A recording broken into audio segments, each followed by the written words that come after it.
Great Expectations. Charles Dickens. Chapter 20. The journey from our town to the metropolis was a journey of about 5 hours. It was a little past midday when the 4-horse stage-coach by which I was a passenger, got into the ravel of traffic frayed out about the Cross Keys, Wood Street, Cheapside, London. We Britons had at that time particularly settled that it was treasonable to doubt our having and our being the best of everything. Otherwise, while I was scared by the immensity of London, I think I might have had some faint doubts whether it was not rather ugly, crooked, narrow, and dirty. Mr. Jaggers had duly sent me his address. It was Little Britain, and he had written after it on his card, just out of Smithfield, and close by the coach office. Nevertheless, a hackney coachman, who seemed to have as many capes to his greasy greatcoat as he was years old, packed me up in his coach and hemmed me in with a folding and jingling barrier of steps, as if he were going to take me 50 miles. His getting on his box, which I remember to have been decorated with an old weather-stained pea-green hammer cloth moth-eaten into rags, was quite a work of time. It was a wonderful equipage, with 6 great coronets outside, and ragged things behind for I don't know how many footmen to hold on by, and a harrow below them, to prevent amateur footmen from yielding to the temptation. I had scarcely had time to enjoy the coach and to think how like a straw yard it was, and yet how like a rag shop, and to wonder why the horses' nose-bags were kept inside, when I observed the coachman beginning to get down, as if we were going to stop presently. And stop we presently did, in a gloomy street, at certain offices with an open door, whereon was painted Mr. Jaggers. "How much?" I asked the coachman. The coachman answered, "A shilling unless you wish to make it more." I naturally said I had no wish to make it more. "Then it must be a shilling," observed the coachman. "I don't want to get into trouble." I know him. He darkly closed an eye at Mr. Jaggers's name, and shook his head. When he had got his shilling, and had in course of time completed the ascent to his box, and had got away, which appeared to relieve his mind, I went into the front office with my little portmanteau in my hand and asked, "Was Mr. Jaggers at home?" "He is not," returned the clerk. "He is in court at present." "Am I addressing Mr. Pip?" I signified that he was addressing Mr. Pip. "Mr. Jaggers left word, would you wait in his room? He couldn't say how long he might be, having a case on. But it stands to reason, his time being valuable, that he won't be longer than he can help." With those words, the clerk opened a door, and ushered me into an inner chamber at the back. Here, we found a gentleman with one eye, in a velveteen suit and knee breeches, who wiped his nose with his sleeve on being interrupted in the perusal of the newspaper. "Go and wait outside, Mike," said the clerk. I began to say that I hoped I was not interrupting, when the clerk shoved this gentleman out with as little ceremony as I ever saw used, and tossing his fur cap out after him, left me alone. Mr. Jaggers's room was lighted by a skylight only, and was a most dismal place, the skylight, eccentrically pitched like a broken head, and the distorted adjoining houses looking as if they had twisted themselves to peep down at me through it. There were not so many papers about, as I should have expected to see, and there were some odd objects about, that I should not have expected to see, such as an old rusty pistol, a sword in a scabbard, several strange-looking boxes and packages, and 2 dreadful casts on a shelf, of faces peculiarly swollen, and twitchy about the nose. Mr. Jaggers's own high-backed chair was of deadly black horsehair, with rows of brass nails round it, like a coffin, and I fancied I could see how he leaned back in it, and bit his forefinger at the clients. The room was but small, and the clients seemed to have had a habit of backing up against the wall, especially opposite to Mr. Jaggers's chair, being greasy with shoulders.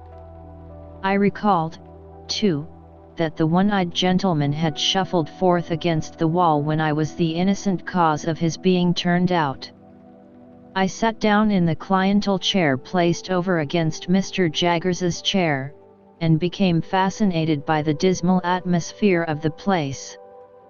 I called to mind that the clerk had the same air of knowing something to everybody else's disadvantage, as his master had.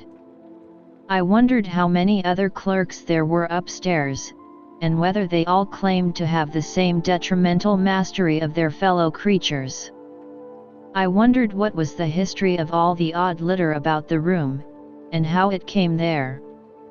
I wondered whether the two swollen faces were of Mr. Jaggers's family, and, if he were so unfortunate as to have had a pair of such ill-looking relations, why he stuck them on that dusty perch for the blacks and flies to settle on, instead of giving them a place at home. Of course I had no experience of a London summer day, and my spirits may have been oppressed by the hot exhausted air, and by the dust and grit that lay thick on everything. But I sat wondering and waiting in Mr. Jaggers's clothes room, until I really could not bear the two casts on the shelf above Mr. Jaggers's chair, and got up and went out. When I told the clerk that I would take a turn in the air while I waited, he advised me to go round the corner and I should come into Smithfield. So I came into Smithfield, and the shameful place, being all asmear with filth and fat and blood and foam, seemed to stick to me. So, I rubbed it off with all possible speed by turning into a street where I saw the great black dome of St. Paul's bulging at me from behind a grim stone building which a bystander said was Newgate Prison. Following the wall of the jail, I found the roadway covered with straw to deaden the noise of passing vehicles, and from this, and from the quantity of people standing about smelling strongly of spirits and beer, I inferred that the trials were on. While I looked about me here, an exceedingly dirty and partially drunk minister of justice asked me if I would like to step in and hear a trial or so, informing me that he could give me a front place for £0.50, whence I should command a full view of the Lord Chief Justice in his wig and robes, mentioning that awful personage like waxwork, and presently offering him at the reduced price of 18 pence. As I declined the proposal on the plea of an appointment, he was so good as to take me into a yard and show me where the gallows was kept, and also where people were publicly whipped, and then he showed me the debtor's door, out of which culprits came to be hanged, heightening the interest of that dreadful portal by giving me to understand that 4 on M would come out at that door the day after tomorrow at 8 in the morning, to be killed in a row. This was horrible, and gave me a sickening idea of London, the more so as the Lord Chief Justice's proprietor wore, from his hat down to his boots and up again to his pocket handkerchief inclusive, mildewed clothes which had evidently not belonged to him originally, and which I took it into my head he had bought cheap of the executioner. Under these circumstances I thought myself well rid of him for a shilling. I dropped into the office to ask if Mr. Jaggers had come in yet, and I found he had not, and I strolled out again.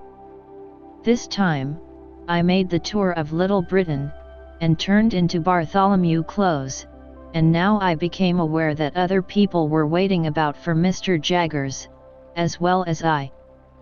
There were 2 men of secret appearance lounging in Bartholomew Close, and thoughtfully fitting their feet into the cracks of the pavement as they talked together, one of whom said to the other when they first passed me, that Jaggers would do it if it was to be done. There was a knot of 3 men and 2 women standing at a corner, and one of the women was crying on her dirty shawl, and the other comforted her by saying, as she pulled her own shawl over her shoulders, "Jaggers is for him, Melia, and what more could you have?" There was a red-eyed little Jew who came into the close while I was loitering there, in company with a second little Jew whom he sent upon an errand, and while the messenger was gone, I remarked this Jew, who was of a highly excitable temperament, performing a jig of anxiety under a lamp-post and accompanying himself, in a kind of frenzy, with the words, "O Jaggerth, Jaggerth, Jaggerth, all otherth cag maggerth, give me Jaggerth." These testimonies to the popularity of my guardian made a deep impression on me, and I admired and wondered more than ever. At length, as I was looking out at the iron gate of Bartholomew Close into Little Britain, I saw Mr. Jaggers coming across the road towards me. All the others who were waiting saw him at the same time, and there was quite a rush at him. Mr. Jaggers, putting a hand on my shoulder and walking me on at his side without saying anything to me, addressed himself to his followers. First, he took the 2 secret men. "Now, I have nothing to say to you," said Mr. Jaggers, throwing his finger at them.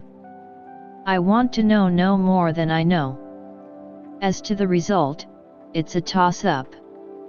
I told you from the first it was a toss-up. Have you paid Wemmick?" "We made the money up this morning, sir," said one of the men, submissively, while the other perused Mr. Jaggers's face. "I don't ask you when you made it up, or where, or whether you made it up at all. Has Wemmick got it?" "Yes, sir," said both the men together. "Very well, then you may go." "Now, I won't have it," said Mr. Jaggers, waving his hand at them to put them behind him. "If you say a word to me, I'll throw up the case." "We thought, Mr. Jaggers," one of the men began, pulling off his hat. "That's what I told you not to do," said Mr. Jaggers. "You thought? I think for you, that's enough for you. If I want you, I know where to find you, I don't want you to find me. Now I won't have it. I won't hear a word." The 2 men looked at one another as Mr. Jaggers waved them behind again, and humbly fell back and were heard no more. "And now you," said Mr. Jaggers, suddenly stopping, and turning on the 2 women with the shawls, from whom the 3 men had meekly separated. "Oh, Amelia, is it?" "Yes, Mr. Jaggers." "And do you remember," retorted Mr. Jaggers, "that but for me you wouldn't be here and couldn't be here?" "Oh yes, sir," exclaimed both women together. "Lord bless you, sir, well we knows that." "Then why," said Mr. Jaggers, "do you come here?" "My bill, sir," the crying woman pleaded. "Now, I tell you what," said Mr. Jaggers. "Once for all. If you don't know that your bill's in good hands, I know it. And if you come here bothering about your bill, I'll make an example of both your bill and you, and let him slip through my fingers. Have you paid Wemmick?" "Oh yes, sir. Every farden." "Very well. Then you have done all you have got to do. Say another word, one single word, and Wemmick shall give you your money back." This terrible threat caused the 2 women to fall off immediately. No one remained now but the excitable Jew, who had already raised the skirts of Mr. Jaggers's coat to his lips several times. "I don't know this man," said Mr. Jaggers, in the same devastating strain, what does this fellow want? Mothier Mr. Jaggerth. Hound brother to Abraham Lotharuth. Who's he? Said Mr. Jaggers. Let go of my coat. The suitor, kissing the hem of the garment again before relinquishing it, replied, Abraham Lotharuth, on Thuthpathion of plate. You're too late, said Mr. Jaggers. I am over the way. Holy Father, Mr. Jaggerth, cried my excitable acquaintance, turning white, don't they you're again Abraham Lotharuth? I am, said Mr. Jaggers, and there's an end of it. Get out of the way. Mr. Jaggerth. Half a moment. My hound could hen th gone to Mr. Wemmick at thith present minute, to offer him haney termth. Mr. Jaggerth. Half a quarter of a moment. If you'd have the condit henthen to be bought off from the t'other tid at haney thuperior prith, money no object, Mr. Jaggerth Mr. My guardian threw his supplicant off with supreme indifference, and left him dancing on the pavement as if it were red hot. Without further interruption, we reached the front office, where we found the clerk and the man in velveteen with the fur cap. Here's Mike, said the clerk, getting down from his stool, and approaching Mr. Jaggers confidentially. Oh, said Mr. Jaggers, turning to the man, who was pulling a lock of hair in the middle of his forehead, like the bull in Cock Robin pulling at the bell rope, your man comes on this afternoon. Well, Moss R. Jaggers, returned Mike, in the voice of a sufferer from a constitutional cold, arter a deal o' trouble, I've found one, sir, as might do. What is he prepared to swear? Well, Moss R. Jaggers, said Mike, wiping his nose on his fur cap this time, in a general way, anythink. Mr. Jaggers suddenly became most irate. Now, I warned you before, said he, throwing his forefinger at the terrified client, that if you ever presumed to talk in that way here, I'd make an example of you. You infernal scoundrel, how dare you tell me that? The client looked scared, but bewildered too, as if he were unconscious what he had done. Spoony, said the clerk, in a low voice, giving him a stir with his elbow. Soft head. Need you say it face to face? Now, I ask you, you blundering booby, said my guardian, very sternly, once more and for the last time, what the man you have brought here is prepared to swear. Mike looked hard at my guardian, as if he were trying to learn a lesson from his face, and slowly replied, either to character, or to having been in his company and never left him all the night in question. Now, be careful. In what station of life is this man?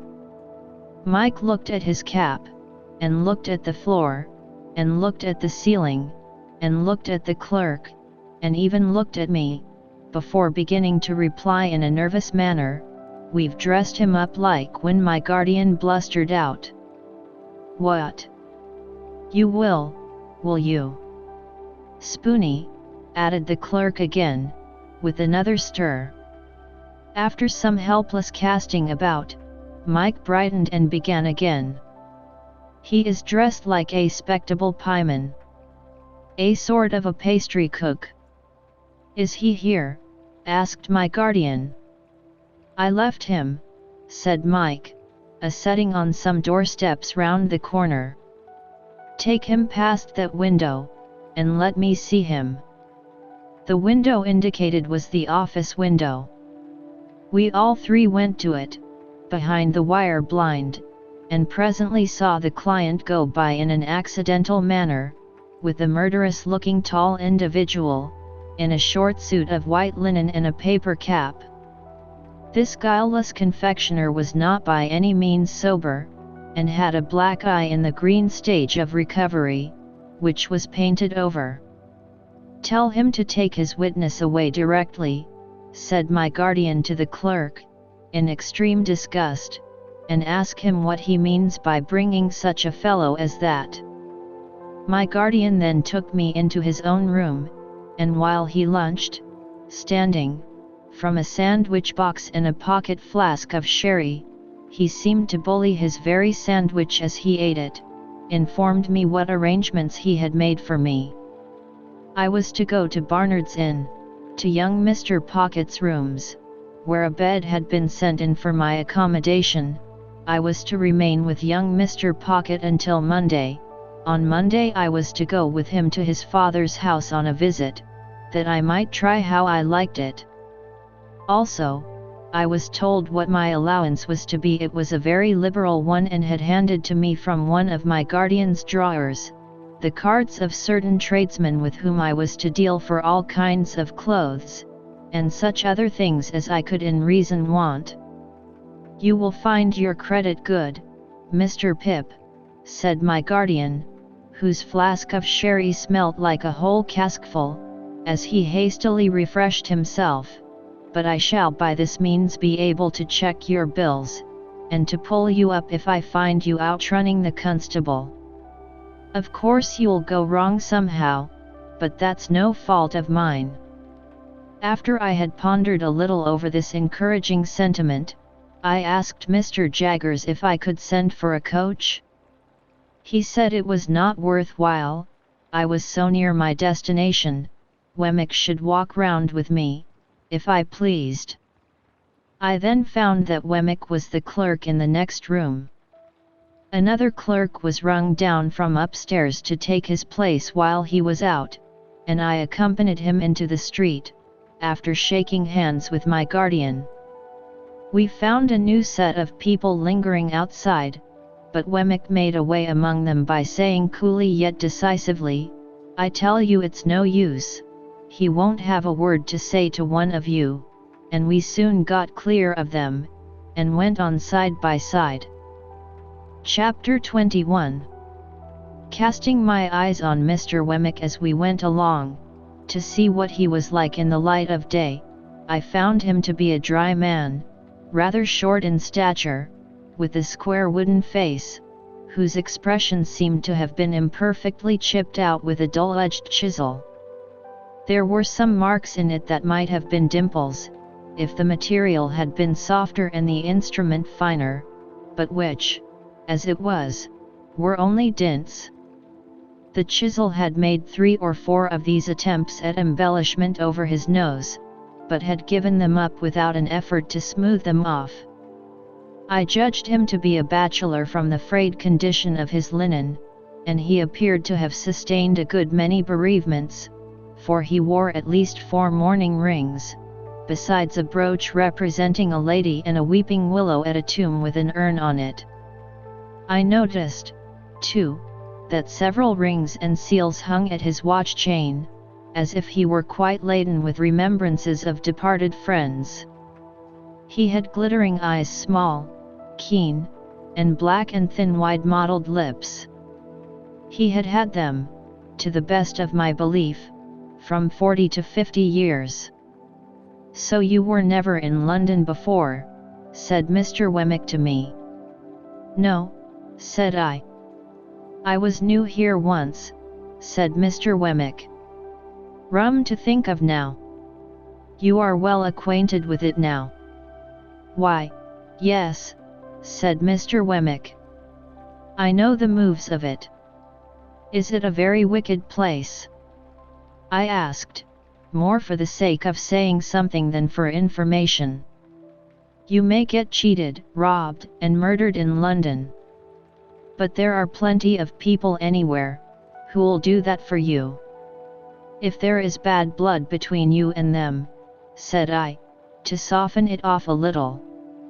"Oh, I don't know about bad blood," returned Mr. Wemmick. "There's not much bad blood about. They'll do it, if there's anything to be got by it. That makes it worse." "You think so?" returned Mr. Wemmick. "Much about the same, I should say." He wore his hat on the back of his head, and looked straight before him, walking in a self-contained way as if there were nothing in the streets to claim his attention. His mouth was such a post office of a mouth that he had a mechanical appearance of smiling.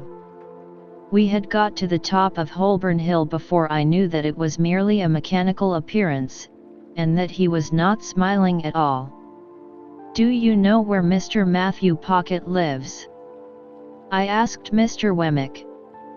"Yes," said he, nodding in the direction. "At Hammersmith, west of London." "Is that far?" "Well, say 5 miles. "Do you know him?" "Why, you're a regular cross-examiner," said Mr. Wemmick, looking at me with an approving air. "Yes, I know him. I know him." There was an air of toleration or depreciation about his utterance of these words that rather depressed me, and I was still looking sideways at his block of a face in search of any encouraging note to the text, when he said here we were at Barnard's Inn. My depression was not alleviated by the announcement, for I had supposed that establishment to be an hotel kept by Mr. Barnard, to which the Blue Boar in our town was a mere public house. Whereas I now found Barnard to be a disembodied spirit, or a fiction, and his in the dingiest collection of shabby buildings ever squeezed together in a rank corner as a club for tom-cats. We entered this haven through a wicket gate, and were disgorged by an introductory passage into a melancholy little square that looked to me like a flat burying ground. I thought it had the most dismal trees in it, and the most dismal sparrows, and the most dismal cats, and the most dismal houses, in number 6 or so, that I had ever seen. I thought the windows of the sets of chambers into which those houses were divided were in every stage of dilapidated blind and curtain, crippled flower pot, cracked glass, dusty decay, and miserable makeshift, while to let, glared at me from empty rooms, as if no new wretches ever came there, and the vengeance of the soul of Barnard were being slowly appeased by the gradual suicide of the present occupants and their unholy interment under the gravel. A frowsy morning of soot and smoke attired this forlorn creation of Barnard, and it had strewn ashes on its head, and was undergoing penance and humiliation as a mere dust hole. Thus far my sense of sight, while dry rot and wet rot and all the silent rots that rot and neglected roof and cellar rot of rat and mouse and bug and coaching stables near at hand besides addressed themselves faintly to my sense of smell, and moaned, "Try Barnard's mixture." So imperfect was this realization of the first of my great expectations, that I looked in dismay at Mr. Wemmick. "Ah," said he, mistaking me, "the retirement reminds you of the country." "So it does me." He led me into a corner and conducted me up a flight of stairs which appeared to me to be slowly collapsing into sawdust, so that one of those days the upper lodgers would look out at their doors and find themselves without the means of coming down to a set of chambers on the top floor. Mr. Pocket, June, was painted on the door, and there was a label on the letter box, "Returned shortly." "He hardly thought you'd come so soon," Mr. Wemmick explained. "You don't want me any more?" "No, thank you," said I. "As I keep the cash," Mr. Wemmick observed, "we shall most likely meet pretty often. Good day." "Good day." I put out my hand, and Mr. Wemmick at first looked at it as if he thought I wanted something. Then he looked at me, and said, correcting himself, "To be sure. Yes. You're in the habit of shaking hands." I was rather confused, thinking it must be out of the London fashion, but said yes. "I have got so out of it," said Mr. Xxxix at last. "Very glad, I'm sure, to make your acquaintance. Good day." When we had shaken hands and he was gone, I opened the staircase window and had nearly beheaded myself, for the lines had rotted away, and it came down like the guillotine. Happily it was so quick that I had not put my head out. After this escape, I was content to take a foggy view of the inn through the windows encrusting dirt, and to stand dolefully looking out, saying to myself that London was decidedly overrated. Mr. Pocket, Jr.'s idea of shortly was not mine, for I had nearly maddened myself with looking out for half an hour, and had written my name with my finger several times in the dirt of every pane in the window, before I heard footsteps on the stairs. Gradually there arose before me the hat, head, neckcloth, waistcoat, trousers, boots, of a member of society of about my own standing. He had a paper bag under each arm and a pottle of strawberries in one hand, and was out of breath. "Mr. Pip," said he. "Mr. Pocket," said I. "Dear me," he exclaimed. "I am extremely sorry, but I knew there was a coach from your part of the country at midday, and I thought you would come by that one. The fact is, I have been out on your account, not that that is any excuse, for I thought, coming from the country, you might like a little fruit after dinner, and I went to Covent Garden Market to get it good. For a reason that I had, I felt as if my eyes would start out of my head." I acknowledged his attention incoherently, and began to think this was a dream. "Dear me," said Mr. Pocket, Jr.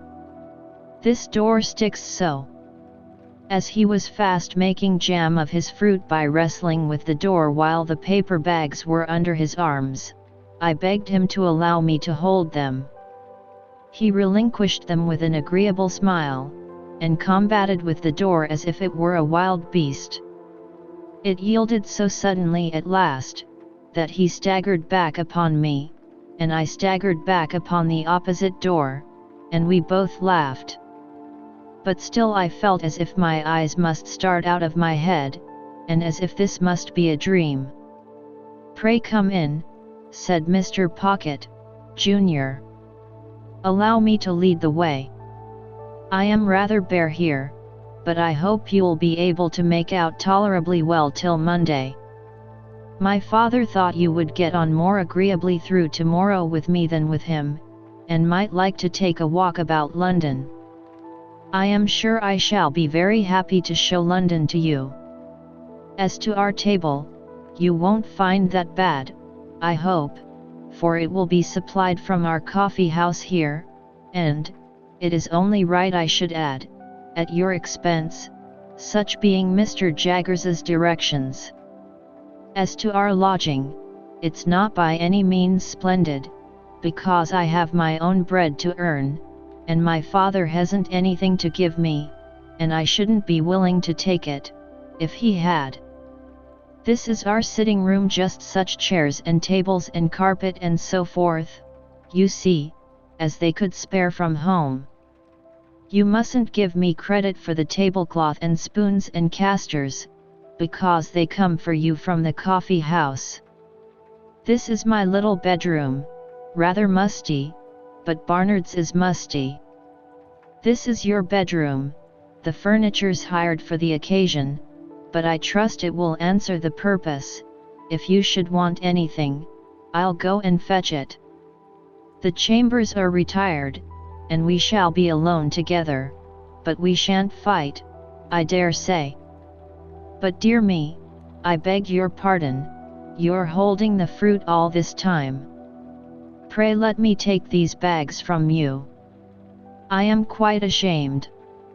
As I stood opposite to Mr. Pocket, Jr., delivering him the bags, one, 2. I saw the starting appearance come into his own eyes that I knew to be in mine, and he said, falling back, "Lord bless me, you're the prowling boy." "And you," said I, "are the pale young gentleman." Chapter 22. The pale young gentleman and I stood contemplating one another in Barnard's Inn, until we both burst out laughing. "The idea of its being you," said he. "The idea of its being you," said I.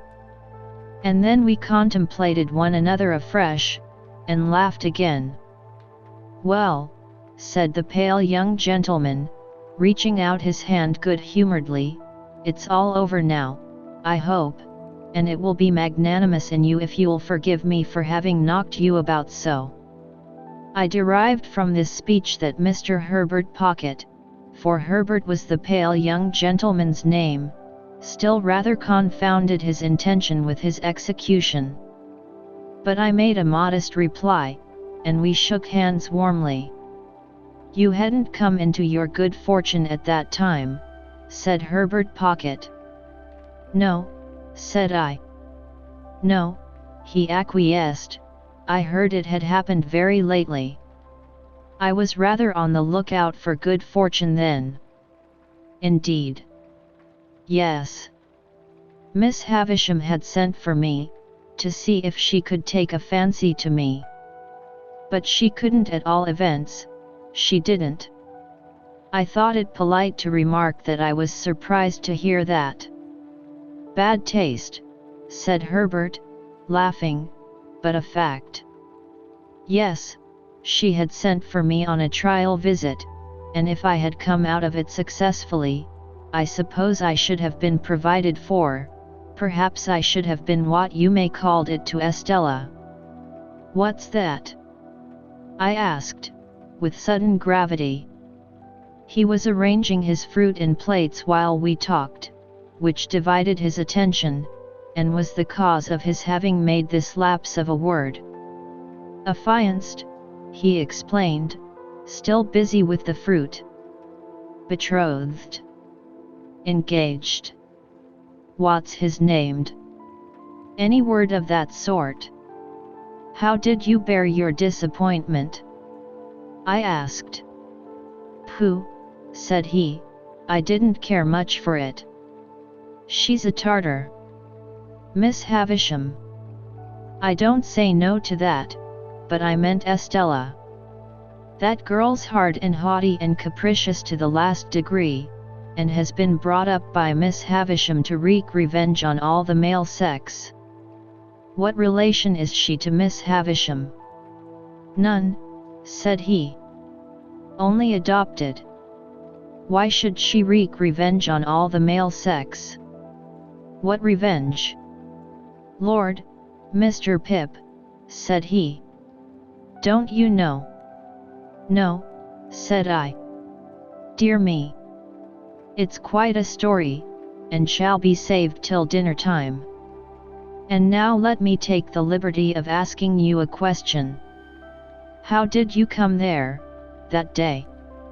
I told him, and he was attentive until I had finished, and then burst out laughing again, and asked me if I was sore afterwards. I didn't ask him if he was, for my conviction on that point was perfectly established. "Mr. Jaggers is your guardian, I understand," he went on. "Yes. You know he is Miss Havisham's man of business and solicitor, and has her confidence when nobody else has." This was bringing me, I felt, towards dangerous ground. I answered with a constraint I made no attempt to disguise, that I had seen Mr. Jaggers in Miss Havisham's house on the very day of our combat, but never at any other time, and that I believed he had no recollection of having ever seen me there. He was so obliging as to suggest my father for your tutor, and he called on my father to propose it. Of course he knew about my father from his connection with Miss Havisham. My father is Miss Havisham's cousin, not that that implies familiar intercourse between them, for he is a bad courtier and will not propitiate her. Herbert Pocket had a frank and easy way with him that was very taking. I had never seen anyone then, and I have never seen anyone since, who more strongly expressed to me, in every look and tone, a natural incapacity to do anything secret and mean. There was something wonderfully hopeful about his general air, and something that at the same time whispered to me he would never be very successful or rich. I don't know how this was. I became imbued with the notion on that first occasion before we sat down to dinner, but I cannot define by what means.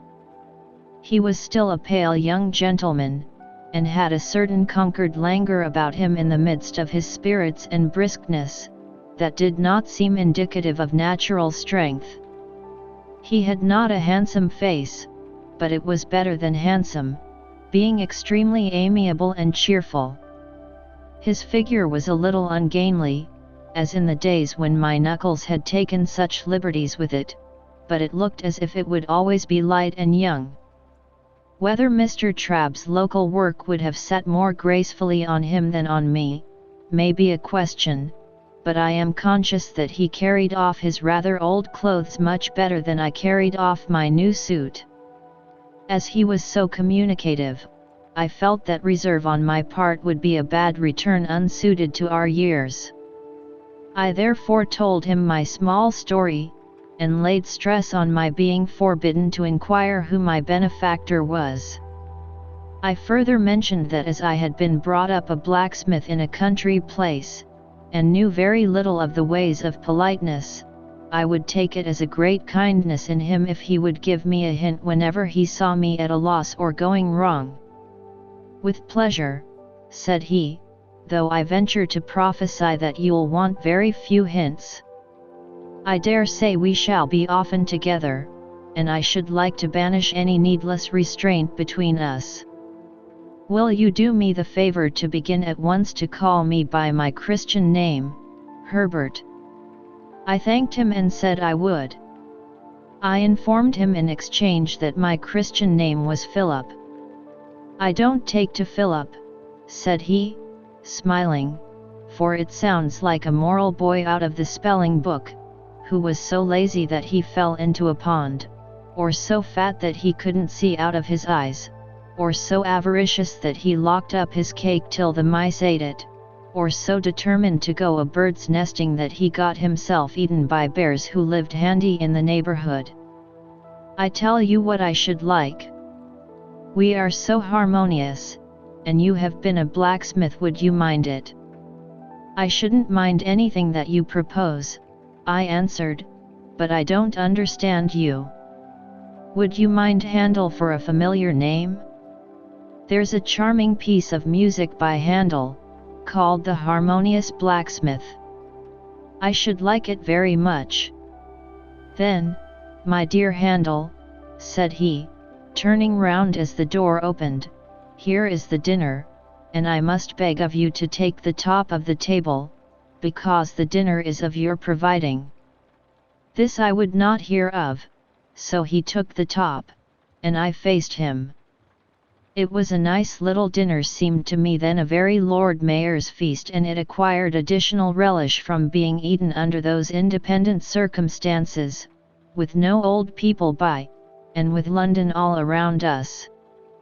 This again was heightened by a certain gypsy character that set the banquet off, for while the table was, as Mr. Pumblechook might have said, the lap of luxury being entirely furnished forth from the coffee house, the circumjacent region of sitting room was of a comparatively pastureless and shifty character, imposing on the waiter the wandering habits of putting the covers on the floor, where he fell over them, the melted butter in the armchair, the bread on the bookshelves, the cheese in the coal scuttle, and the boiled fowl into my bed in the next room, where I found much of its parsley and butter in a state of congelation when I retired for the night.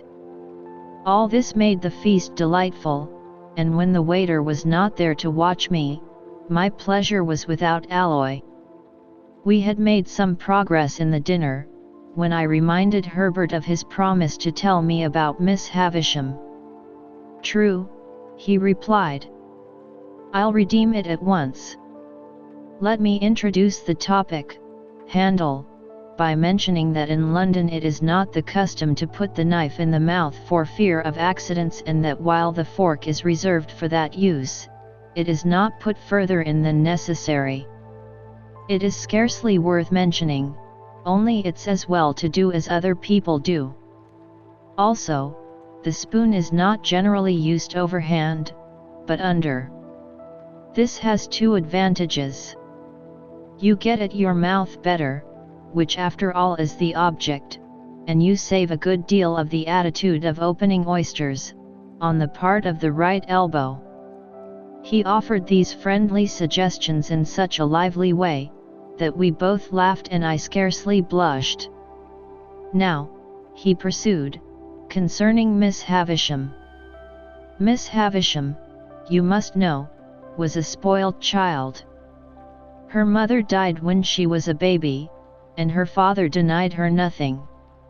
Her father was a country gentleman down in your part of the world, and was a brewer. I don't know why it should be a crack thing to be a brewer, but it is indisputable that while you cannot possibly be genteel and bake, you may be as genteel as never was and brew. You see it every day. Yet a gentleman may not keep a public house, may he?" said I. "Not on any account," returned Herbert, "but a public house may keep a gentleman." Well, Mr. Havisham was very rich and very proud. So was his daughter. Miss Havisham was an only child. I hazarded. "Stop a moment, I am coming to that. No, she was not an only child, she had a half-brother. Her father privately married again his cook, I rather think." "I thought he was proud," said I. "My good Handel, so he was. He married his second wife privately, because he was proud, and in course of time she died. When she was dead, I apprehend he first told his daughter what he had done, and then the son became a part of the family, residing in the house you are acquainted with. As the son grew a young man, he turned out riotous, extravagant, undutiful, altogether bad. At last his father disinherited him, but he softened when he was dying, and left him well off, though not nearly so well off as Miss Havisham. Take another glass of wine, and excuse my mentioning that society as a body does not expect one to be so strictly conscientious in emptying one's glass, as to turn it bottom upwards with the rim on one's nose. I had been doing this, in an excess of attention to his recital. I thanked him, and apologized.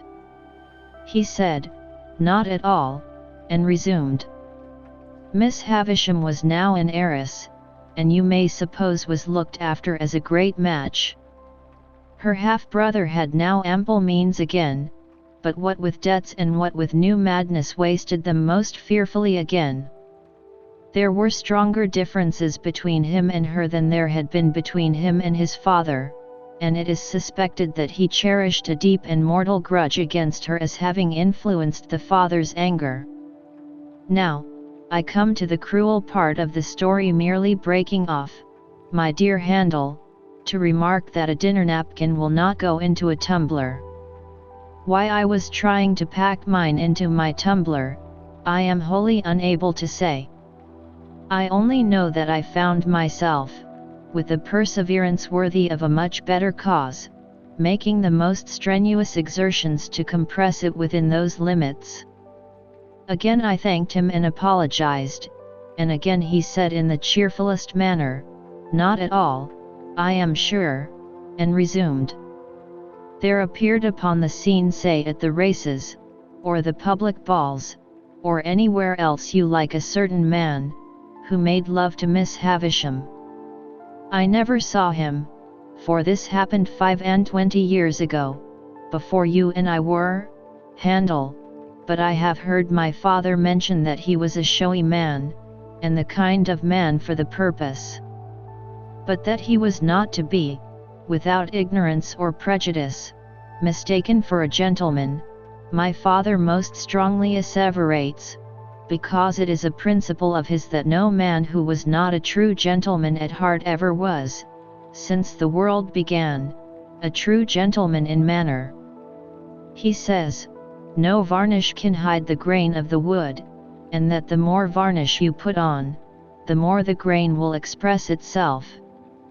Well, this man pursued Miss Havisham closely, and professed to be devoted to her. I believe she had not shown much susceptibility up to that time, but all the susceptibility she possessed certainly came out then, and she passionately loved him. There is no doubt that she perfectly idolized him.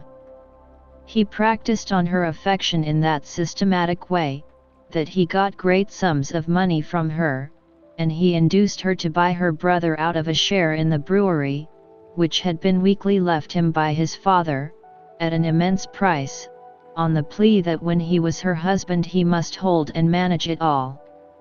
Your guardian was not at that time in Miss Havisham's counsels, and she was too haughty and too much in love to be advised by anyone. Her relations were poor and scheming, with the exception of my father. He was poor enough, but not time-serving or jealous. The only independent one among them, he warned her that she was doing too much for this man, and was placing herself too unreservedly in his power. She took the first opportunity of angrily ordering my father out of the house, in his presence, and my father has never seen her since. I thought of her having said, Matthew will come and see me at last when I am laid dead upon that table, and I asked Herbert whether his father was so inveterate against her. It's not that, said he, but she charged him, in the presence of her intended husband, with being disappointed in the hope of fawning upon her for his own advancement, and, if he were to go to her now, it would look true even to him and even to her. To return to the man and make an end of him. The marriage day was fixed, the wedding dresses were bought, the wedding tour was planned out, the wedding guests were invited. The day came, but not the bridegroom. He wrote her a letter, which she received, I struck in, when she was dressing for her marriage. At 20 minutes to 9. At the hour and minute, said Herbert, nodding, at which she afterwards stopped all the clocks. What was in it, further than that it most heartlessly broke the marriage off, I can't tell you, because I don't know. When she recovered from a bad illness that she had, she laid the whole place waste, as you have seen it, and she has never since looked upon the light of day. Is that all the story? I asked, after considering it. All I know of it, and indeed I only know so much, through piecing it out for myself, for my father always avoids it, and, even when Miss Havisham invited me to go there, told me no more of it than it was absolutely requisite I should understand. But I have forgotten one thing. It has been supposed that the man to whom she gave her misplaced confidence acted throughout in concert with her half-brother, that it was a conspiracy between them, and that they shared the profits. I wonder he didn't marry her and get all the property, said I. He may have been married already, and her cruel mortification may have been a part of her half-brother's scheme, said Herbert. Mind. I don't know that. What became of the two men? I asked, after again considering the subject. They fell into deeper shame and degradation, if there can be deeper, and ruin. Are they alive now? I don't know. You said just now that Estella was not related to Miss Havisham, but adopted. When adopted? Herbert shrugged his shoulders. There has always been an Estella, since I have heard of a Miss Havisham. I know no more. And now, Handel, said he, finally throwing off the story as it were, there is a perfectly open understanding between us. All that I know about Miss Havisham, you know. And all that I know, I retorted, you know. I fully believe it. So there can be no competition or perplexity between you and me. And as to the condition on which you hold your advancement in life, namely, that you are not to inquire or discuss to whom you owe it, you may be very sure that it will never be encroached upon, or even approached, by me, or by any one belonging to me. In truth, he said this with so much delicacy, that I felt the subject done with, even though I should be under his father's roof for years and years to come. Yet he said it with so much meaning, too, that I felt he as perfectly understood Miss Havisham to be my benefactress, as I understood the fact myself. It had not occurred to me before, that he had led up to the theme for the purpose of clearing it out of our way, but we were so much the lighter and easier for having broached it, that I now perceived this to be the case. We were very gay and sociable, and I asked him, in the course of conversation, what he was. He replied, a capitalist and insurer of ships. I suppose he saw me glancing about the room in search of some tokens of shipping, or capital, for he added, in the city. I had grand ideas of the wealth and importance of insurers of ships in the city, and I began to think with awe of having laid a young insurer on his back, blackened his enterprising eye, and cut his responsible head open. But again there came upon me, for my relief, that odd impression that Herbert Pocket would never be very successful or rich. I shall not rest satisfied with merely employing my capital in insuring ships. I shall buy up some good life assurance shares, and cut into the direction. I shall also do a little in the mining way. None of these things will interfere with my chartering a few thousand tons on my own account. I think I shall trade, said he, leaning back in his chair, to the East Indies, for silks, shawls, spices, dyes, drugs, and precious woods. It's an interesting trade. And the profits are large, said I. Tremendous, said he. I wavered again, and began to think here were greater expectations than my own. I think I shall trade, also, said he, putting his thumbs in his waistcoat pockets, to the West Indies, for sugar, tobacco, and rum. Also to Ceylon, especially for elephants' tusks. You will want a good many ships, said I. A perfect fleet, said he. Quite overpowered by the magnificence of these transactions, I asked him where the ships he insured mostly traded to at present. I haven't begun insuring yet, he replied. I am looking about me. Somehow, that pursuit seemed more in keeping with Barnard's Inn. I said, in a tone of conviction, Yes. I am in a counting house, and looking about me. Is a counting house profitable? I asked. To do you mean to the young fellow who's in it? He asked, in reply. Yes, to you. Why, and no, not to me. He said this with the air of one carefully reckoning up and striking a balance. Not directly profitable. That is, it doesn't pay me anything, and I have to keep myself. This certainly had not a profitable appearance, and I shook my head as if I would imply that it would be difficult to lay by much accumulative capital from such a source of income. But the thing is, said Herbert Pocket, "that you look about you. That's the grand thing. You are in a counting house, you know, and you look about you."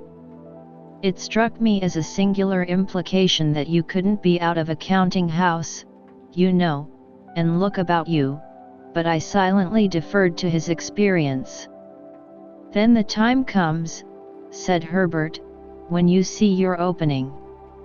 And you go in, and you swoop upon it and you make your capital, and then there you are. When you have once made your capital, you have nothing to do but employ it." This was very like his way of conducting that encounter in the garden, very like. His manner of bearing his poverty, too, exactly corresponded to his manner of bearing that defeat. It seemed to me that he took all blows and buffets now with just the same air as he had taken mine then. It was evident that he had nothing around him but the simplest necessaries, for everything that I remarked upon turned out to have been sent in on my account from the coffee house or somewhere else. Yet, having already made his fortune in his own mind, he was so unassuming with it that I felt quite grateful to him for not being puffed up. It was a pleasant addition to his naturally pleasant ways, and we got on famously. In the evening we went out for a walk in the streets, and went half price to the theatre, and next day we went to church at Westminster Abbey, and in the afternoon we walked in the parks, and I wondered who shod all the horses there, and wished Joe did. On a moderate computation, it was many months, that Sunday, since I had left Joe and Biddy. The space interposed between myself and them partook of that expansion, and our marshes were any distance off. That I could have been at our old church in my old church-going clothes, on the very last Sunday that ever was, seemed a combination of impossibilities, geographical and social, solar and lunar. Yet in the London streets so crowded with people and so brilliantly lighted in the dusk of evening, there were depressing hints of reproaches for that I had put the poor old kitchen at home so far away, and in the dead of night, the footsteps of some incapable impostor of a porter mooning about Barnard's Inn, under pretence of watching it, fell hollow on my heart. On the Monday morning at 9:15, Herbert went to the counting house to report himself to look about him, too, I suppose, and I bore him company. He was to come away in an hour or two to attend me to Hammersmith, and I was to wait about for him. It appeared to me that the eggs from which young insurers were hatched were incubated in dust and heat, like the eggs of ostriches, judging from the places to which those incipient giants repaired on a Monday morning. Nor did the counting house where Herbert assisted, show in my eyes as at all a good observatory, being a back second floor up a yard, of a grimy presence in all particulars, and with a look into another back second floor, rather than a look out. I waited about until it was noon, and I went upon 'Change, and I saw fluey men sitting there under the bills about shipping, whom I took to be great merchants, though I couldn't understand why they should all be out of spirits. When Herbert came, we went and had lunch at a celebrated house which I then quite venerated, but now believed to have been the most abject superstition in Europe, and where I could not help noticing, even then, that there was much more gravy on the tablecloths and knives and waiters' clothes, than in the steaks. This collation disposed of at a moderate price, considering the grease, which was not charged for, we went back to Barnard's Inn and got my little portmanteau, and then took coach for Hammersmith. We arrived there at 2 or 3 o'clock in the afternoon, and had very little way to walk to Mr. Pocket's house. Lifting the latch of a gate, we passed direct into a little garden overlooking the river, where Mr. Pocket's children were playing about. And unless I deceive myself on a point where my interests or prepossessions are certainly not concerned, I saw that Mr. and Mrs. Pocket's children were not growing up or being brought up, but were tumbling up. Mrs. Pocket was sitting on a garden chair under a tree, reading, with her legs upon another garden chair, and Mrs. Pocket's two nursemaids were looking about them while the children played.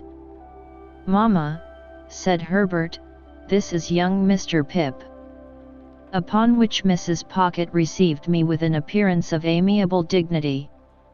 "Master Alec and Miss Jane," cried one of the nurses to two of the children, "if you go a-bouncing up against them bushes you'll fall over into the river and be drownded, and what'll your pa say then?"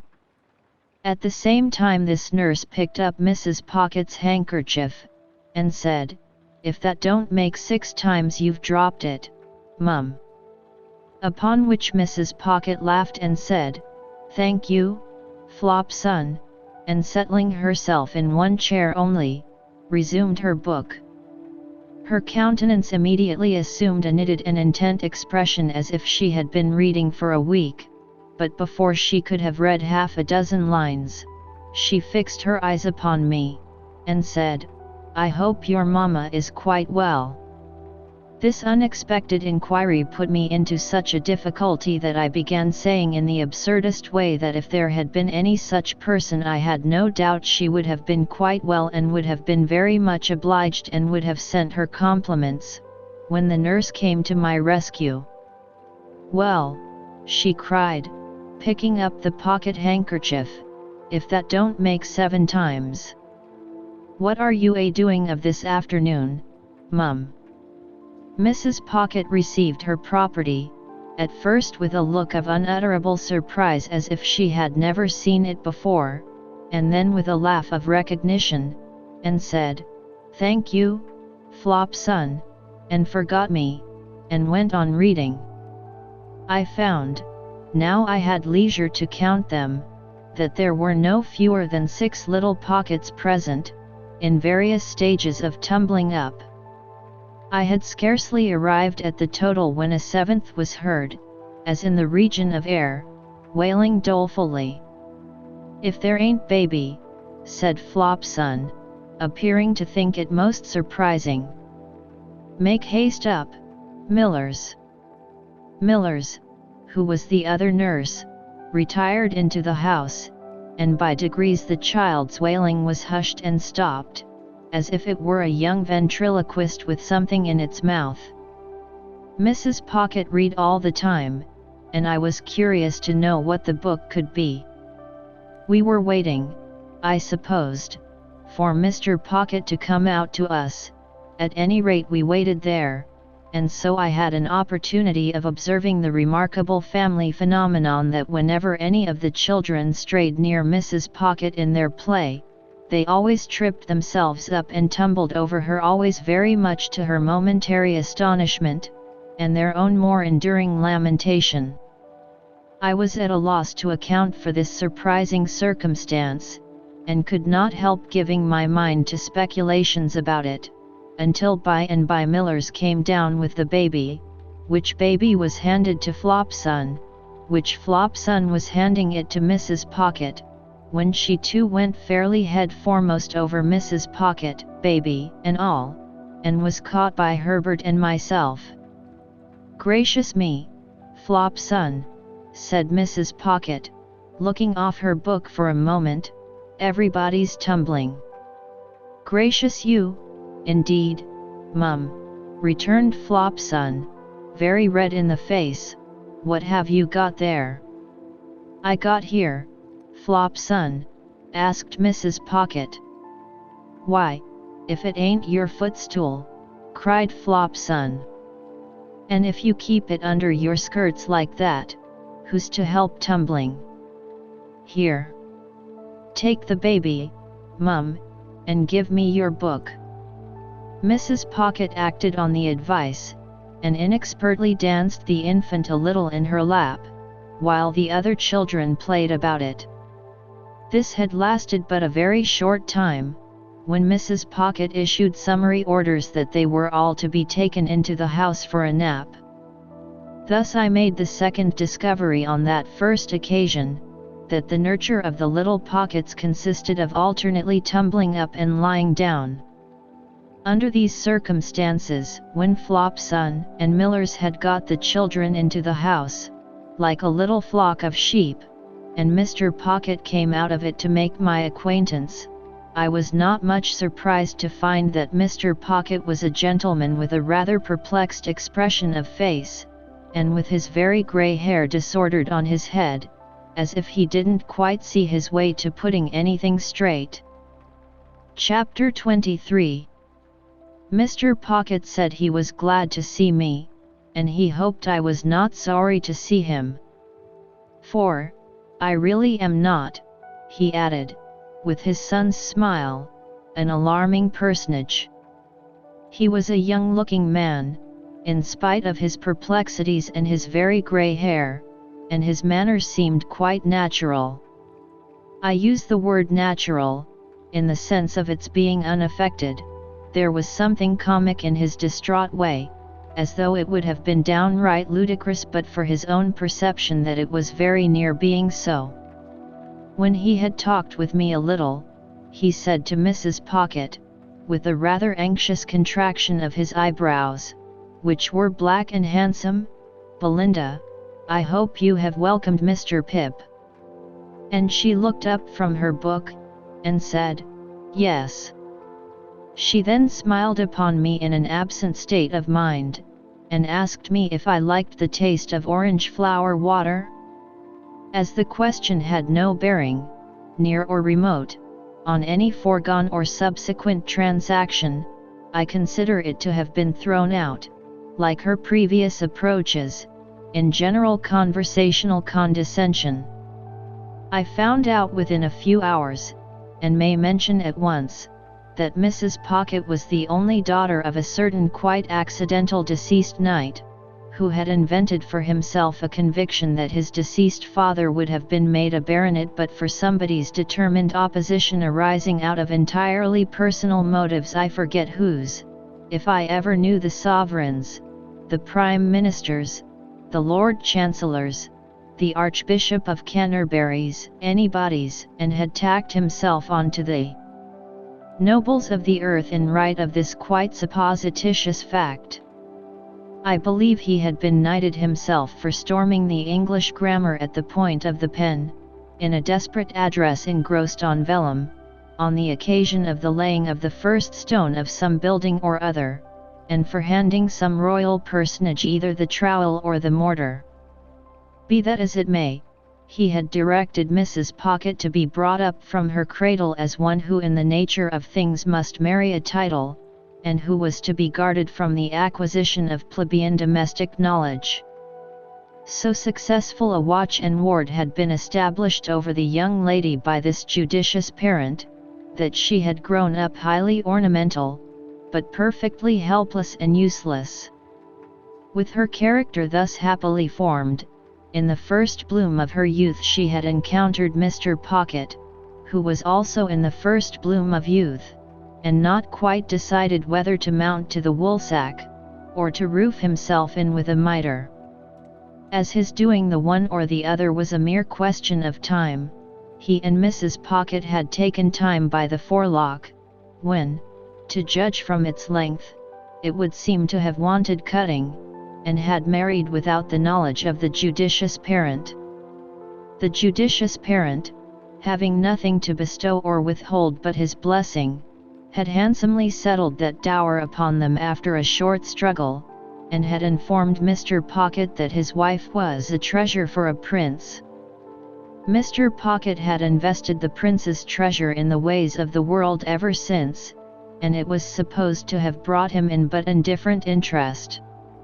Still, Mrs. Pocket was in general the object of a queer sort of respectful pity, because she had not married a title, while Mr. Pocket was the object of a queer sort of forgiving reproach, because he had never got one.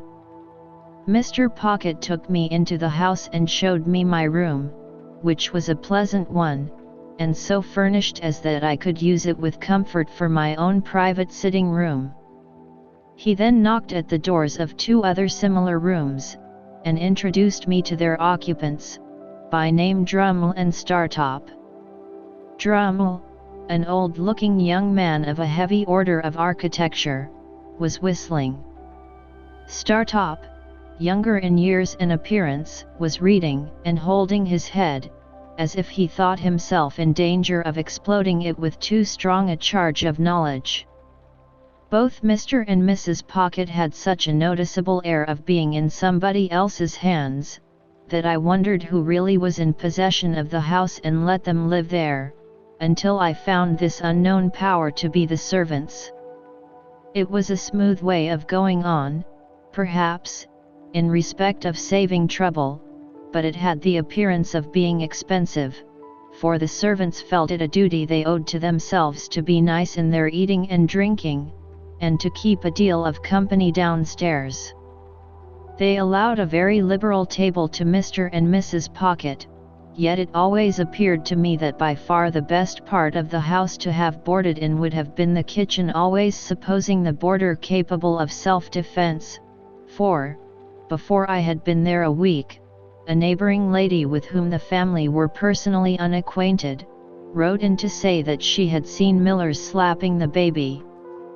This greatly distressed Mrs. Pocket, who burst into tears on receiving the note, and said that it was an extraordinary thing that the neighbors couldn't mind their own business. By degrees I learnt, and chiefly from Herbert, that Mr. Pocket had been educated at Harrow and at Cambridge, where he had distinguished himself, but that when he had had the happiness of marrying Mrs. Pocket very early in life, he had impaired his prospects and taken up the calling of a grinder. After grinding a number of dull blades of whom it was remarkable that their fathers, when influential, were always going to help him to preferment, but always forgot to do it when the blades had left the grindstone, he had wearied of that poor work and had come to London. Here, after gradually failing in loftier hopes, he had read with divers who had lacked opportunities or neglected them, and had refurbished divers others for special occasions, and had turned his acquirements to the account of literary compilation and correction, and on such means, added to some very moderate private resources, still maintained the house I saw. Mr. and Mrs. Pocket had a toady neighbor, a widow lady of that highly sympathetic nature that she agreed with everybody, blessed everybody, and shed smiles and tears on everybody, according to circumstances. This lady's name was Mrs. Coiler, and I had the honor of taking her down to dinner on the day of my installation. She gave me to understand on the stairs, that it was a blow to dear Mrs. Pocket that dear Mr. Pocket should be under the necessity of receiving gentlemen to read with him. That did not extend to me, she told me in a gush of love and confidence. At that time, I had known her something less than 5 minutes. If they were all like me, it would be quite another thing. But dear Mrs. Pocket, said Mrs. Coiler, after her early disappointment, not that dear Mr. Pocket was to blame in that, requires so much luxury and elegance. Yes, ma'am, I said, to stop her, for I was afraid she was going to cry. And she is of so aristocratic a disposition. Yes, ma'am, I said again, with the same object as before. That it is hard, said Mrs. Coiler, to have dear Mr. Pocket's time and attention diverted from dear Mrs. Pocket. I could not help thinking that it might be harder if the butcher's time and attention were diverted from dear Mrs. Pocket, but I said nothing, and indeed had enough to do in keeping a bashful watch upon my company manners. It came to my knowledge, through what passed between Mrs. Pocket and Drummle while I was attentive to my knife and fork, spoon, glasses, and other instruments of self-destruction, that Drummle, whose Christian name was Bentley, was actually the next heir but one to a baronetcy. It further appeared that the book I had seen Mrs. Pocket reading in the garden was all about titles, and that she knew the exact date at which her grandpapa would have come into the book, if he ever had come at all. Drummle didn't say much, but in his limited way, he struck me as a sulky kind of fellow. He spoke as one of the elect, and recognized Mrs. Pocket as a woman and a sister. No one but themselves and Mrs. Coiler the toady neighbor showed any interest in this part of the conversation, and it appeared to me that it was painful to Herbert, but it promised to last a long time, when the page came in with the announcement of a domestic affliction. It was, in effect, that the cook had mislaid the beef. To my unutterable amazement, I now, for the first time, saw Mr. Pocket relieve his mind by going through a performance that struck me as very extraordinary, but which made no impression on anybody else, and with which I soon became as familiar as the rest. He laid down the carving knife and fork, being engaged in carving, at the moment put his 2 hands into his disturbed hair, and appeared to make an extraordinary effort to lift himself up by it. When he had done this, and had not lifted himself up at all, he quietly went on with what he was about. Mrs. Coiler then changed the subject and began to flatter me. I liked it for a few moments, but she flattered me so very grossly that the pleasure was soon over. She had a serpentine way of coming close at me when she pretended to be vitally interested in the friends and localities I had left, which was altogether snaky and fork-tongued, and when she made an occasional bounce upon Startop, who said very little to her, or upon Drummle, who said less, I rather envied them for being on the opposite side of the table. After dinner the children were introduced, and Mrs. Coiler made admiring comments on their eyes, noses, and legs, a sagacious way of improving their minds. There were 4 little girls, and 2 little boys, besides the baby who might have been either, and the baby's next successor who was as yet neither.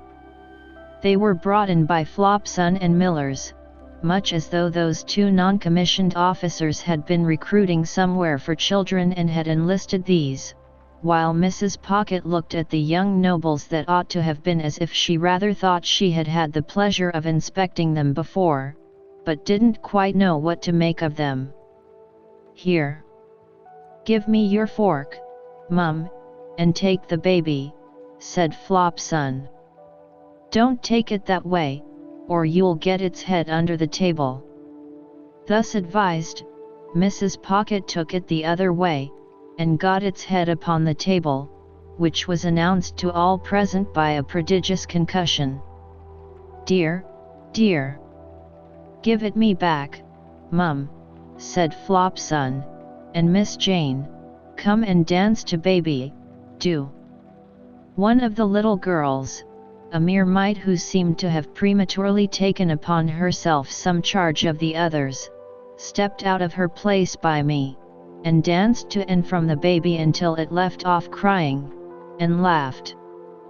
Then, all the children laughed, and Mr. Pocket, who in the meantime had twice endeavored to lift himself up by the hair, laughed, and we all laughed and were glad.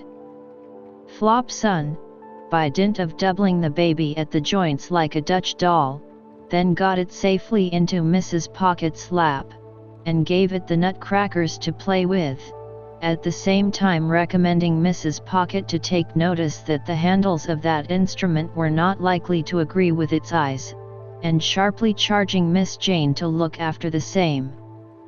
Then, the 2 nurses left the room, and had a lively scuffle on the staircase with a dissipated page who had waited at dinner, and who had clearly lost half his buttons at the gaming table. I was made very uneasy in my mind by Mrs. Pocket's falling into a discussion with Drummle respecting 2 baronetcies, while she ate a sliced orange steeped in sugar and wine, and, forgetting all about the baby on her lap, who did most appalling things with the nutcrackers. At length little Jane, perceiving its young brains to be imperiled, softly left her place, and with many small artifices coaxed the dangerous weapon away.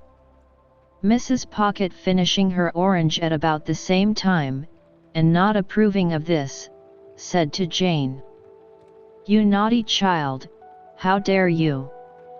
Go and sit down this instant." "Mamma dear," lisped the little girl, "babyhood have put hith out." "How dare you tell me so?" retorted Mrs. Pocket. "Go and sit down in your chair this moment." Mrs. Pocket's dignity was so crushing, that I felt quite abashed, as if I myself had done something to rouse it. "Belinda," remonstrated Mr. Pocket, from the other end of the table, "how can you be so unreasonable?" Jane only interfered for the protection of baby. "I will not allow anybody to interfere," said Mrs. Pocket. "I am surprised, Matthew, that you should expose me to the affront of interference." "Good God!" cried Mr. Pocket, in an outbreak of desolate desperation. "Are infants to be nutcrackered into their tombs, and is nobody to save them?" "I will not be interfered with by Jane," said Mrs. Pocket, with a majestic glance at that innocent little offender. "I hope I know my poor grandpapa's position." "Jane, indeed." Mr. Pocket got his hands in his hair again, and this time really did lift himself some inches out of his chair. "Hear this," he helplessly exclaimed to the elements. "Babies are to be nutcrackered dead, for people's poor grandpapa's positions." Then he let himself down again, and became silent.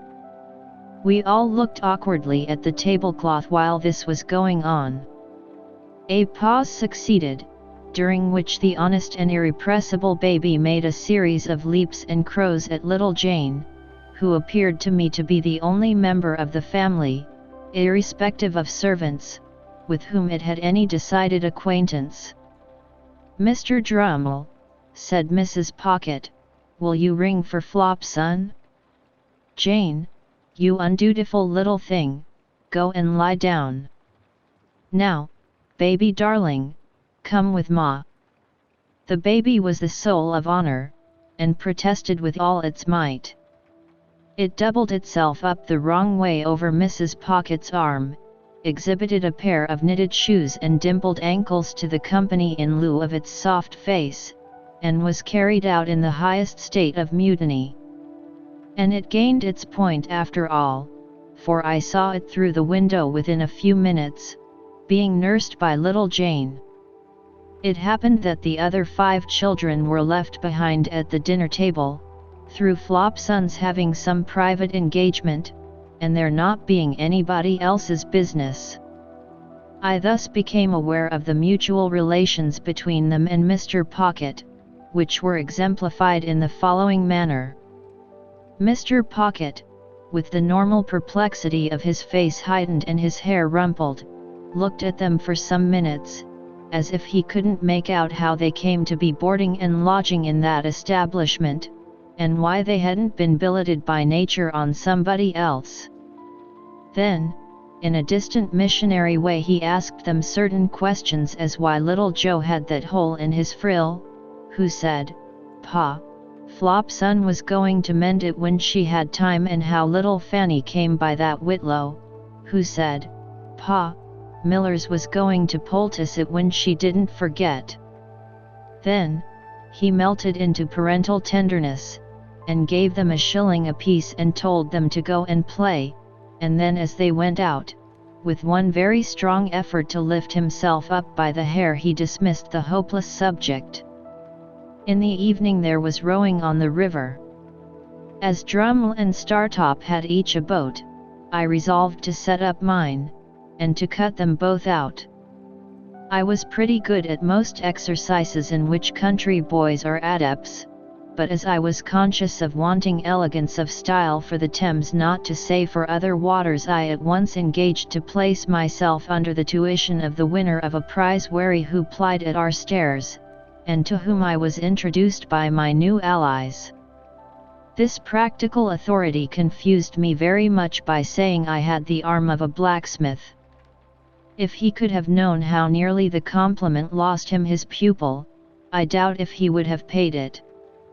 There was a supper tray after we got home at night, and I think we should all have enjoyed ourselves, but for a rather disagreeable domestic occurrence.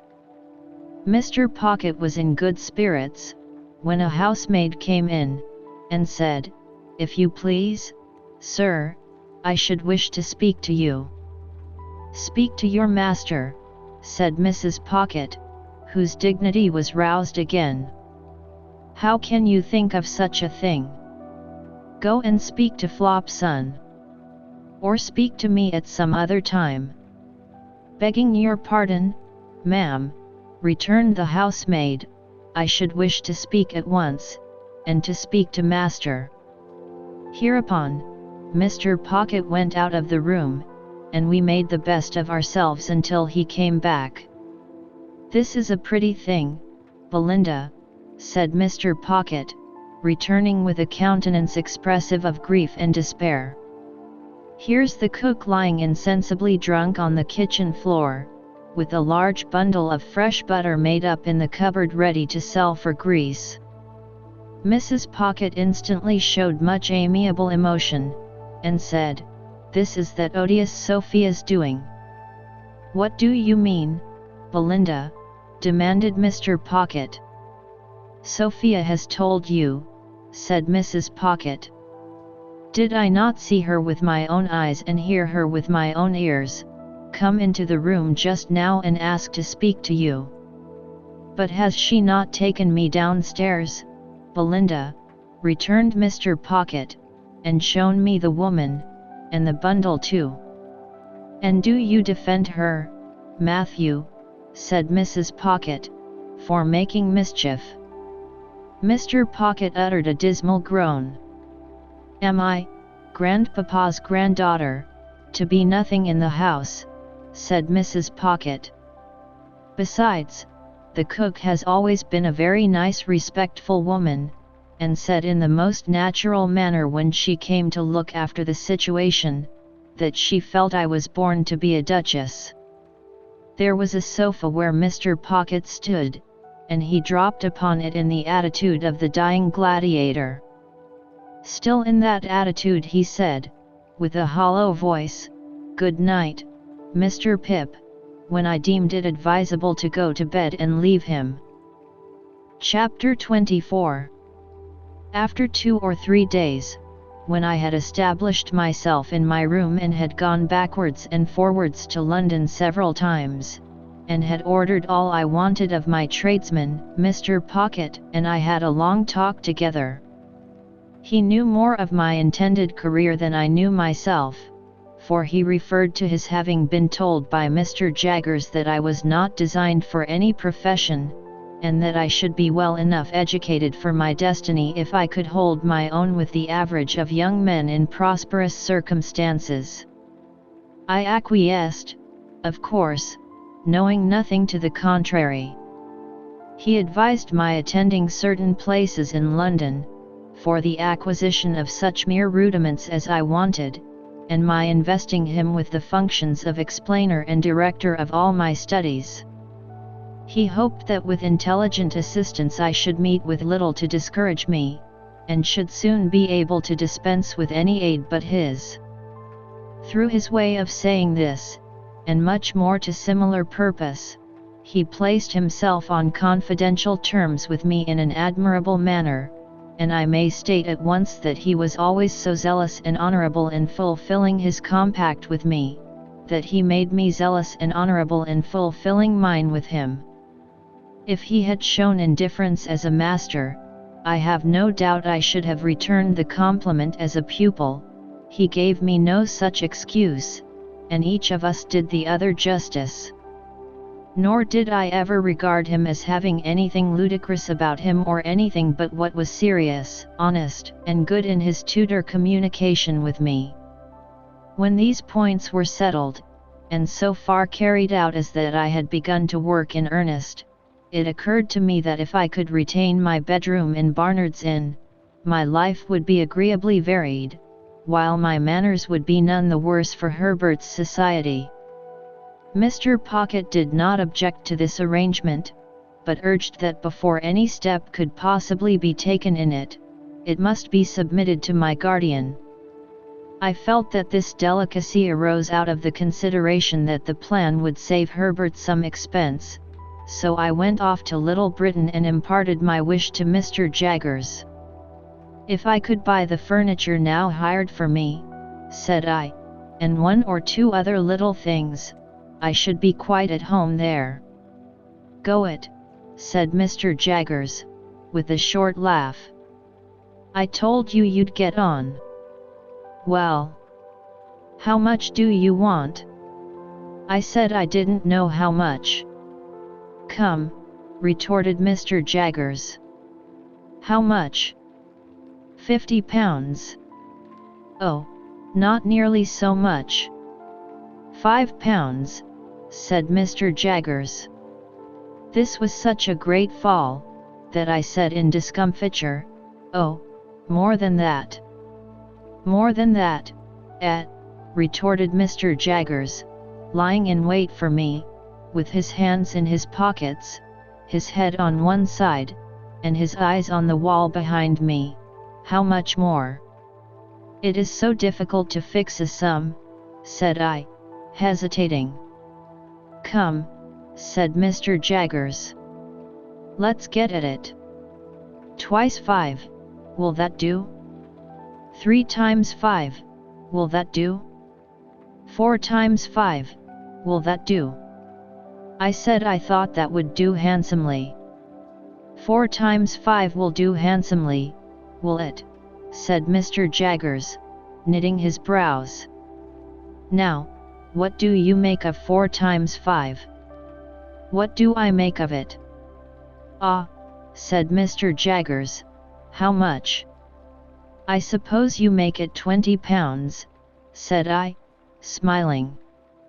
"Never mind what I make it, my friend," observed Mr. Jaggers, with a knowing and contradictory toss of his head. "I want to know what you make it." £20, of course." "Wemmick," said Mr. Jaggers, opening his office door. "Take Mr. Pip's written order, and pay him £20. This strongly marked way of doing business made a strongly marked impression on me, and that not of an agreeable kind. Mr. Jaggers never laughed, but he wore great bright creaking boots, and, in poising himself on these boots, with his large head bent down and his eyebrows joined together, awaiting an answer, he sometimes caused the boots to creak, as if they laughed in a dry and suspicious way. As he happened to go out now, and as Wemmick was brisk and talkative, I said to Wemmick that I hardly knew what to make of Mr. Jaggers's manner. "Tell him that, and he'll take it as a compliment," answered Wemmick. "He don't mean that you should know what to make of it." "Oh," for I looked surprised, "it's not personal, it's professional, only professional." Wemmick was at his desk, lunching and crunching on a dry hard biscuit, pieces of which he threw from time to time into his slit of a mouth, as if he were posting them. "Always seems to me," said Wemmick, as if he had set a man-trap and was watching it. "Suddenly click you're caught." Without remarking that man-traps were not among the amenities of life, I said I supposed he was very skillful. "Deep," said Wemmick, "as Australia," pointing with his pen at the office floor, to express that Australia was understood, for the purposes of the figure, to be symmetrically on the opposite spot of the globe. "If there was anything deeper," added Wemmick, bringing his pen to paper, "he'd be it." "Then," I said I supposed he had a fine business, and Wemmick said, "Ca pi tall." Then I asked if there were many clerks. To which he replied, "We don't run much into clerks, because there's only one Jaggers, and people won't have him at second hand. There are only 4 of us. Would you like to see 'em?" You are one of us, as I may say. I accepted the offer. When Mr. Wemmick had put all the biscuit into the post, and had paid me my money from a cash box in a safe, the key of which safe he kept somewhere down his back and produced from his coat collar like an iron pigtail, we went upstairs. The house was dark and shabby, and the greasy shoulders that had left their mark in Mr. Jaggers's room seemed to have been shuffling up and down the staircase for years. In the front first floor, a clerk who looked something between a publican and a rat-catcher, a large pale, puffed, swollen man was attentively engaged with 3 or 4 people of shabby appearance, whom he treated as unceremoniously as everybody seemed to be treated who contributed to Mr. Jaggers's coffers. "Getting evidence together," said Mr. Wemmick, as we came out, "for the Bailey." In the room over that, a little flabby terrier of a clerk with dangling hair, his cropping seemed to have been forgotten when he was a puppy, was similarly engaged with a man with weak eyes, whom Mr. Wemmick presented to me as a smelter who kept his pot always boiling, and who would melt me anything I pleased, and who was in an excessive white perspiration, as if he had been trying his art on himself. In a back room, a high-shouldered man with a face-ache tied up in dirty flannel, who was dressed in old black clothes that bore the appearance of having been waxed, was stooping over his work of making fair copies of the notes of the other 2 gentlemen, for Mr. Jaggers's own use. This was all the establishment. When we went downstairs again, Wemmick led me into my guardian's room, and said, "This you've seen already." "Pray," said I, as the 2 odious casts with the twitchy leer upon them caught my sight again, "whose likenesses are those?" "These," said Wemmick, getting upon a chair, and blowing the dust off the horrible heads before bringing them down. "These are 2 celebrated ones. Famous clients of ours that got us a world of credit.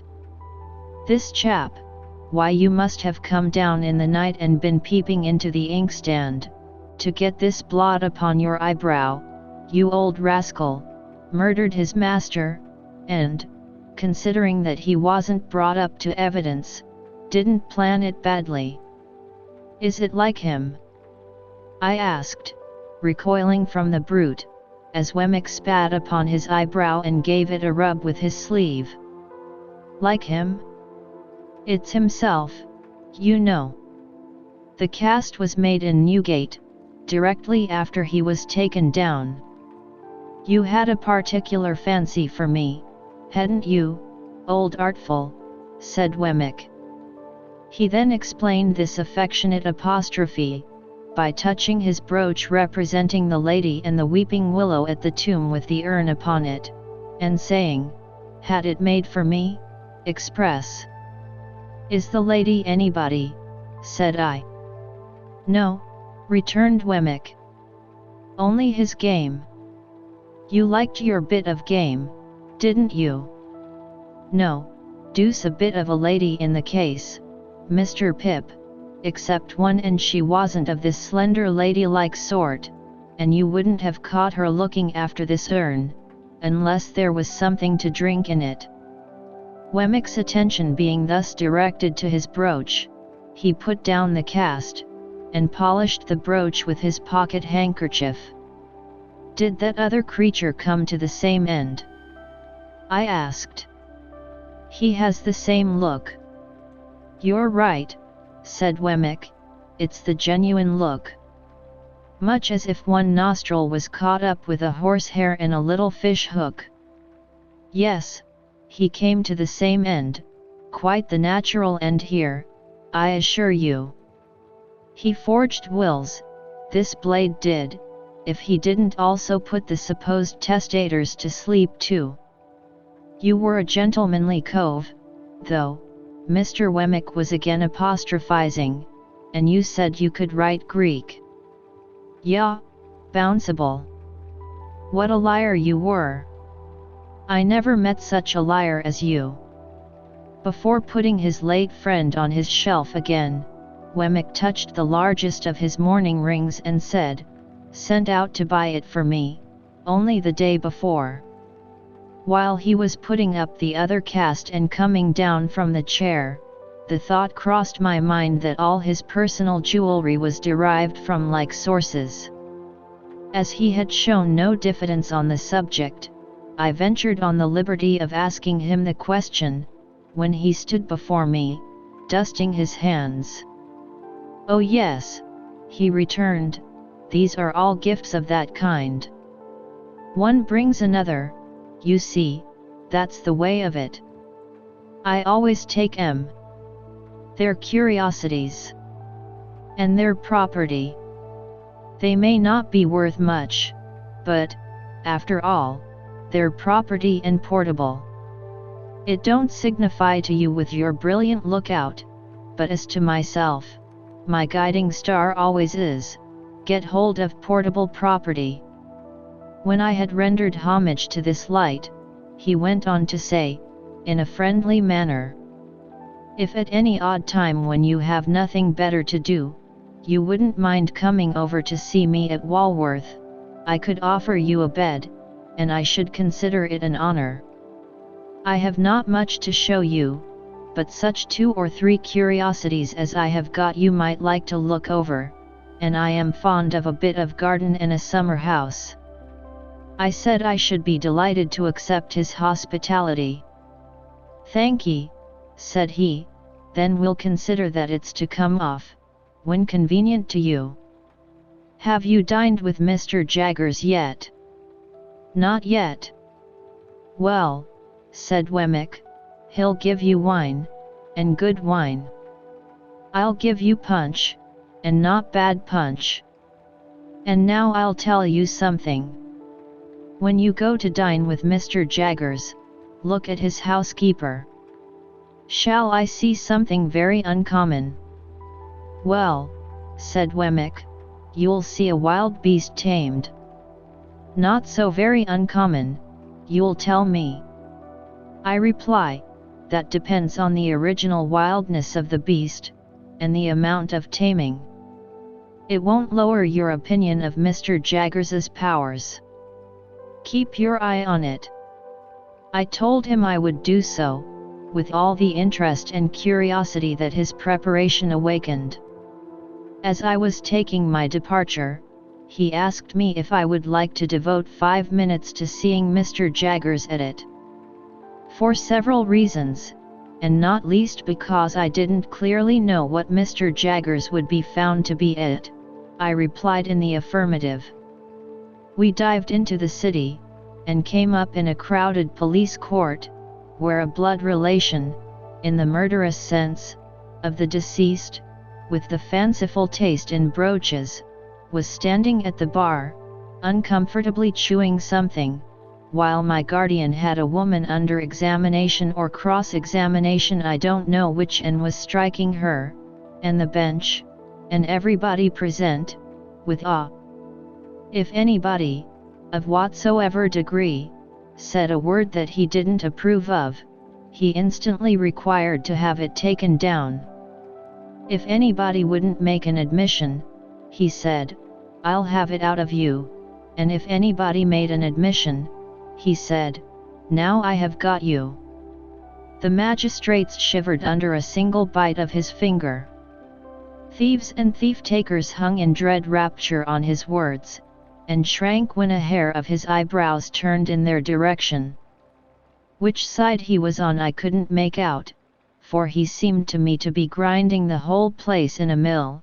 I only know that when I stole out on tiptoe, he was not on the side of the bench, for he was making the legs of the old gentleman who presided, quite convulsive under the table, by his denunciations of his conduct as the representative of British law and justice in that chair that day.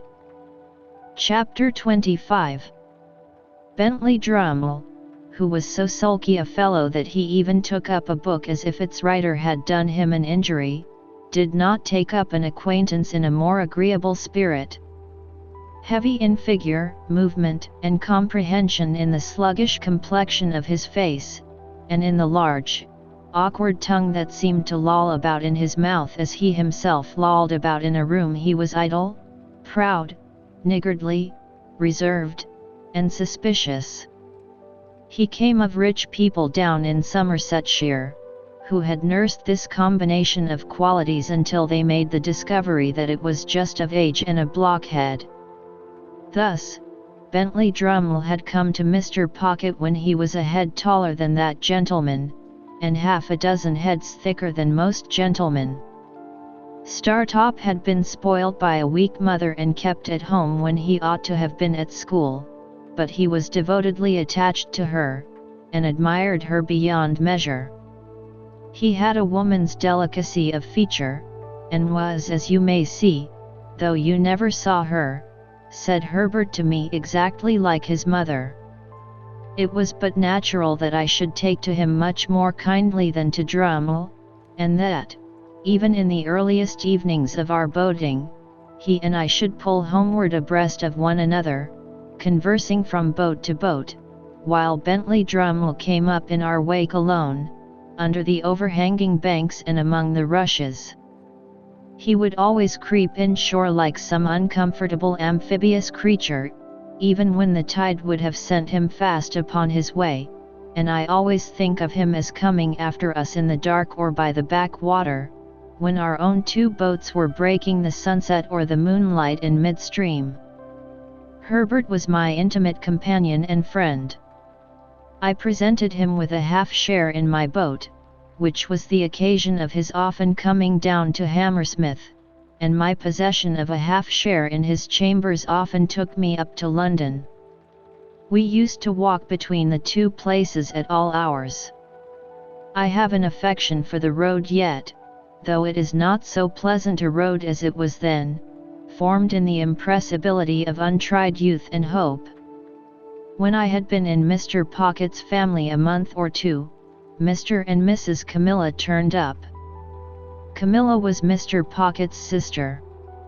Georgiana, whom I had seen at Miss Havisham's on the same occasion, also turned up. She was a cousin, an indigestive single woman, who called her rigidity religion, and her liver love. These people hated me with the hatred of cupidity and disappointment. As a matter of course, they fawned upon me in my prosperity with the basest meanness. Towards Mr. Pocket, as a grown-up infant with no notion of his own interests, they showed the complacent forbearance I had heard them express. Mrs. Pocket they held in contempt, but they allowed the poor soul to have been heavily disappointed in life, because that shed a feeble reflected light upon themselves. These were the surroundings among which I settled down, and applied myself to my education. I soon contracted expensive habits, and began to spend an amount of money that within a few short months I should have thought almost fabulous, but through good and evil I stuck to my books. There was no other merit in this, than my having sense enough to feel my deficiencies. Between Mr. Pocket and Herbert I got on fast, and, with one or the other always at my elbow to give me the start I wanted, and clear obstructions out of my road, I must have been as great a dolt as Drummle if I had done less. I had not seen Mr. Wemmick for some weeks, when I thought I would write him a note and propose to go home with him on a certain evening. He replied that it would give him much pleasure, and that he would expect me at the office at 6 o'clock. Thither I went, and there I found him, putting the key of his safe down his back as the clock struck. "Did you think of walking down to Walworth?" said he. "Certainly," said I, "if you approve." "Very much," was Wemmick's reply, "for I have had my legs under the desk all day, and shall be glad to stretch them. Now, I'll tell you what I have got for supper, Mr. Pip.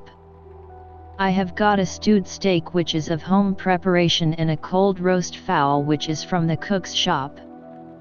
I think it's tender, because the master of the shop was a juryman in some cases of ours the other day, and we let him down easy. I reminded him of it when I bought the fowl, and I said, pick us out a good one, old Briton, because if we had chosen to keep you in the box another day or two, we could easily have done it. He said to that, let me make you a present of the best fowl in the shop. I let him, of course. As far as it goes, it's property and portable. You don't object to an aged parent, I hope. I really thought he was still speaking of the fowl, until he added, because I have got an aged parent at my place. I then said what politeness required. So, you haven't dined with Mr. Jaggers yet, he pursued, as we walked along. Not yet. He told me so this afternoon when he heard you were coming. I expect you'll have an invitation tomorrow. He's going to ask your pals, too. 3 of 'em, ain't there? Although I was not in the habit of counting Drummle as one of my intimate associates, I answered, yes.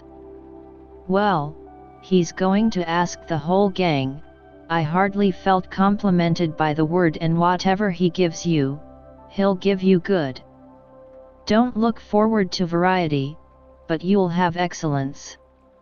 And there's another rum thing in his house, proceeded Wemmick, after a moment's pause, as if the remark followed on the housekeeper understood, he never lets a door or window be fastened at night. Is he never robbed? That's it, returned Wemmick. He says, and gives it out publicly, I want to see the man who'll rob me. Lord bless you, I have heard him, 100 times, if I have heard him once, say to regular cracksmen in our front office, you know where I live, now, no bolt is ever drawn there, why don't you do a stroke of business with me? Come, can't I tempt you? Not a man of them, sir, would be bold enough to try it on, for love or money.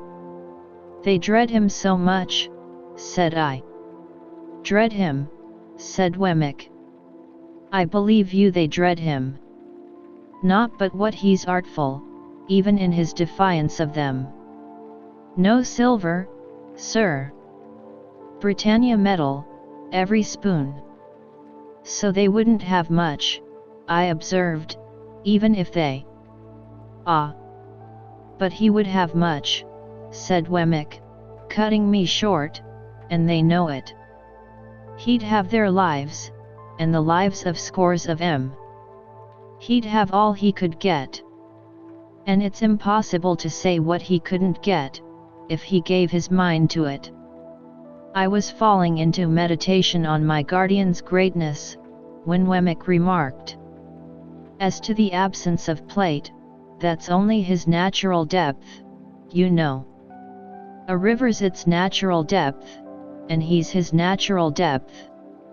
Look at his watch chain. That's real enough. It's very massive, said I. Massive, repeated Wemmick. I think so. And his watch is a gold repeater, and worth £100 if it's worth a penny. Mr. Pip, there are about 700 thieves in this town who know all about that watch.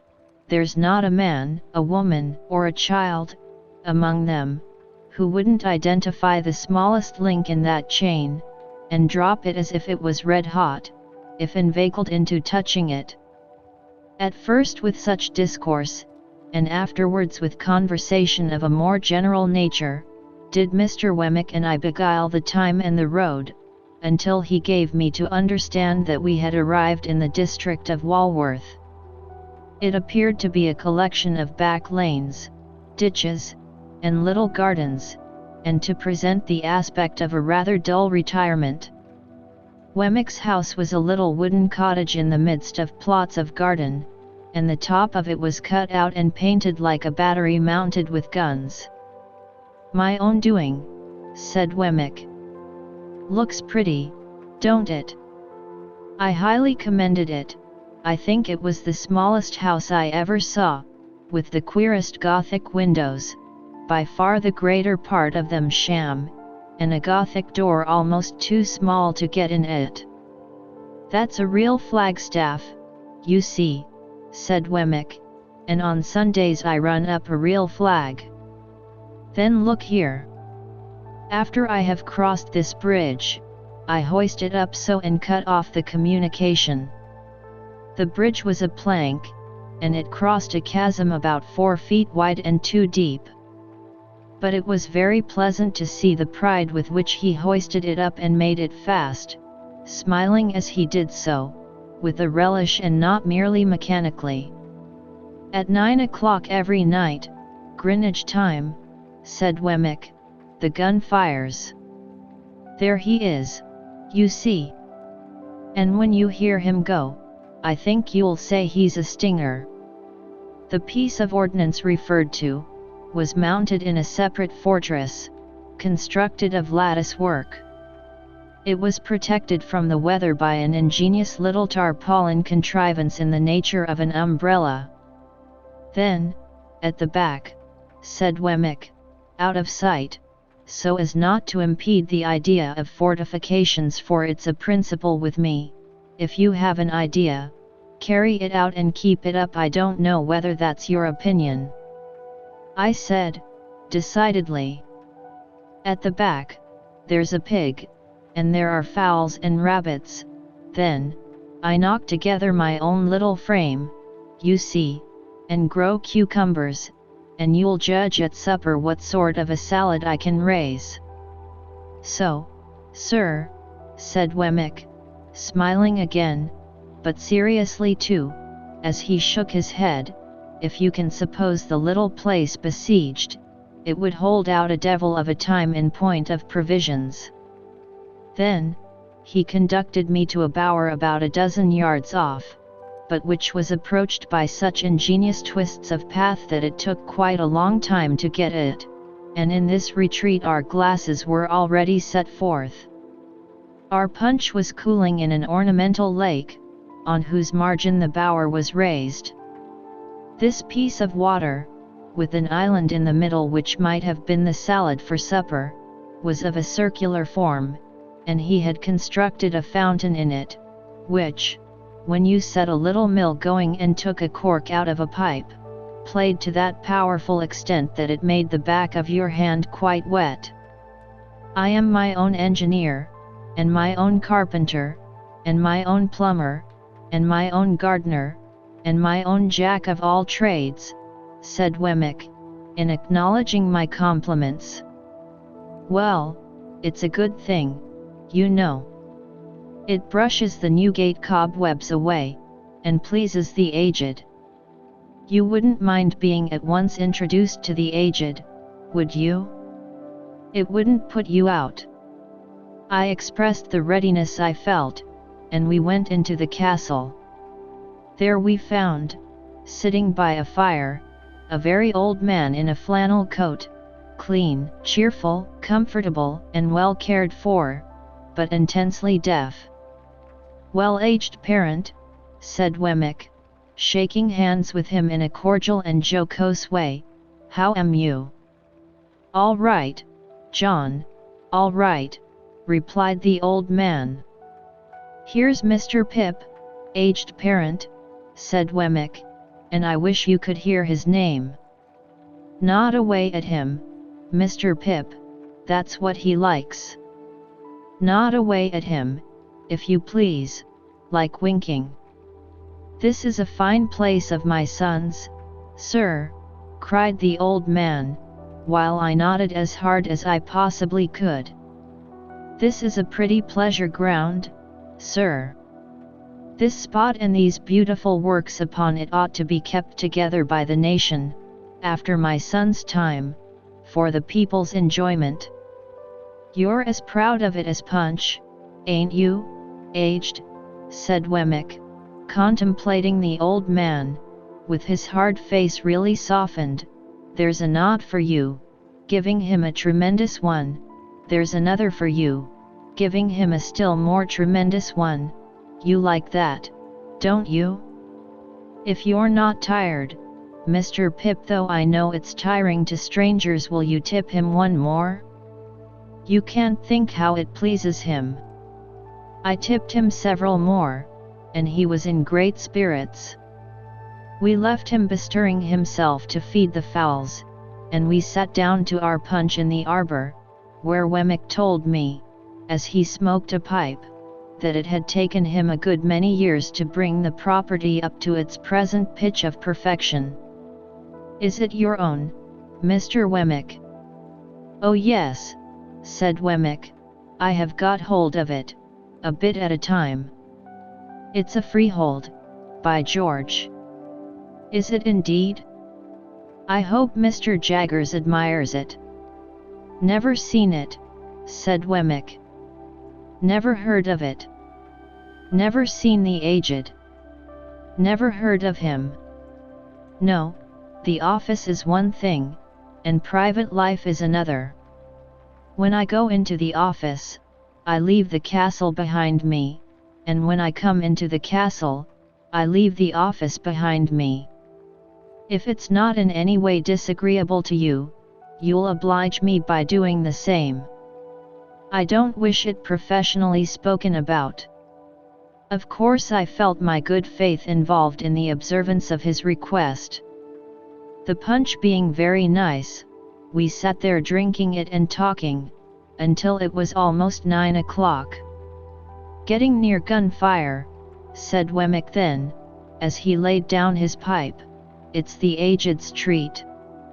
Proceeding into the castle again, we found the aged heating the poker, with expectant eyes, as a preliminary to the performance of this great nightly ceremony. Wemmick stood with his watch in his hand until the moment was come for him to take the red-hot poker from the aged, and repair to the battery. He took it, and went out, and presently the stinger went off with a bang that shook the crazy little box of a cottage as if it must fall to pieces, and made every glass and teacup in it ring. Upon this, the aged, who I believe would have been blown out of his armchair but for holding on by the elbows, cried out exultingly, "He's fired!"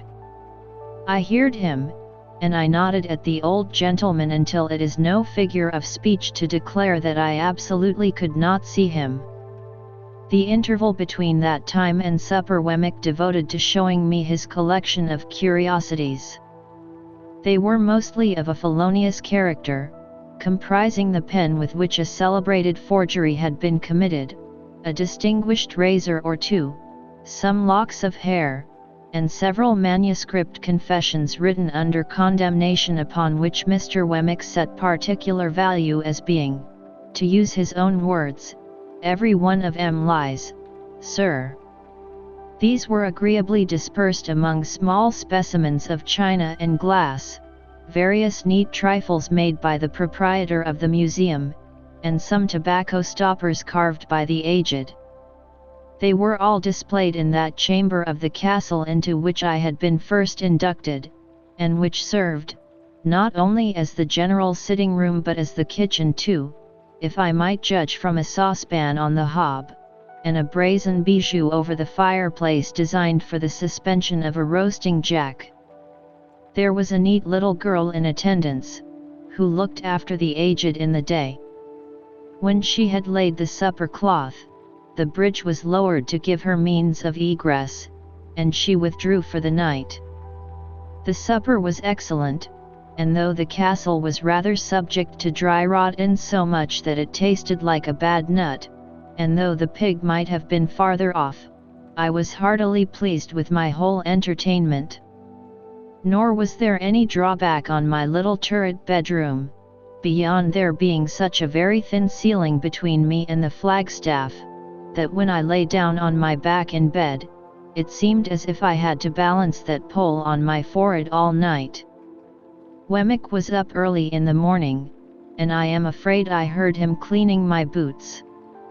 After that, he fell to gardening, and I saw him from my Gothic window pretending to employ the aged, and nodding at him in a most devoted manner. Our breakfast was as good as the supper, and at 8:30 precisely we started for Little Britain. By degrees, Wemmick got drier and harder as we went along, and his mouth tightened into a post office again. At last, when we got to his place of business and he pulled out his key from his coat collar, he looked as unconscious of his Walworth property as if the castle and the drawbridge and the arbour and the lake and the fountain and the aged had all been blown into space together by the last discharge of the stinger. Chapter 26. It fell out as Wemmick had told me it would, that I had an early opportunity of comparing my guardian's establishment with that of his cashier and clerk. My guardian was in his room, washing his hands with his scented soap, when I went into the office from Walworth, and he called me to him, and gave me the invitation for myself and friends which Wemmick had prepared me to receive. No ceremony, he stipulated, and no dinner dress, and say tomorrow. I asked him where we should come to, for I had no idea where he lived, and I believe it was in his general objection to make anything like an admission, that he replied, "Come here, and I'll take you home with me." I embraced this opportunity of remarking that he washed his clients off, as if he were a surgeon or a dentist. He had a closet in his room, fitted up for the purpose, which smelled of the scented soap like a perfumer's shop. It had an unusually large jack towel on a roller inside the door, and he would wash his hands, and wipe them and dry them all over this towel, whenever he came in from a police court or dismissed a client from his room. When I and my friends repaired to him at 6 o'clock next day, he seemed to have been engaged on a case of a darker complexion than usual, for we found him with his head butted into this closet, not only washing his hands, but laving his face and gargling his throat. And even when he had done all that, and had gone all round the jack towel, he took out his penknife and scraped the case out of his nails before he put his coat on. There were some people slinking about as usual when we passed out into the street, who were evidently anxious to speak with him, but there was something so conclusive in the halo of scented soap which encircled his presence, that they gave it up for that day. As we walked along westward, he was recognized ever and again by some face in the crowd of the streets, and whenever that happened he talked louder to me, but he never otherwise recognized anybody, or took notice that anybody recognized him. He conducted us to Gerrard Street, Soho, to a house on the south side of that street. Rather a stately house of its kind, but dolefully in want of painting, and with dirty windows. He took out his key and opened the door, and we all went into a stone hall, bare, gloomy, and little used. So, up a dark brown staircase into a series of 3 dark brown rooms on the first floor. There were carved garlands on the panelled walls, and as he stood among them giving us welcome, I know what kind of loops I thought they looked like. Dinner was laid in the best of these rooms, the second was his dressing room, the third, his bedroom. He told us that he held the whole house, but rarely used more of it than we saw. The table was comfortably laid, no silver in the service, of course, and at the side of his chair was a capacious dumbwaiter, with a variety of bottles and decanters on it, and 4 dishes of fruit for dessert. I noticed throughout, that he kept everything under his own hand, and distributed everything himself. There was a bookcase in the room. I saw from the backs of the books, that they were about evidence, criminal law, criminal biography, trials, acts of parliament, and such things. The furniture was all very solid and good, like his watch chain.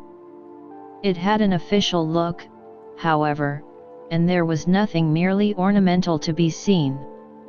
In a corner was a little table of papers with a shaded lamp, so that he seemed to bring the office home with him in that respect too, and to wheel it out of an evening and fall to work.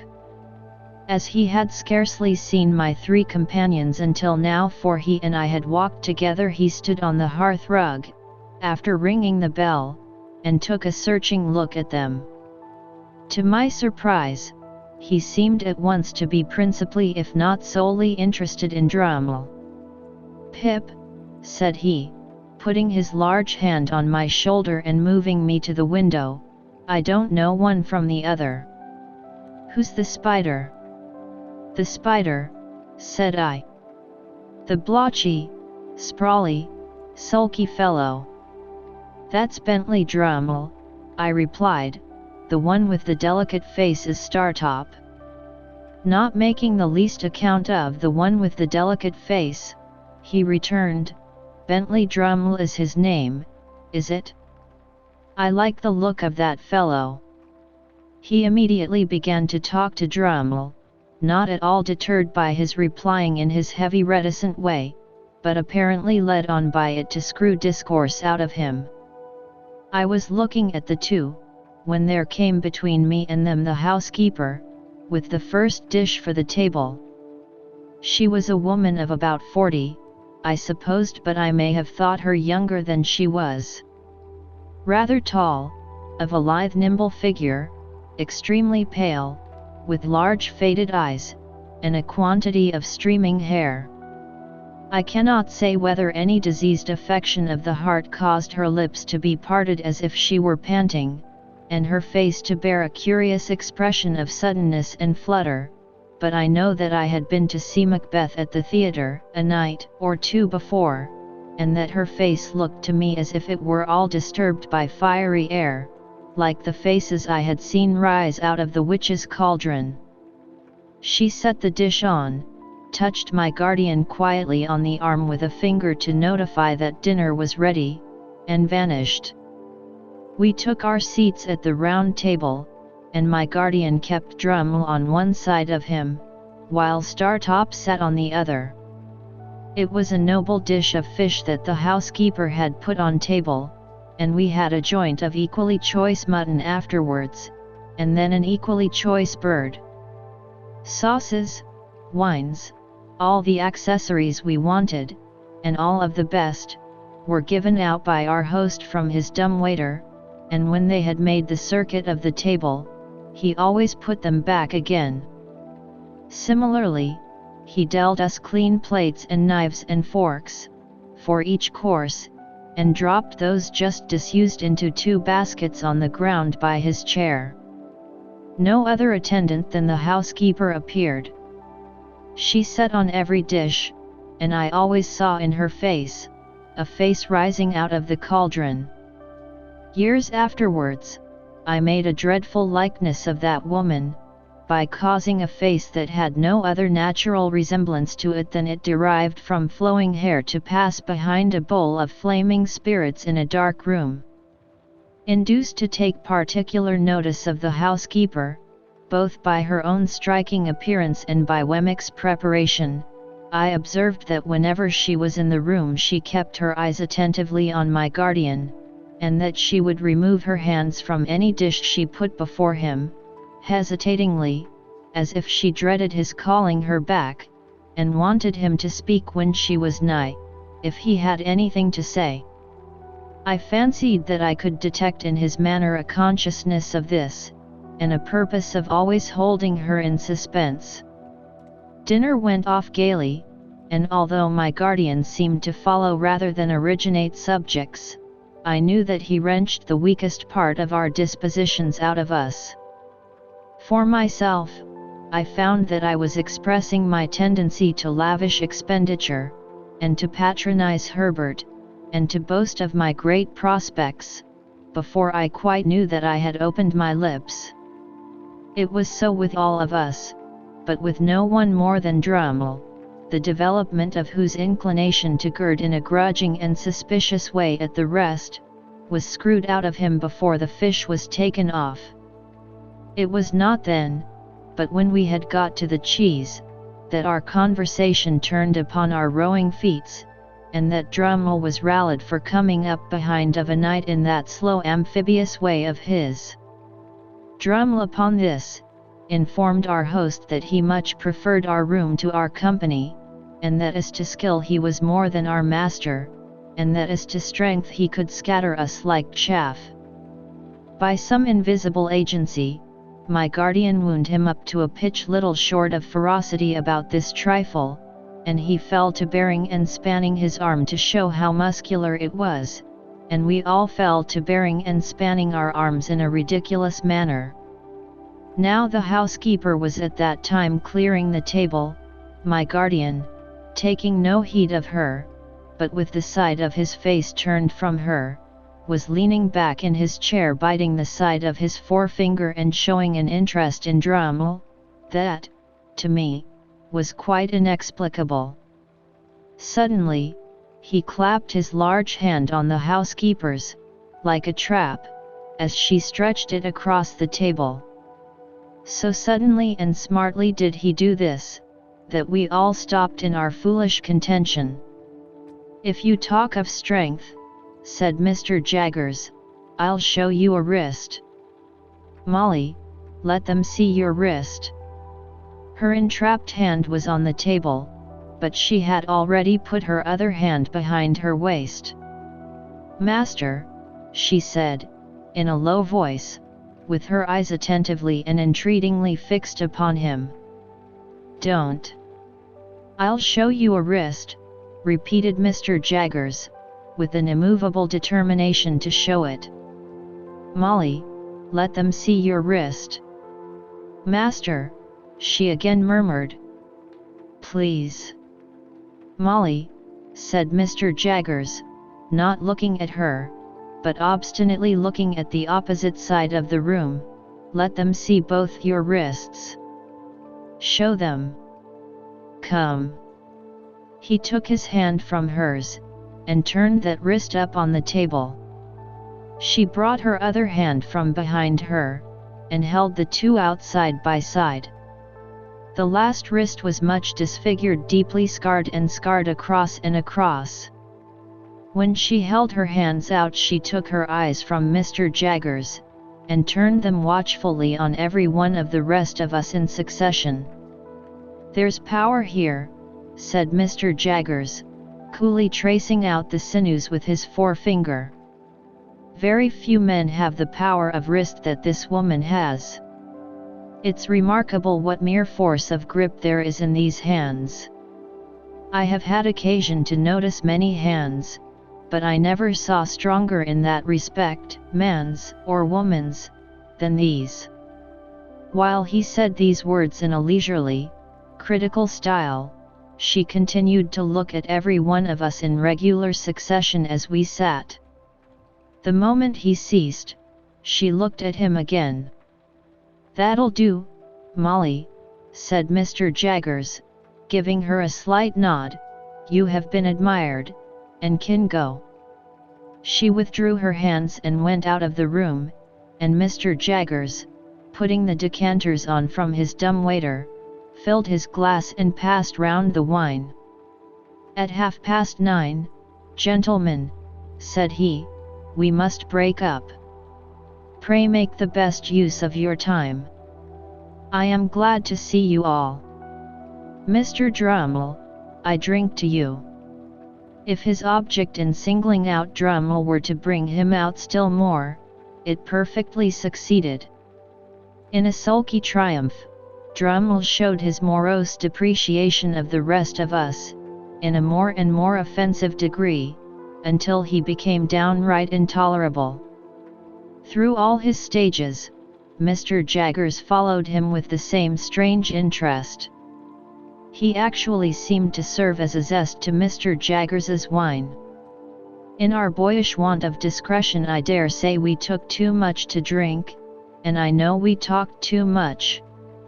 We became particularly hot upon some boorish sneer of Drummle's, to the effect that we were too free with our money. It led to my remarking, with more zeal than discretion, that it came with a bad grace from him, to whom Startop had lent money in my presence but a week or so before. "Well," retorted Drummle, "he'll be paid."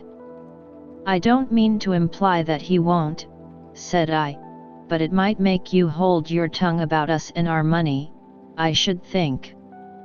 "You should think," retorted Drummle. "Oh Lord! I dare say," I went on, meaning to be very severe, "that you wouldn't lend money to any of us if we wanted it." "You are right," said Drummle. "I wouldn't lend one of you a sixpence. I wouldn't lend anybody a sixpence. Rather mean to borrow under those circumstances, I should say." "You should say," repeated Drummle. "Oh Lord!" This was so very aggravating, the more especially as I found myself making no way against his surly obtuseness, that I said, disregarding Herbert's efforts to check me, "Come, Mr. Drummle, since we are on the subject, I'll tell you what passed between Herbert here and me, when you borrowed that money." "I don't want to know what passed between Herbert there and you," growled Drummle. And I think he added in a lower growl, that we might both go to the devil and shake ourselves. "I'll tell you, however," said I, "whether you want to know or not. We said that as you put it in your pocket, very glad to get it, you seemed to be immensely amused at his being so weak as to lend it." Drummle laughed outright, and sat laughing in our faces, with his hands in his pockets and his round shoulders raised, plainly signifying that it was quite true, and that he despised us as asses all. Hereupon Startop took him in hand, though with a much better grace than I had shown, and exhorted him to be a little more agreeable. Startop, being a lively, bright young fellow, and Drummle being the exact opposite, the latter was always disposed to resent him as a direct personal affront. He now retorted in a coarse, lumpish way, and Startop tried to turn the discussion aside with some small pleasantry that made us all laugh. Resenting this little success more than anything, Drummle, without any threat or warning, pulled his hands out of his pockets, dropped his round shoulders, swore, took up a large glass, and would have flung it at his adversary's head, but for our entertainers dexterously seizing it at the instant when it was raised for that purpose. "Gentlemen," said Mr. Jaggers, deliberately putting down the glass, and hauling out his gold repeater by its massive chain, "I am exceedingly sorry to announce that it's 9:30. On this hint we all rose to depart. Before we got to the street door, Startop was cheerily calling Drummle old boy, as if nothing had happened. But the old boy was so far from responding, that he would not even walk to Hammersmith on the same side of the way, so Herbert and I, who remained in town, saw them going down the street on opposite sides, Startop leading, and Drummle lagging behind in the shadow of the houses, much as he was wont to follow in his boat. As the door was not yet shut, I thought I would leave Herbert there for a moment, and run upstairs again to say a word to my guardian. I found him in his dressing room surrounded by his stock of boots, already hard at it, washing his hands of us. I told him I had come up again to say how sorry I was that anything disagreeable should have occurred, and that I hoped he would not blame me much. "Pooh," said he, sluicing his face, and speaking through the water drops, "it's nothing, Pip. I like that spider though." He had turned towards me now, and was shaking his head, and blowing, and toweling himself. "I am glad you like him, sir," said I, "but I don't." "No, no," my guardian assented, "don't have too much to do with him. Keep as clear of him as you can. But I like the fellow, Pip, he is one of the true sort. Why, if I was a fortune teller. Looking out of the towel, he caught my eye. But I am not a fortune teller, he said, letting his head drop into a festoon of towel, and toweling away at his 2 ears. You know what I am, don't you? Good night, Pip. Good night, sir.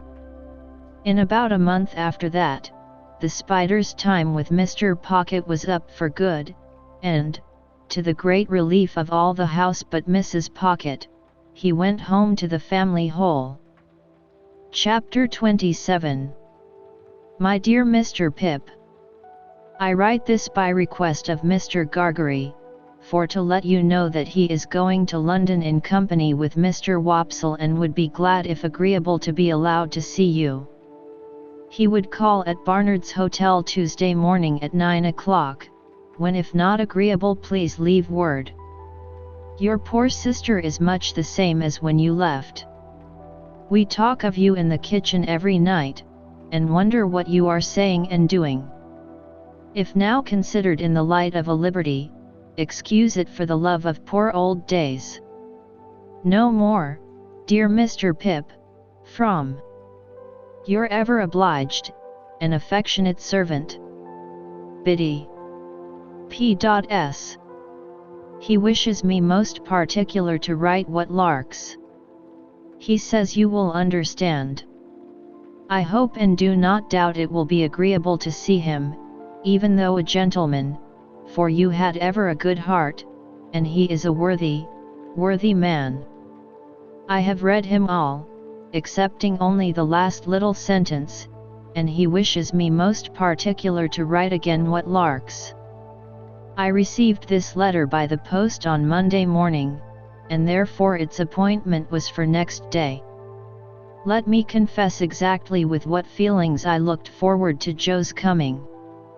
Not with pleasure, though I was bound to him by so many ties, no, with considerable disturbance, some mortification, and a keen sense of incongruity. If I could have kept him away by paying money, I certainly would have paid money. My greatest reassurance was that he was coming to Barnard's Inn, not to Hammersmith, and consequently would not fall in Bentley Drummle's way. I had little objection to his being seen by Herbert or his father, for both of whom I had a respect, but I had the sharpest sensitiveness as to his being seen by Drummle, whom I held in contempt. So, throughout life, our worst weaknesses and meannesses are usually committed for the sake of the people whom we most despise. I had begun to be always decorating the chambers in some quite unnecessary and inappropriate way or other, and very expensive those wrestles with Barnard proved to be. By this time, the rooms were vastly different from what I had found them, and I enjoyed the honor of occupying a few prominent pages in the books of a neighboring upholsterer. I had got on so fast of late, that I had even started a boy in boots, top boots, in bondage and slavery, to whom I might have been said to pass my days. For, after I had made the monster, out of the refuse of my washerwoman's family, and had clothed him with a blue coat, canary waistcoat, white cravat, creamy breeches, and the boots already mentioned, I had to find him a little to do and a great deal to eat, and with both of those horrible requirements he haunted my existence. This avenging phantom was ordered to be on duty at 8 on Tuesday morning in the hall. It was 2 feet square, as charged for floor cloth, and Herbert suggested certain things for breakfast that he thought Joe would like. While I felt sincerely obliged to him for being so interested and considerate, I had an odd half-provoked sense of suspicion upon me, that if Joe had been coming to see him, he wouldn't have been quite so brisk about it. However, I came into town on the Monday night to be ready for Joe, and I got up early in the morning, and caused the sitting room and breakfast table to assume their most splendid appearance. Unfortunately the morning was drizzly, and an angel could not have concealed the fact that Barnard was shedding sooty tears outside the window, like some weak giant of a sweep. As the time approached, I should have liked to run away, but the Avenger pursuant to orders was in the hall, and presently I heard Joe on the staircase. I knew it was Joe, by his clumsy manner of coming upstairs, his state boots being always too big for him, and by the time it took him to read the names on the other floors in the course of his ascent. When at last he stopped outside our door, I could hear his finger tracing over the painted letters of my name, and I afterwards distinctly heard him breathing in at the keyhole. Finally he gave a faint single rap, and Pepper, such was the compromising name of the avenging boy, announced Mr. Gargery. I thought he never would have done wiping his feet, and that I must have gone out to lift him off the mat, but at last he came in. "Joe, how are you, Joe?" "Pip, how are you, Pip?" With his good honest face all glowing and shining, and his hat put down on the floor between us, he caught both my hands and worked them straight up and down, as if I had been the last patented pump. "I am glad to see you, Joe. Give me your hat." But Joe, taking it up carefully with both hands, like a bird's nest with eggs in it, wouldn't hear of parting with that piece of property, and persisted in standing talking over it in a most uncomfortable way. "Which you have that growed," said Joe, "and that swelled, and that gentlefolkied."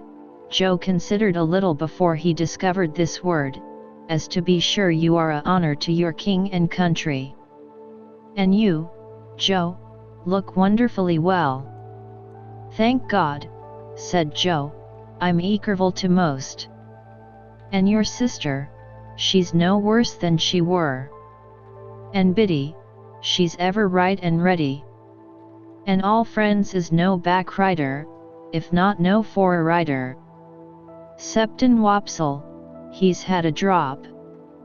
All this time, still with both hands taking great care of the bird's nest, Joe was rolling his eyes round and round the room, and round the flowered pattern of my dressing gown. "Had a drop, Joe?" "Why, yes," said Joe, lowering his voice, "he's left the church and went into the play acting. Which the play acting have likeways brought him to London along with me."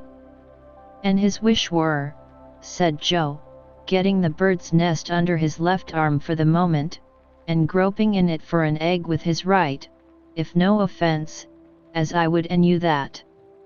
I took what Joe gave me, and found it to be the crumpled playbill of a small metropolitan theatre, announcing the first appearance, in that very week, of the celebrated provincial amateur of Rossian renown, whose unique performance in the highest tragic walk of our national bard has lately occasioned so great a sensation in local dramatic circles.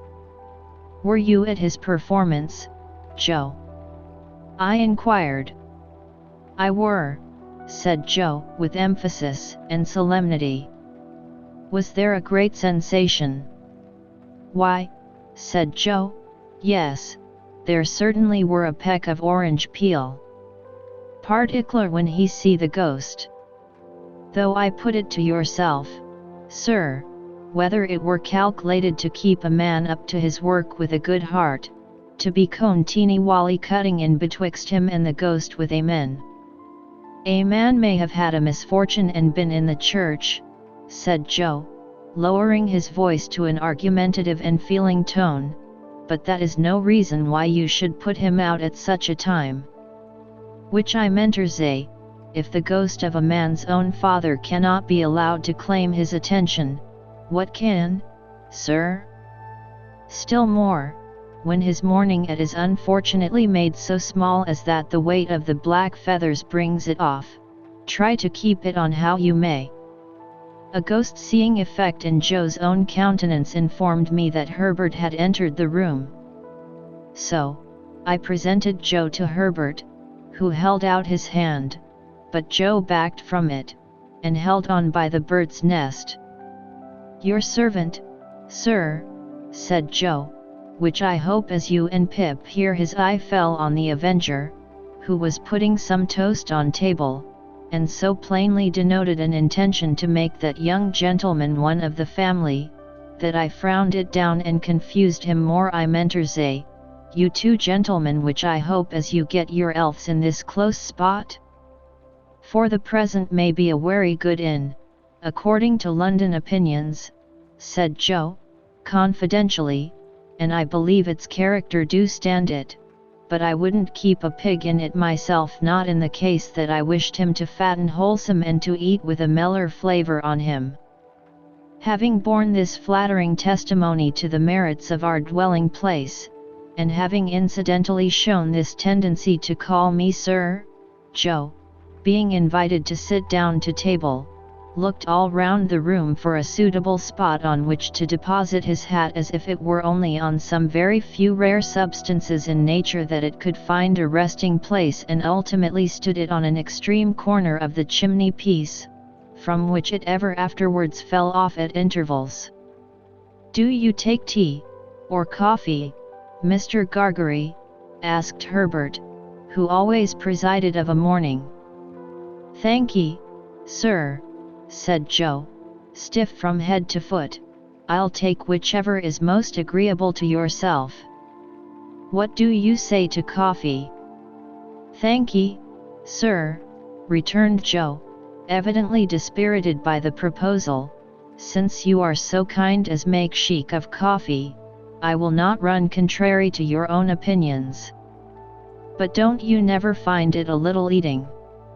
"Say tea then," said Herbert, pouring it out.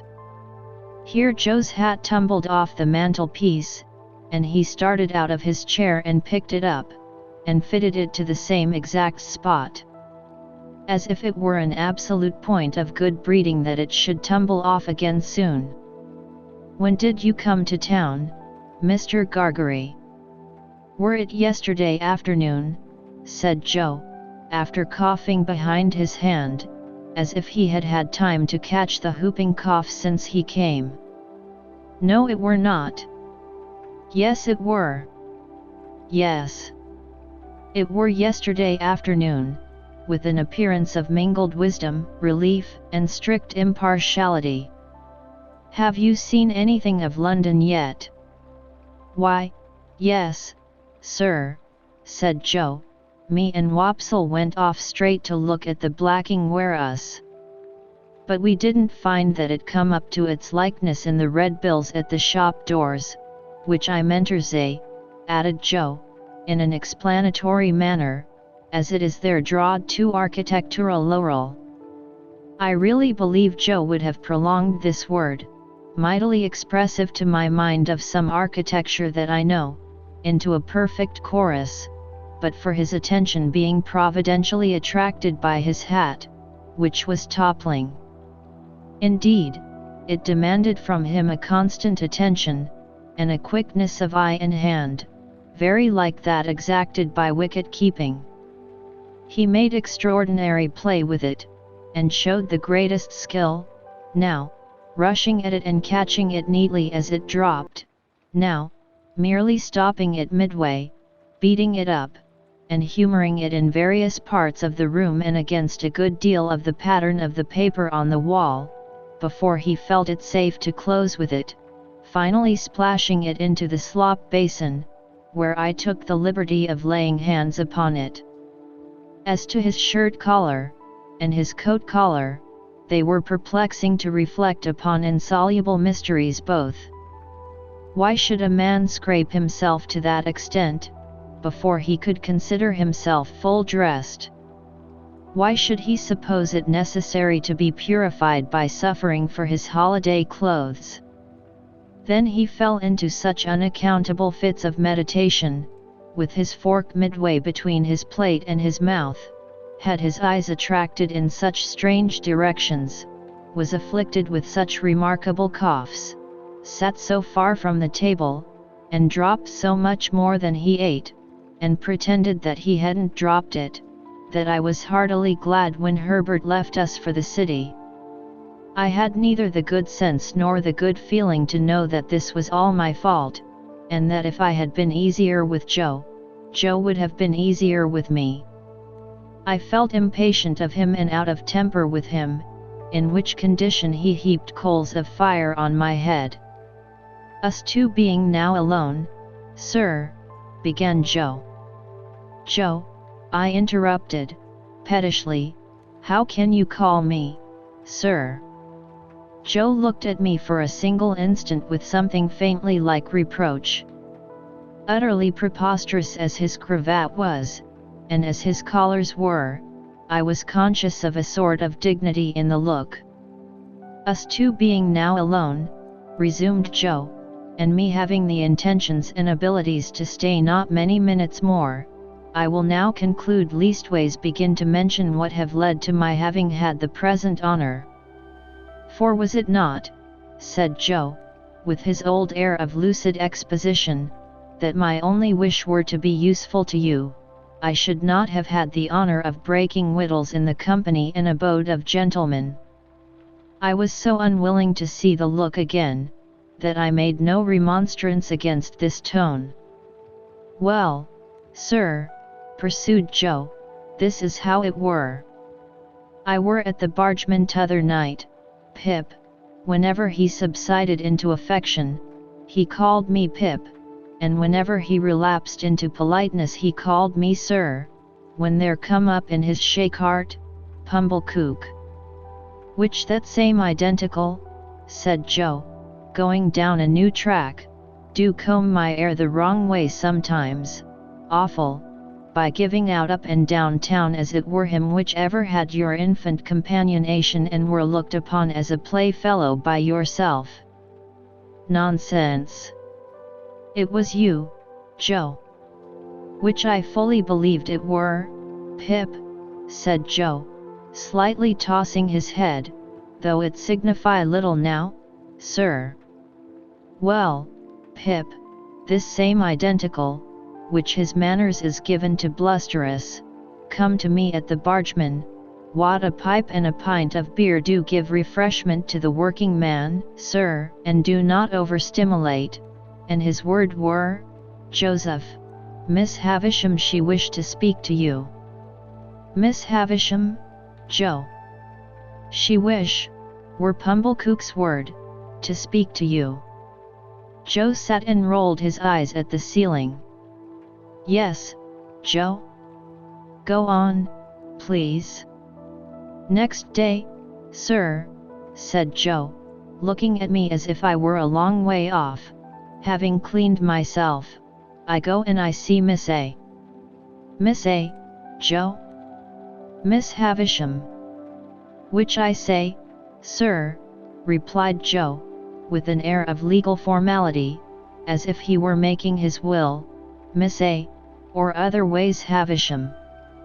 Her expression air then as following, Mr. Gargery. You are in correspondence with Mr. Pip. Having had a letter from you, I were able to say I am.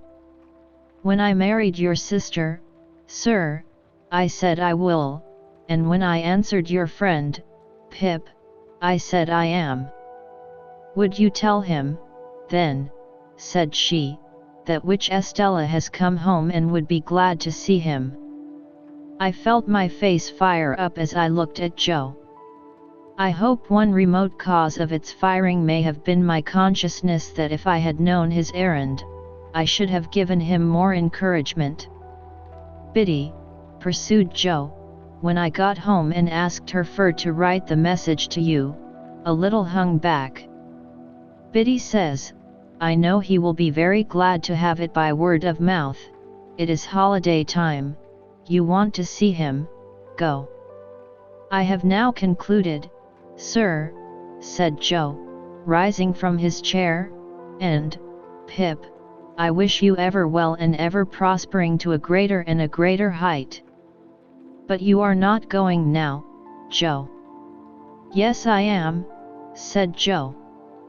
But you are coming back to dinner, Joe. No I am not, said Joe. Our eyes met, and all the sir melted out of that manly heart as he gave me his hand. Pip, dear old chap, life is made of ever so many partings welded together, as I may say, and one man's a blacksmith, and one's a whitesmith, and one's a goldsmith, and one's a coppersmith. Divisions among such must come, and must be met as they come. If there's been any fault at all today, it's mine. You and me is not two figures to be together in London, nor yet anywheres else but what is private, and beknown, and understood among friends. It ain't that I am proud, but that I want to be right, as you shall never see me no more in these clothes. I'm wrong in these clothes. I'm wrong out of the forge, the kitchen, or off th meshes.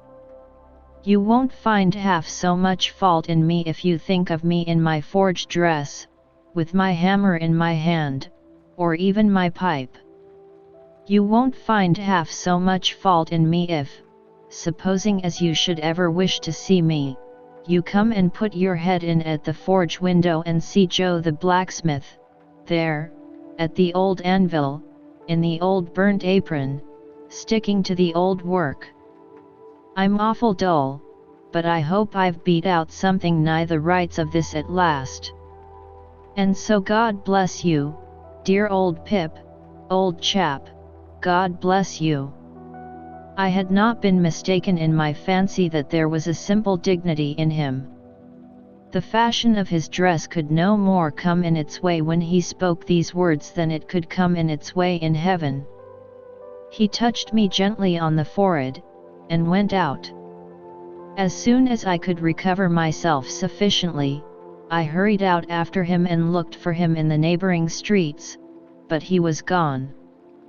Chapter 28. It was clear that I must repair to our town next day, and in the first flow of my repentance, it was equally clear that I must stay at Joe's.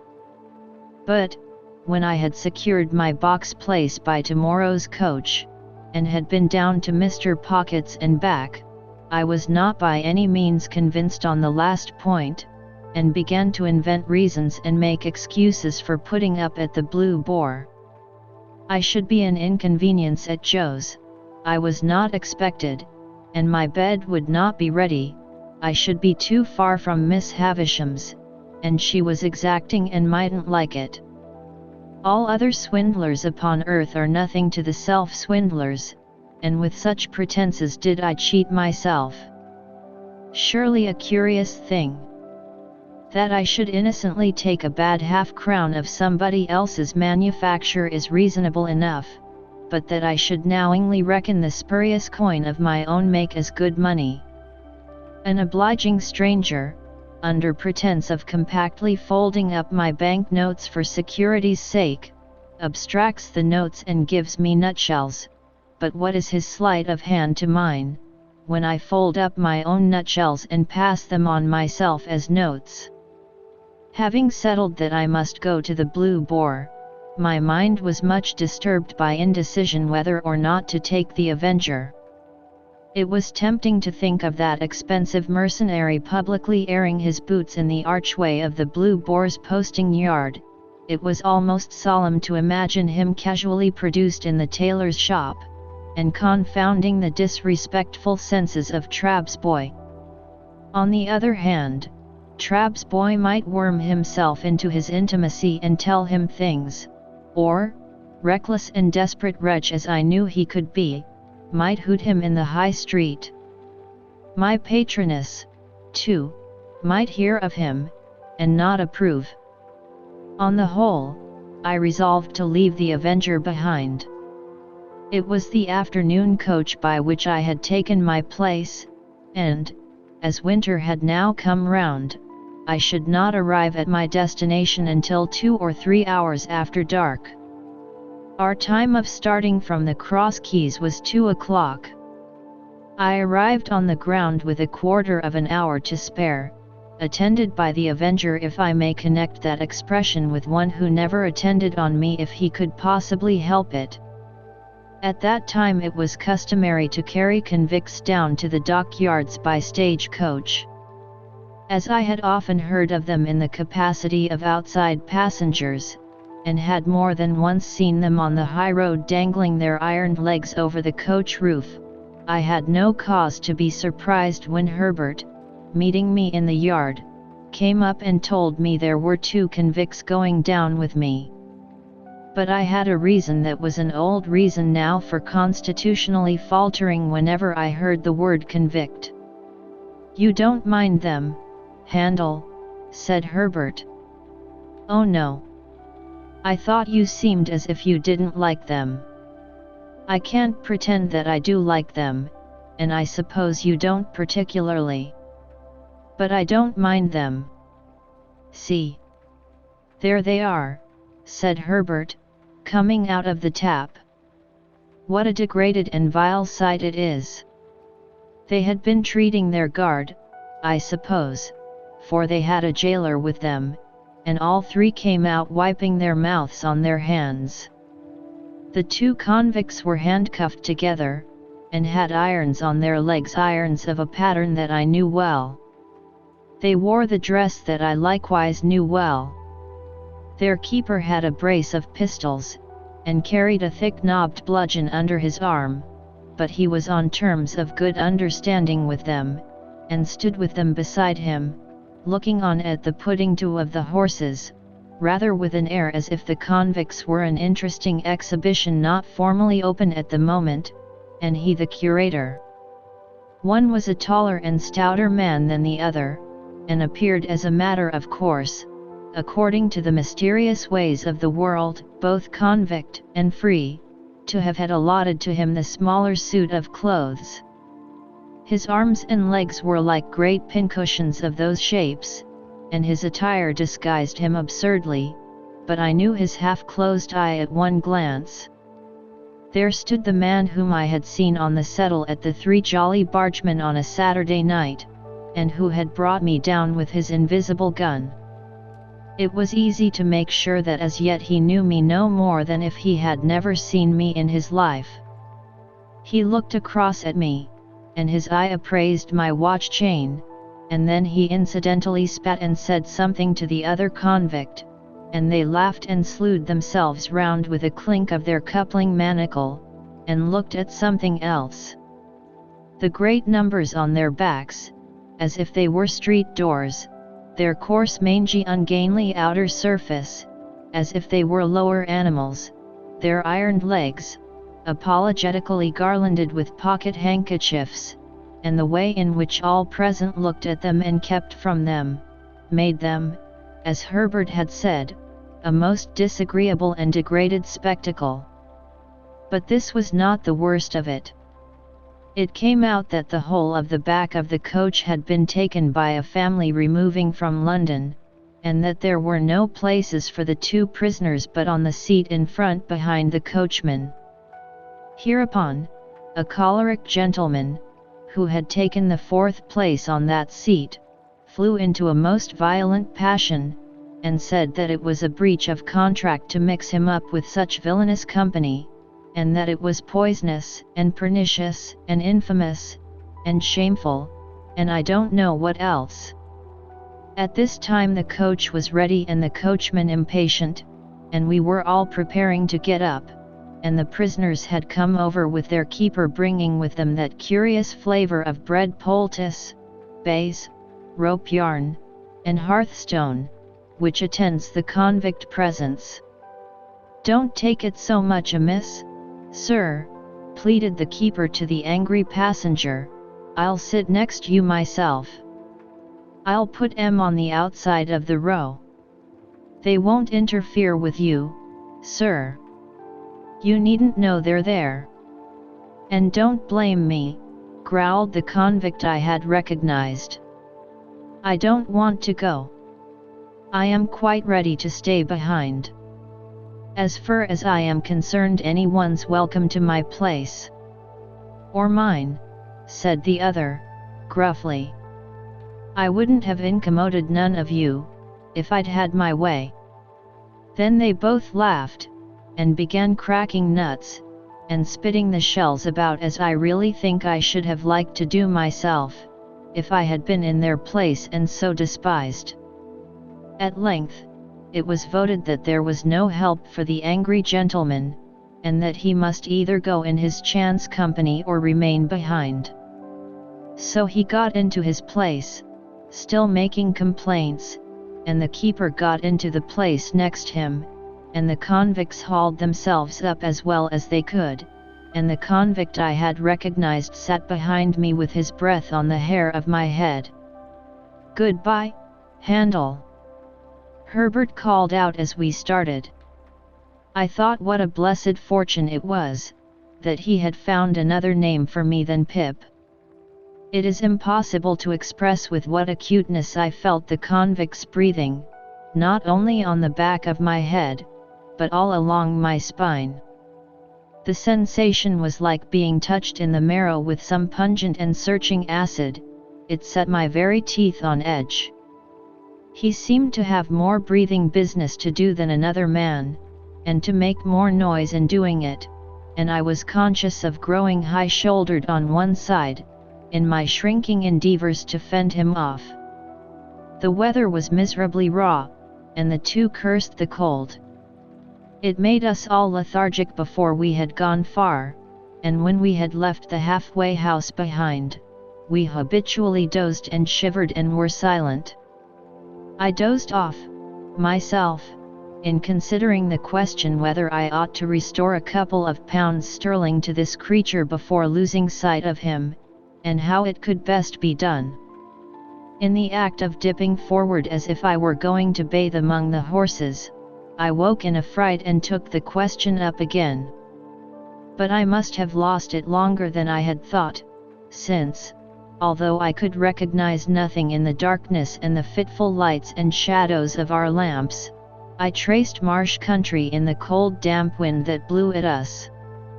Cowering forward for warmth and to make me a screen against the wind, the convicts were closer to me than before. The very first words I heard them interchange as I became conscious, were the words of my own thought, 2 £1 notes. "How did he get 'em?" said the convict I had never seen. "How should I know?" returned the other. "He had 'em stowed away somehows. Give him by friends, I expect." "I wish," said the other, with a bitter curse upon the cold, "that I had 'em here. 2 £1 notes, or friends. 2 £1 notes. I'd sell all the friends I ever had for one, and think it a blessed good bargain." "Well? So he says." "So he says," resumed the convict I had recognized. "It was all said and done in half a minute. Behind a pile of timber in the dockyard you're going to be discharged." "Yes, I was. Would I find out that boy that had fed him and kept his secret, and give him them 2 £1 notes? Yes, I would. And I did." "More fool you," growled the other. "I'd have spent 'em on a man, in wittles and drink. He must have been a green one. Mean to say he knowed nothing of you?" "Not a ha'porth. Different gangs and different ships. He was tried again for prison breaking, and got made a lifer." "And was that honor the only time you worked out, in this part of the country?" "The only time." "What might have been your opinion of the place?" "A most beastly place. Mud bank, mist, swamp, and work, swamp, mist, and mud bank." They both execrated the place in very strong language, and gradually growled themselves out, and had nothing left to say. After overhearing this dialogue, I should assuredly have got down and been left in the solitude and darkness of the highway, but for feeling certain that the man had no suspicion of my identity. Indeed, I was not only so changed in the course of nature, but so differently dressed and so differently circumstanced, that it was not at all likely he could have known me without accidental help. Still, the coincidence of our being together on the coach was sufficiently strange to fill me with a dread that some other coincidence might at any moment connect me, in his hearing, with my name. For this reason, I resolved to alight as soon as we touched the town, and put myself out of his hearing. This device I executed successfully. My little portmanteau was in the boot under my feet. I had but to turn a hinge to get it out. I threw it down before me, got down after it, and was left at the first lamp on the first stones of the town pavement. As to the convicts, they went their way with the coach, and I knew at what point they would be spirited off to the river.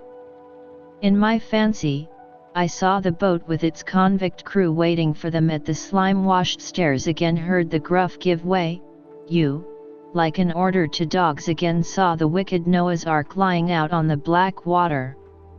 I could not have said what I was afraid of, for my fear was altogether undefined and vague, but there was great fear upon me. As I walked on to the hotel, I felt that a dread, much exceeding the mere apprehension of a painful or disagreeable recognition, made me tremble. I am confident that it took no distinctness of shape, and that it was the revival for a few minutes of the terror of childhood. The coffee room at the Blue Boar was empty, and I had not only ordered my dinner there, but had sat down to it, before the waiter knew me. As soon as he had apologized for the remissness of his memory, he asked me if he should send boots for Mr. Pumblechook. No, said I, certainly not. The waiter, it was he who had brought up the great remonstrance from the commercials, on the day when I was bound, appeared surprised, and took the earliest opportunity of putting a dirty old copy of a local newspaper so directly in my way, that I took it up and read this paragraph. Our readers will learn, not altogether without interest, in reference to the recent romantic rise in fortune of a young artificer in iron of this neighborhood, what a theme, by the way, for the magic pen of our as yet not universally acknowledged townsman to be, the poet of our columns, that the youth's earliest patron, companion, and friend, was a highly respected individual not entirely unconnected with the corn and seed trade, and whose eminently convenient and commodious business premises are situate within 100 miles of the High Street. It is not wholly irrespective of our personal feelings that we record him as the mentor of our young Telemachus, for it is good to know that our town produced the founder of the latter's fortunes. Does the thought-contracted brow of the local sage or the lustrous eye of local beauty inquire whose fortunes? We believe that Quintin Matisse was the blacksmith of Antwerp. Verb. Sap.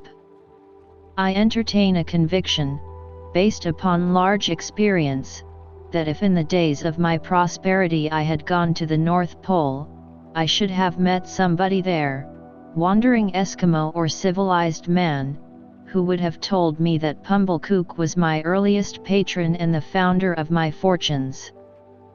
Chapter 29. Betimes in the morning I was up and out. It was too early yet to go to Miss Havisham's, so I loitered into the country on Miss Havisham's side of town, which was not Joe's side. I could go there tomorrow thinking about my patroness, and painting brilliant pictures of her plans for me.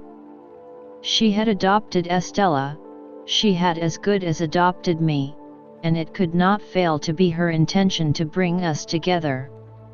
She reserved it for me to restore the desolate house, admit the sunshine into the dark rooms, set the clocks a-going and the cold hearths a-blazing, tear down the cobwebs, destroy the vermin, in short, do all the shining deeds of the young knight of romance, and marry the princess. I had stopped to look at the house as I passed, and its seared red brick walls, blocked windows, and strong green ivy clasping even the stacks of chimneys with its twigs and tendons, as if with sinewy old arms, had made up a rich attractive mystery, of which I was the hero. Estella was the inspiration of it, and the heart of it, of course. But, though she had taken such strong possession of me, though my fancy and my hope were so set upon her, though her influence on my boyish life and character had been all-powerful, I did not, even that romantic morning, invest her with any attributes save those she possessed. I mention this in this place, of a fixed purpose, because it is the clue by which I am to be followed into my poor labyrinth. According to my experience, the conventional notion of a lover cannot be always true. The unqualified truth is, that when I loved Estella with the love of a man, I loved her simply because I found her irresistible.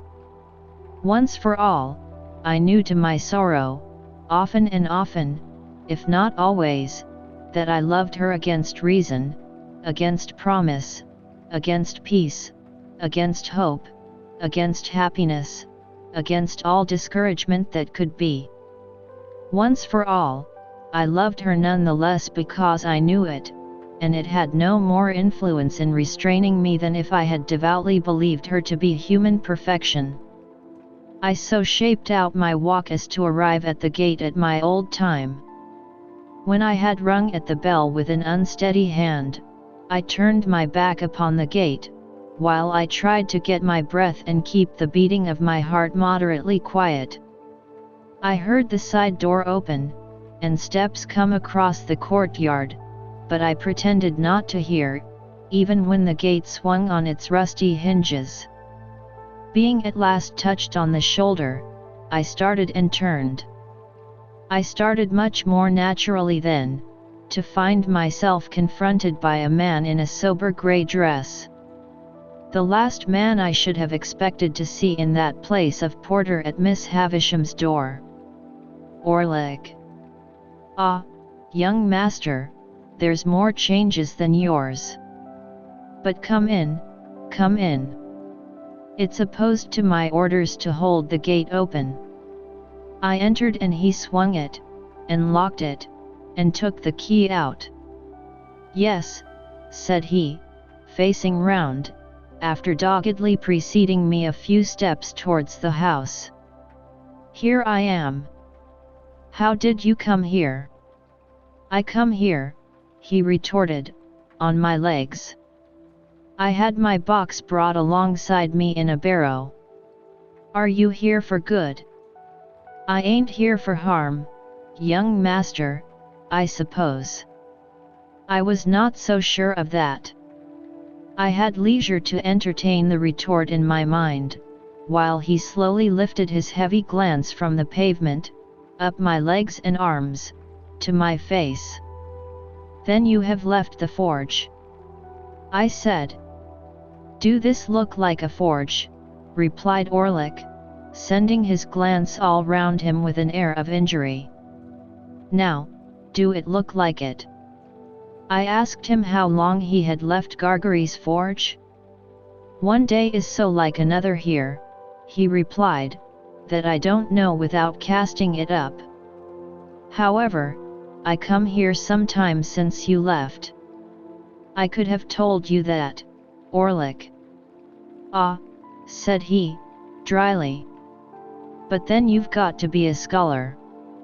By this time we had come to the house, where I found his room to be one just within the side door, with a little window in it looking on the courtyard.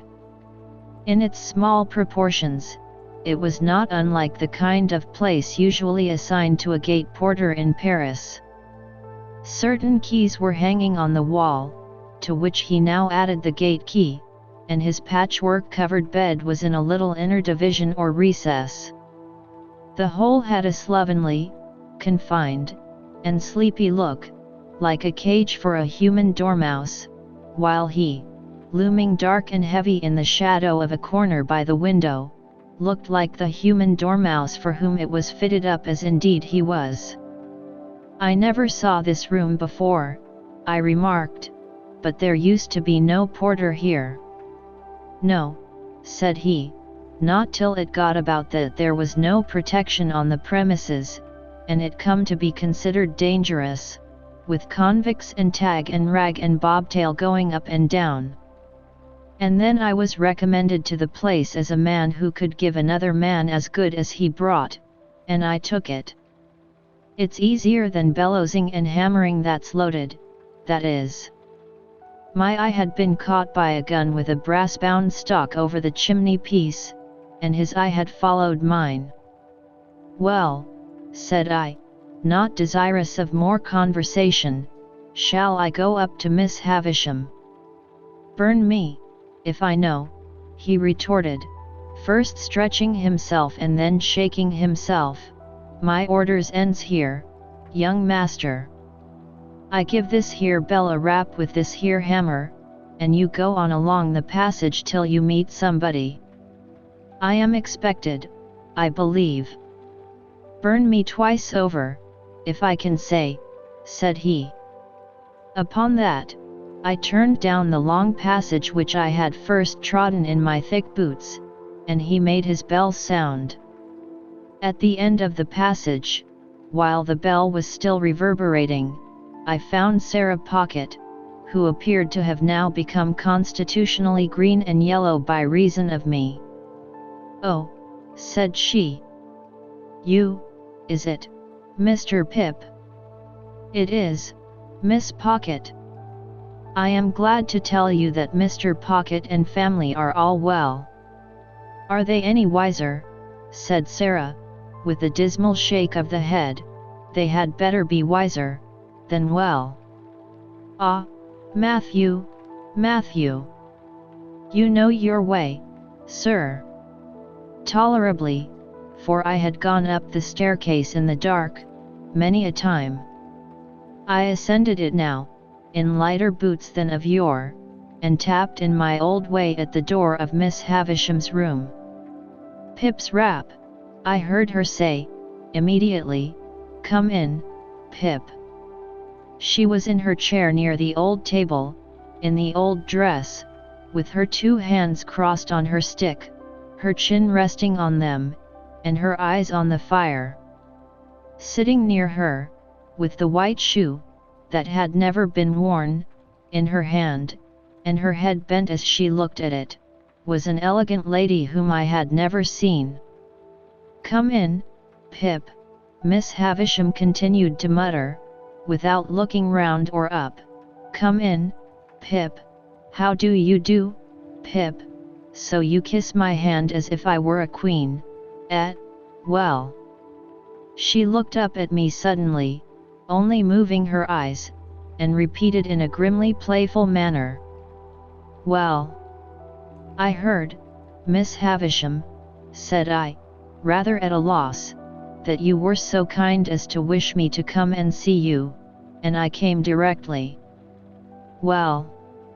The lady, whom I had never seen before, lifted up her eyes and looked archly at me, and then I saw that the eyes were Estella's eyes.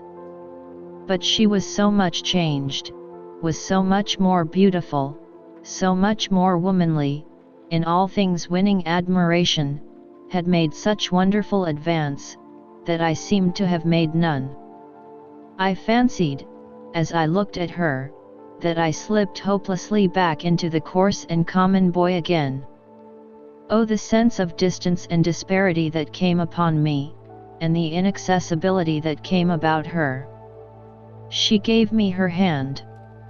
I stammered something about the pleasure I felt in seeing her again, and about my having looked forward to it, for a long, long time. "Do you find her much changed, Pip?" asked Miss Havisham, with her greedy look, and striking her stick upon a chair that stood between them, as a sign to me to sit down there. "When I came in, Miss Havisham, I thought there was nothing of Estella in the face or figure, but now it all settles down so curiously into the old." "What?" You are not going to say into the old Estella?" Miss Havisham interrupted. "She was proud and insulting, and you wanted to go away from her. Don't you remember?" I said confusedly that was long ago, and that I knew no better then, and the like. Estella smiled with perfect composure, and said she had no doubt of my having been quite right, and of her having been very disagreeable. "Is he changed?" Miss Havisham asked her. "Very much," said Estella, looking at me. "Less coarse and common," said Miss Havisham, playing with Estella's hair.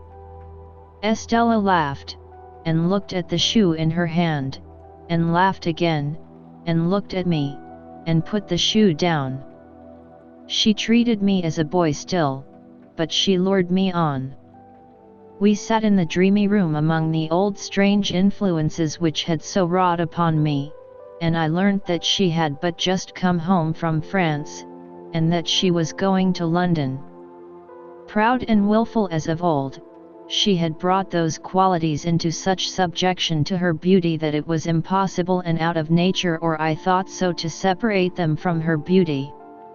Truly it was impossible to dissociate her presence from all those wretched hankerings after money and gentility that had disturbed my boyhood, from all those ill-regulated aspirations that had first made me ashamed of home and Joe, from all those visions that had raised her face in the glowing fire, struck it out of the iron on the anvil, extracted it from the darkness of night to look in at the wooden window of the forge, and flit away. In a word, it was impossible for me to separate her, in the past or in the present, from the innermost life of my life. It was settled that I should stay there all the rest of the day, and return to the hotel at night, and to London tomorrow. When we had conversed for a while, Miss Havisham sent us two out to walk in the neglected garden. On our coming in by and by, she said, I should wheel her about a little, as in times of yore. So, Estella and I went out into the garden by the gate through which I had strayed to my encounter with the pale young gentleman, now Herbert. I, trembling in spirit and worshipping the very hem of her dress, she, quite composed and most decidedly not worshipping the hem of mine.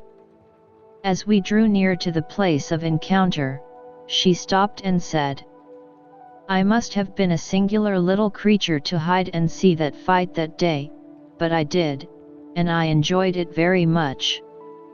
You rewarded me very much. Did I? She replied, in an incidental and forgetful way. I remember I entertained a great objection to your adversary, because I took it ill that he should be brought here to pester me with his company. He and I are great friends now. Are you? I think I recollect, though, that you read with his father. Yes. I made the admission with reluctance, for it seemed to have a boyish look, and she already treated me more than enough like a boy. Since your change of fortune and prospects, you have changed your companions, said Estella. Naturally, said I. And necessarily, she added, in a haughty tone, what was fit company for you once, would be quite unfit company for you now. In my conscience, I doubt very much whether I had any lingering intention left of going to see Joe, but if I had, this observation put it to flight. You had no idea of your impending good fortune, in those times, said Estella, with a slight wave of her hand, signifying in the fighting times. Not the least. The air of completeness and superiority with which she walked at my side, and the air of youthfulness and submission with which I walked at hers, made a contrast that I strongly felt. It would have rankled in me more than it did, if I had not regarded myself as eliciting it by being so set apart for her and assigned to her. The garden was too overgrown and rank for walking in with ease, and after we had made the round of it twice or thrice, we came out again into the brewery yard. I showed her to a nicety where I had seen her walking on the casks, that first old day, and she said, with a cold and careless look in that direction, "Did I?" I reminded her where she had come out of the house and given me my meat and drink, and she said, "I don't remember." "Not remember that you made me cry?" said I. "No," said she, and shook her head and looked about her. I verily believe that her not remembering and not minding in the least, made me cry again, inwardly, and that is the sharpest crying of all. "You must know," said Estella, condescending to me as a brilliant and beautiful woman might, "that I have no heart if that has anything to do with my memory." I got through some jargon to the effect that I took the liberty of doubting that I knew better. That there could be no such beauty without it.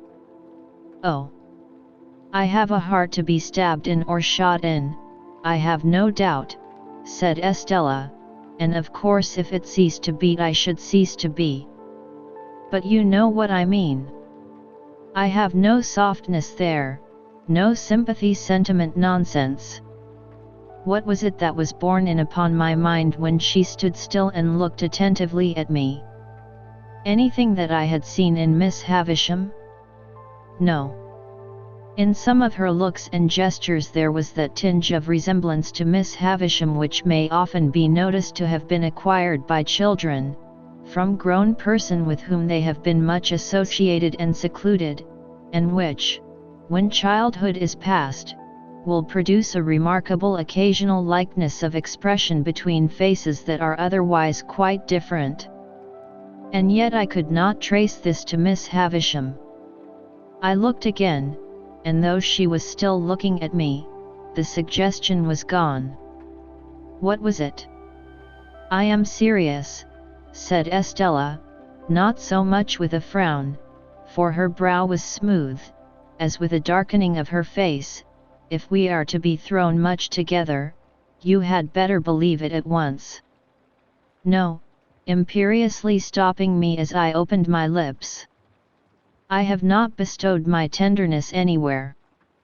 I have never had any such thing." In another moment we were in the brewery, so long disused, and she pointed to the high gallery where I had seen her going out on that same first day, and told me she remembered to have been up there, and to have seen me standing scared below.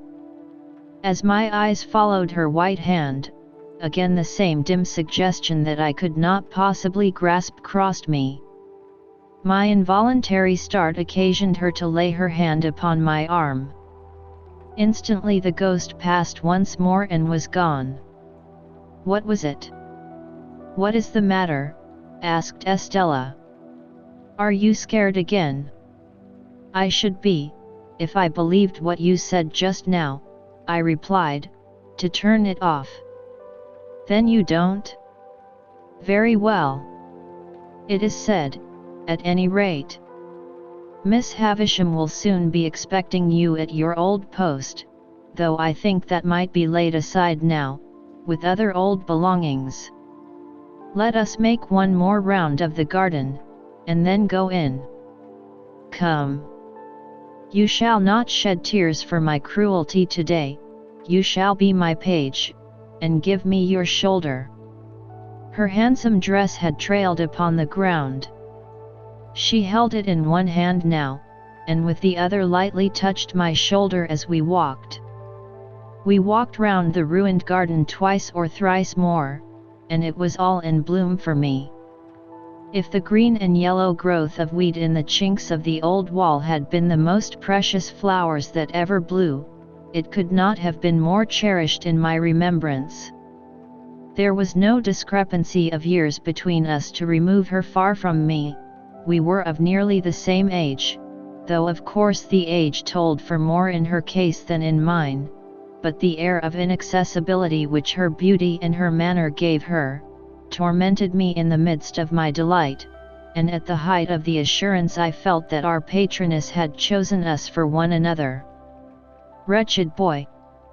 At last we went back into the house, and there I heard, with surprise, that my guardian had come down to see Miss Havisham on business, and would come back to dinner.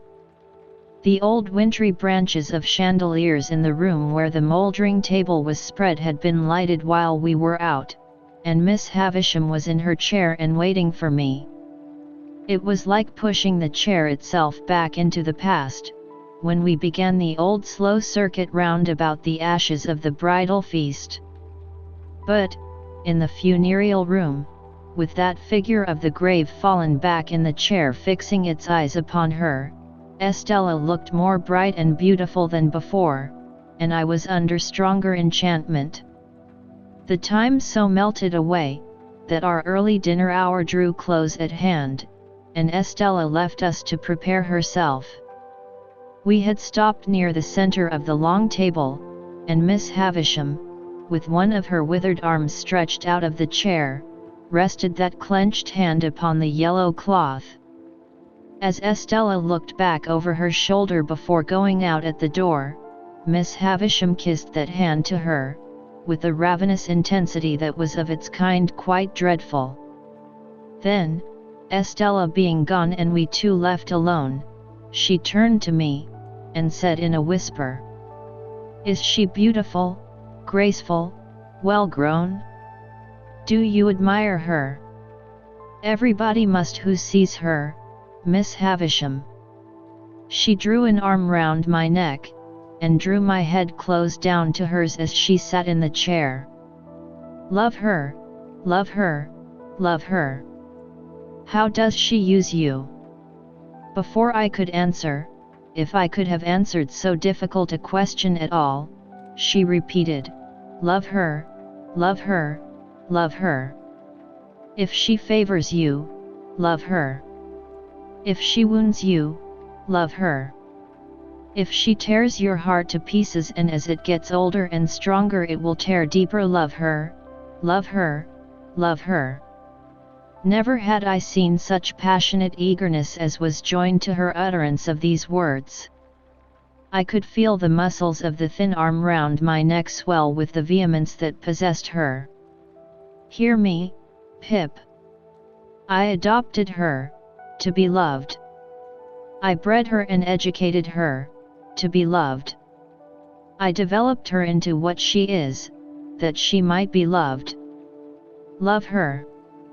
She said the word often enough, and there could be no doubt that she meant to say it, but if the often repeated word had been hate instead of love, despair, revenge, dire death, it could not have sounded from her lips more like a curse. "I'll tell you," said she, in the same hurried passionate whisper, "what real love is.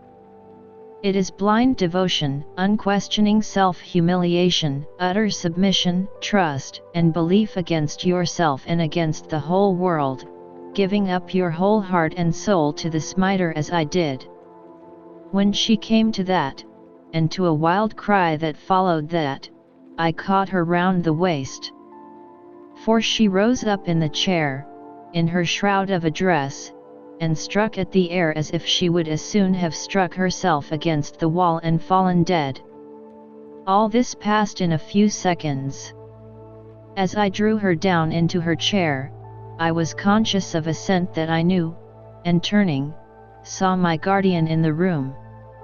He always carried, I have not yet mentioned it, I think, a pocket handkerchief of rich silk and of imposing proportions, which was of great value to him in his profession. I have seen him so terrify a client or a witness by ceremoniously unfolding this pocket handkerchief as if he were immediately going to blow his nose, and then pausing, as if he knew he should not have time to do it before such client or witness committed himself, that the self-committal has followed directly, quite as a matter of course. When I saw him in the room he had this expressive pocket handkerchief in both hands, and was looking at us. On meeting my eye, he said plainly, by a momentary and silent pause in that attitude, indeed? Singular, and then put the handkerchief to its right use with wonderful effect. Miss Havisham had seen him as soon as I, and was, like everybody else, afraid of him. She made a strong attempt to compose herself, and stammered that he was as punctual as ever. As punctual as ever, he repeated, coming up to us. How do you do, Pip? Shall I give you a ride, Miss Havisham? Once round. And so you are here, Pip. I told him when I had arrived, and how Miss Havisham had wished me to come and see Estella. To which he replied, ah, very fine young lady. Then he pushed Miss Havisham in her chair before him, with one of his large hands, and put the other in his trousers pocket as if the pocket were full of secrets. Well, Pip, how often have you seen Miss Estella before? Said he, when he came to a stop. How often? Ah! How many times? 10,000 times. Oh! Certainly not so many. Twice. Jaggers, interposed Miss Havisham, much to my relief, leave my Pip alone, and go with him to your dinner. He complied, and we groped our way down the dark stairs together. While we were still on our way to those detached apartments across the paved yard at the back, he asked me how often I had seen Miss Havisham eat and drink, offering me a breadth of choice, as usual, between 100 times and once. I considered, and said, never. And never will, Pip, he retorted, with a frowning smile. She has never allowed herself to be seen doing either, since she lived this present life of hers. She wanders about in the night, and then lays hands on such food as she takes. Pray, sir, said I, may I ask you a question? You may, said he, and I may decline to answer it. Put your question. Estella's name. Is it Havisham or? I had nothing to add. Or what? Said he. Is it Havisham? It is Havisham. This brought us to the dinner table, where she and Sarah Pocket awaited us. Mr. Jaggers presided, Estella sat opposite to him, I faced my green and yellow friend. We dined very well, and were waited on by a maidservant whom I had never seen in all my comings and goings, but who, for anything I know, had been in that mysterious house the whole time. After dinner a bottle of choice old port was placed before my guardian. He was evidently well acquainted with the vintage, and the two ladies left us. Anything to equal the determined reticence of Mr. Jaggers under that roof I never saw elsewhere, even in him. He kept his very looks to himself, and scarcely directed his eyes to Estella's face once during dinner. When she spoke to him, he listened, and in due course answered, but never looked at her, that I could see. On the other hand, she often looked at him, with interest and curiosity, if not distrust, but his face never showed the least consciousness. Throughout dinner he took a dry delight in making Sarah Pocket greener and yellower, by often referring in conversation with me to my expectations, but here, again, he showed no consciousness, and even made it appear that he extorted and even did extort, though I don't know how those references out of my innocent self. And when he and I were left alone together, he sat with an air upon him of general lying by in consequence of information he possessed, that really was too much for me. He cross-examined his very wine when he had nothing else in hand. He held it between himself and the candle, tasted the port, rolled it in his mouth, swallowed it, looked at his glass again, smelt the port, tried it, drank it, filled again, and cross-examined the glass again, until I was as nervous as if I had known the wine to be telling him something to my disadvantage. 3 or 4 times I feebly thought I would start conversation, but whenever he saw me going to ask him anything, he looked at me with his glass in his hand, and rolling his wine about in his mouth, as if requesting me to take notice that it was of no use, for he couldn't answer. I think Miss Pocket was conscious that the sight of me involved her in the danger of being goaded to madness, and perhaps tearing off her cap, which was a very hideous one, in the nature of a muslin mop, and strewing the ground with her hair, which assuredly had never grown on her head. She did not appear when we afterwards went up to Miss Havisham's room, and we 4 played at whist.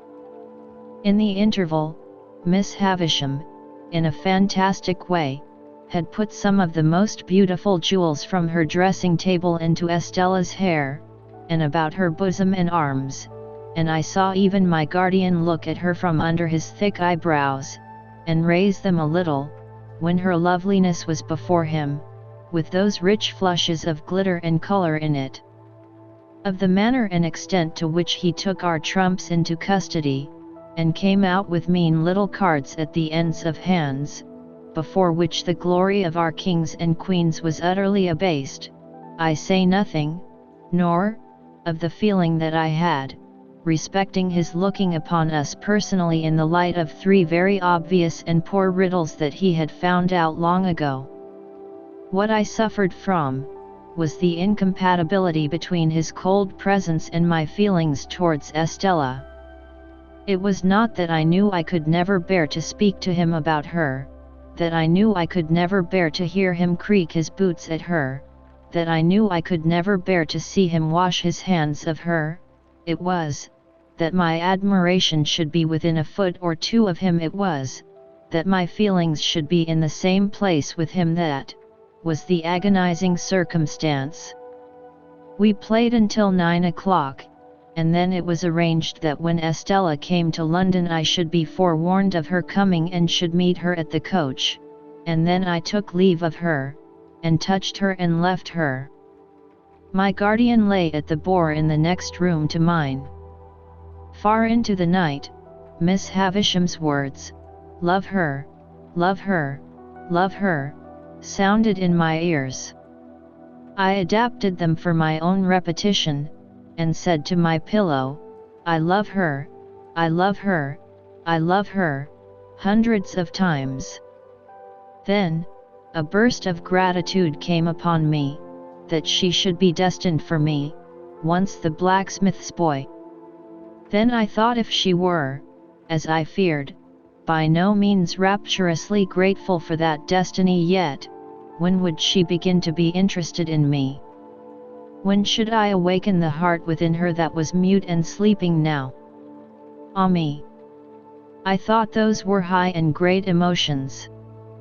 But I never thought there was anything low and small in my keeping away from Joe, because I knew she would be contemptuous of him.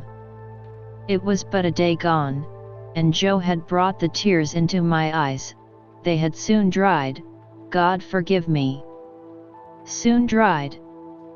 Chapter 30. After well considering the matter while I was dressing at the Blue Boar in the morning, I resolved to tell my guardian that I doubted Orlick's being the right sort of man to fill a post of trust at Miss Havisham's.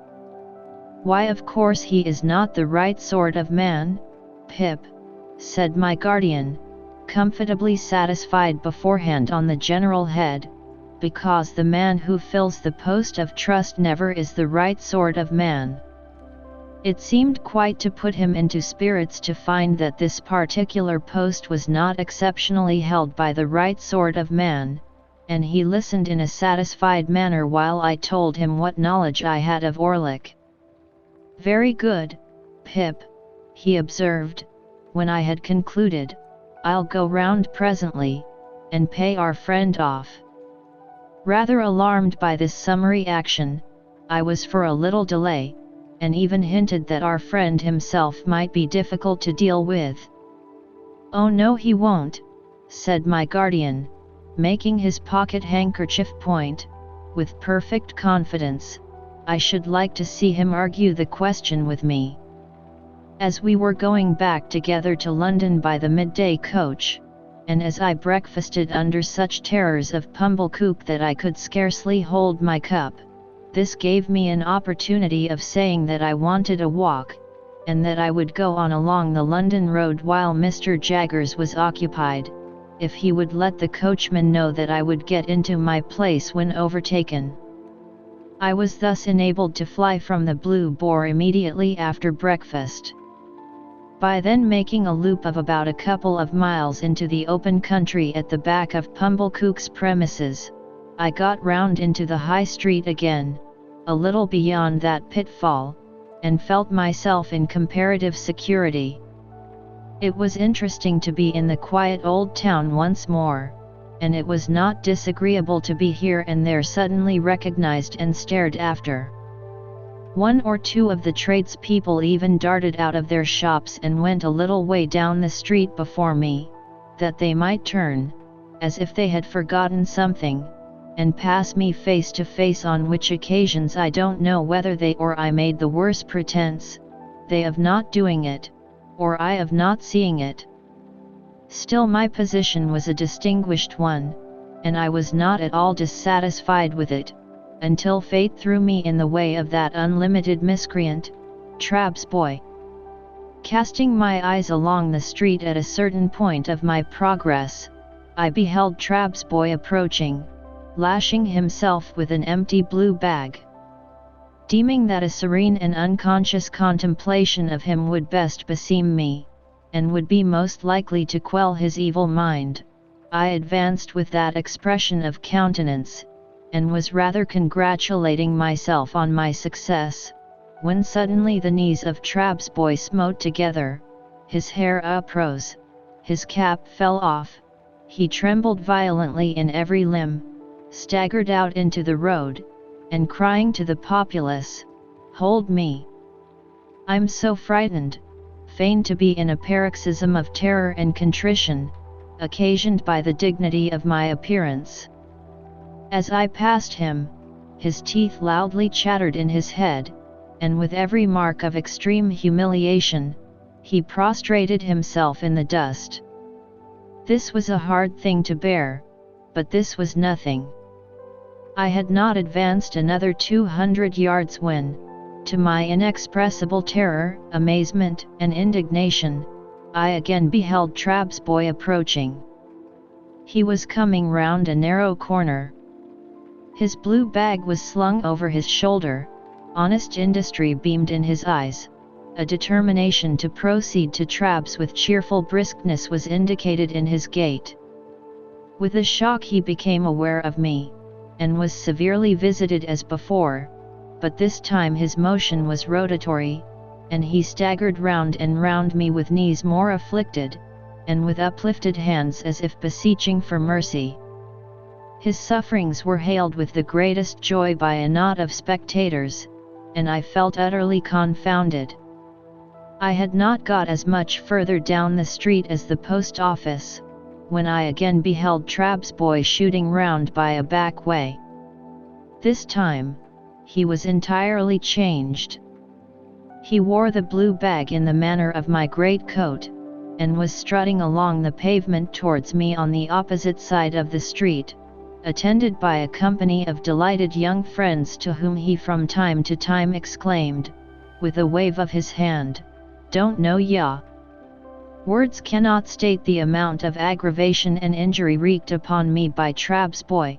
When passing abreast of me, he pulled up his shirt collar, twined his side hair, stuck an arm akimbo, and smirked extravagantly by, wriggling his elbows and body, and drawling to his attendants, "Don't know ya, don't know ya, pon my soul don't know ya." The disgrace attendant on his immediately afterwards taking to crowing and pursuing me across the bridge with crows, as from an exceedingly dejected fowl who had known me when I was a blacksmith, culminated the disgrace with which I left the town, and was, so to speak, ejected by it into the open country. But unless I had taken the life of Trabb's boy on that occasion, I really do not even now see what I could have done save endure. To have struggled with him in the street, or to have exacted any lower recompense from him than his heart's best blood, would have been futile and degrading. Moreover, he was a boy whom no man could hurt, an invulnerable and dodging serpent who, when chased into a corner, flew out again between his captor's legs, scornfully yelping. I wrote, however, to Mr. Trabb by next day's post, to say that Mr. Pip must decline to deal further with one who could so far forget what he owed to the best interests of society, as to employ a boy who excited loathing in every respectable mind. The coach, with Mr. Jaggers inside, came up in due time, and I took my box seat again, and arrived in London safe but not sound, for my heart was gone.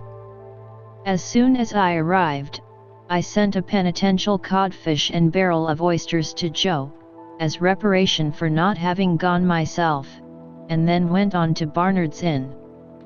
I found Herbert dining on cold meat, and delighted to welcome me back. Having dispatched the Avenger to the coffee house for an addition to the dinner, I felt that I must open my breast that very evening to my friend and chum. As confidence was out of the question with the Avenger in the hall, which could merely be regarded in the light of an antechamber to the keyhole, I sent him to the play. A better proof of the severity of my bondage to that taskmaster could scarcely be afforded, than the degrading shifts to which I was constantly driven to find him employment. So mean is extremity, that I sometimes sent him to Hyde Park Corner to see what o'clock it was. Dinner done and we sitting with our feet upon the fender, I said to Herbert, "My dear Herbert, I have something very particular to tell you." "My dear Handel," he returned, "I shall esteem and respect your confidence." "It concerns myself, Herbert," said I, "and one other person."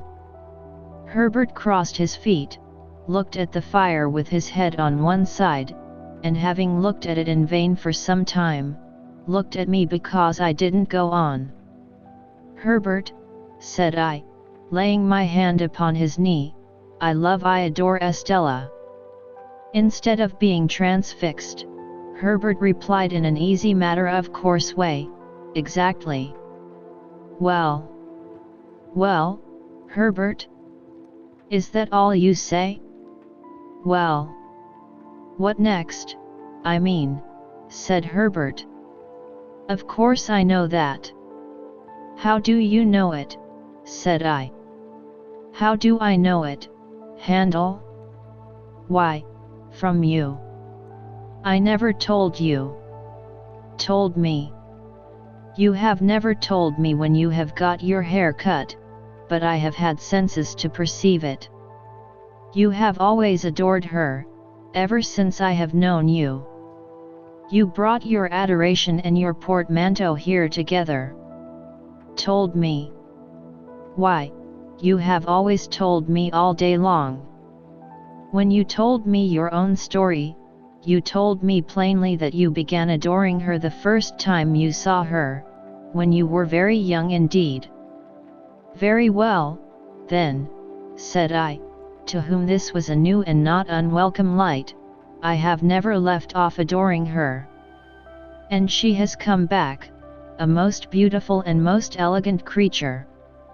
And I saw her yesterday. And if I adored her before, I now doubly adore her." "Lucky for you then, Handel," said Herbert, "that you are picked out for her and allotted to her. Without encroaching on forbidden ground, we may venture to say that there can be no doubt between ourselves of that fact.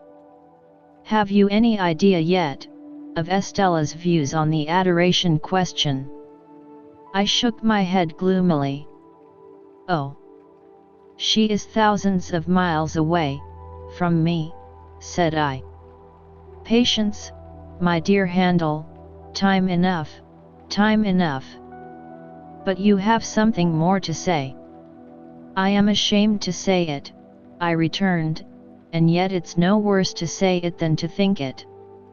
You call me a lucky fellow. Of course, I am. I was a blacksmith's boy but yesterday, I am what shall I say I am today. Say a good fellow, if you want a phrase, returned Herbert, smiling, and clapping his hand on the back of mine. A good fellow, with impetuosity and hesitation, boldness and diffidence, action and dreaming, curiously mixed in him. I stopped for a moment to consider whether there really was this mixture in my character. On the whole, I by no means recognized the analysis, but thought it not worth disputing. When I ask what I am to call myself today, Herbert, I went on, I suggest what I have in my thoughts. You say I am lucky. I know I have done nothing to raise myself in life, and that fortune alone has raised me, that is being very lucky. And yet, when I think of Estella, and when don't you know? Herbert threw in, with his eyes on the fire, which I thought kind and sympathetic of him. Then, my dear Herbert, I cannot tell you how dependent and uncertain I feel, and how exposed to hundreds of chances. Avoiding forbidden ground, as you did just now, I may still say that on the constancy of one person, naming no person, all my expectations depend. And at the best, how indefinite and unsatisfactory, only to know so vaguely what they are. In saying this, I relieved my mind of what had always been there, more or less, though no doubt most since yesterday. Now, Handel, Herbert replied, in his gay, hopeful way, it seems to me that in the despondency of the tender passion, we are looking into our gift horse's mouth with a magnifying glass. Likewise, it seems to me that, concentrating our attention on the examination, we altogether overlook one of the best points of the animal. Didn't you tell me that your guardian, Mr. Jaggers, told you in the beginning, that you were not endowed with expectations only? And even if he had not told you so, though that is a very large if, I grant, could you believe that of all men in London, Mr. Jaggers is the man to hold his present relations towards you unless he were sure of his ground? I said I could not deny that this was a strong point. I said it, people often do so, in such cases, like a rather reluctant concession to truth and justice, as if I wanted to deny it. I should think it was a strong point, said Herbert, and I should think you would be puzzled to imagine a stronger. As to the rest, you must bide your guardian's time, and he must bide his client's time. You'll be 21 before you know where you are, and then perhaps you'll get some further enlightenment. At all events, you'll be nearer getting it, for it must come at last. What a hopeful disposition you have, said I, gratefully admiring his cheery ways. I ought to have, said Herbert, for I have not much else. I must acknowledge, by the by, that the good sense of what I have just said is not my own, but my father's. The only remark I ever heard him make on your story, was the final one, the thing is settled and done, or Mr. Jaggers would not be in it. And now, before I say anything more about my father, or my father's son, and repay confidence with confidence, I want to make myself seriously disagreeable to you for a moment, positively repulsive. You won't succeed, said I. Oh yes I shall, said he. 1, 2, 3, and now I am in for it. Handel, my good fellow, though he spoke in this light tone, he was very much in earnest. I have been thinking since we have been talking with our feet on this fender, that Estella surely cannot be a condition of your inheritance, if she was never referred to by your guardian. Am I right in so understanding what you have told me, as that he never referred to her, directly or indirectly, in any way? Never even hinted, for instance, that your patron might have views as to your marriage ultimately? Never. Now, Handel, I am quite free from the flavor of sour grapes, upon my soul and honor. Not being bound to her, can you not detach yourself from her?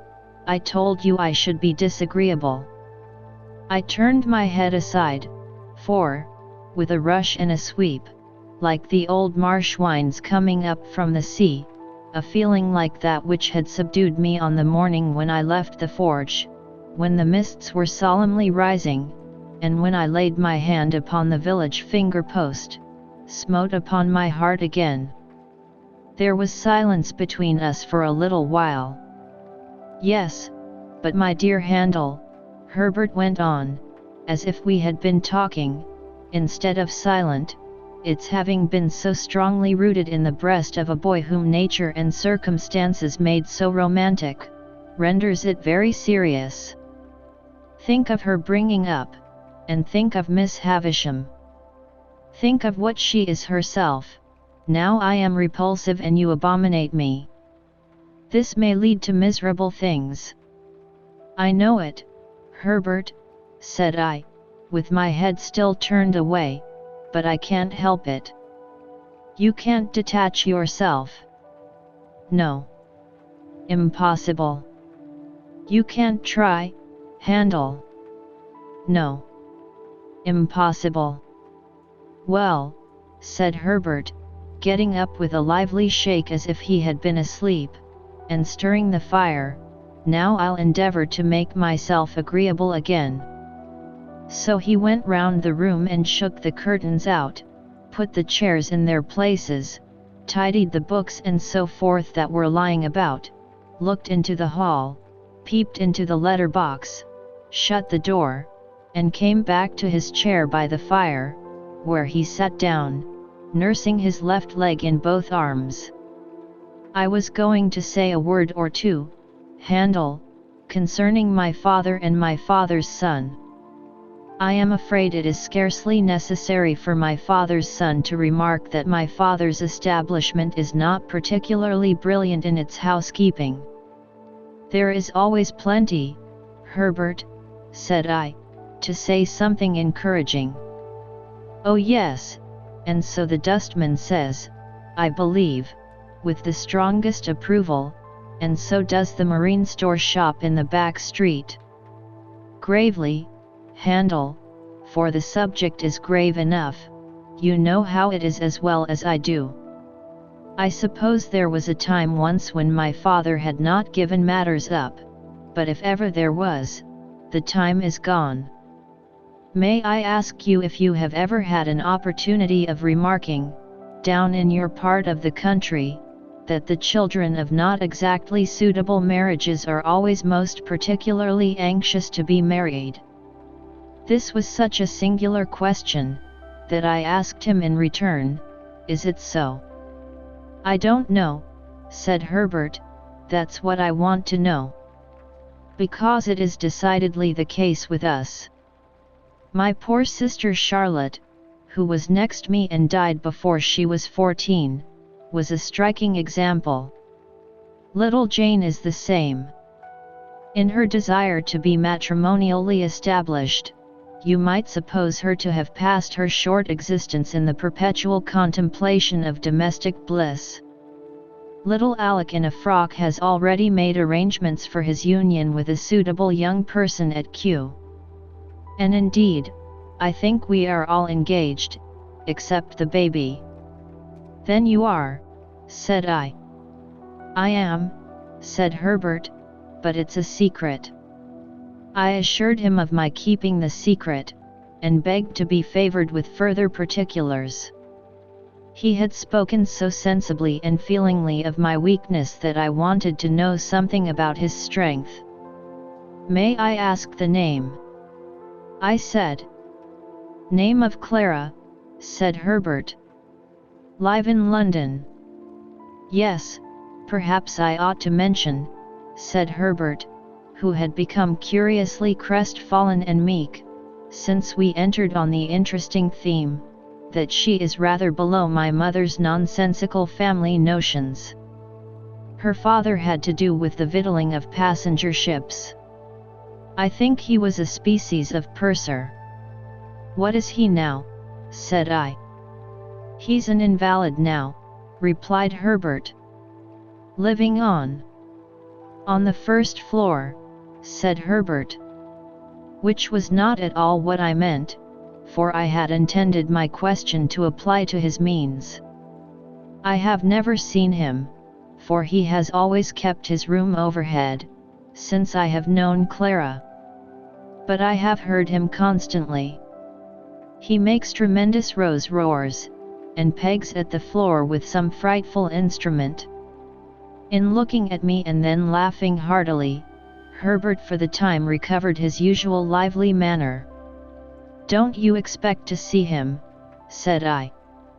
"Oh yes, I constantly expect to see him," returned Herbert, "because I never hear him, without expecting him to come tumbling through the ceiling. But I don't know how long the rafters may hold." When he had once more laughed heartily, he became meek again, and told me that the moment he began to realize capital, it was his intention to marry this young lady. He added as a self-evident proposition, engendering low spirits, "But you can't marry, you know, while you're looking about you." As we contemplated the fire, and as I thought what a difficult vision to realize this same capital sometimes was, I put my hands in my pockets. A folded piece of paper in one of them attracting my attention, I opened it and found it to be the playbill I had received from Joe, relative to the celebrated provincial amateur of Rossian renown. And bless my heart, I involuntarily added aloud, "It's tonight." This changed the subject in an instant, and made us hurriedly resolve to go to the play. So, when I had pledged myself to comfort and abet Herbert in the affair of his heart by all practicable and impracticable means, and when Herbert had told me that his affianced already knew me by reputation and that I should be presented to her, and when we had warmly shaken hands upon our mutual confidence, we blew out our candles, made up our fire, locked our door, and issued forth in quest of Mr. Wopsle and Denmark. Chapter 31. On our arrival in Denmark, we found the king and queen of that country elevated in 2 armchairs on a kitchen table, holding a court. The whole of the Danish nobility were in attendance, consisting of a noble boy in the wash-leather boots of a gigantic ancestor, a venerable peer with a dirty face who seemed to have risen from the people late in life, and the Danish chivalry with a comb in its hair and a pair of white silk legs, and presenting on the whole a feminine appearance. My gifted townsman stood gloomily apart, with folded arms, and I could have wished that his curls and forehead had been more probable. Several curious little circumstances transpired as the action proceeded. The late king of the country not only appeared to have been troubled with a cough at the time of his decease, but to have taken it with him to the tomb, and to have brought it back. The royal phantom also carried a ghostly manuscript round its truncheon, to which it had the appearance of occasionally referring, and that too, with an air of anxiety and a tendency to lose the place of reference which were suggestive of a state of mortality. It was this, I conceive, which led to the Shade's being advised by the gallery to turn over. A recommendation which it took extremely ill. It was likewise to be noted of this majestic spirit, that whereas it always appeared with an air of having been out a long time and walked an immense distance, it perceptibly came from a closely contiguous wall. This occasioned its terrors to be received derisively.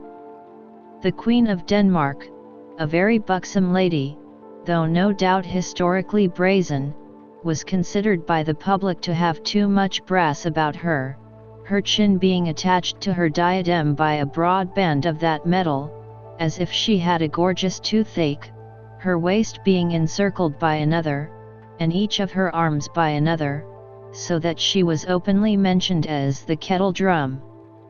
The noble boy in the ancestral boots was inconsistent, representing himself, as it were in one breath, as an able seaman, a strolling actor, a grave digger, a clergyman, and a person of the utmost importance at a court fencing match, on the authority of whose practised eye and nice discrimination the finest strokes were judged.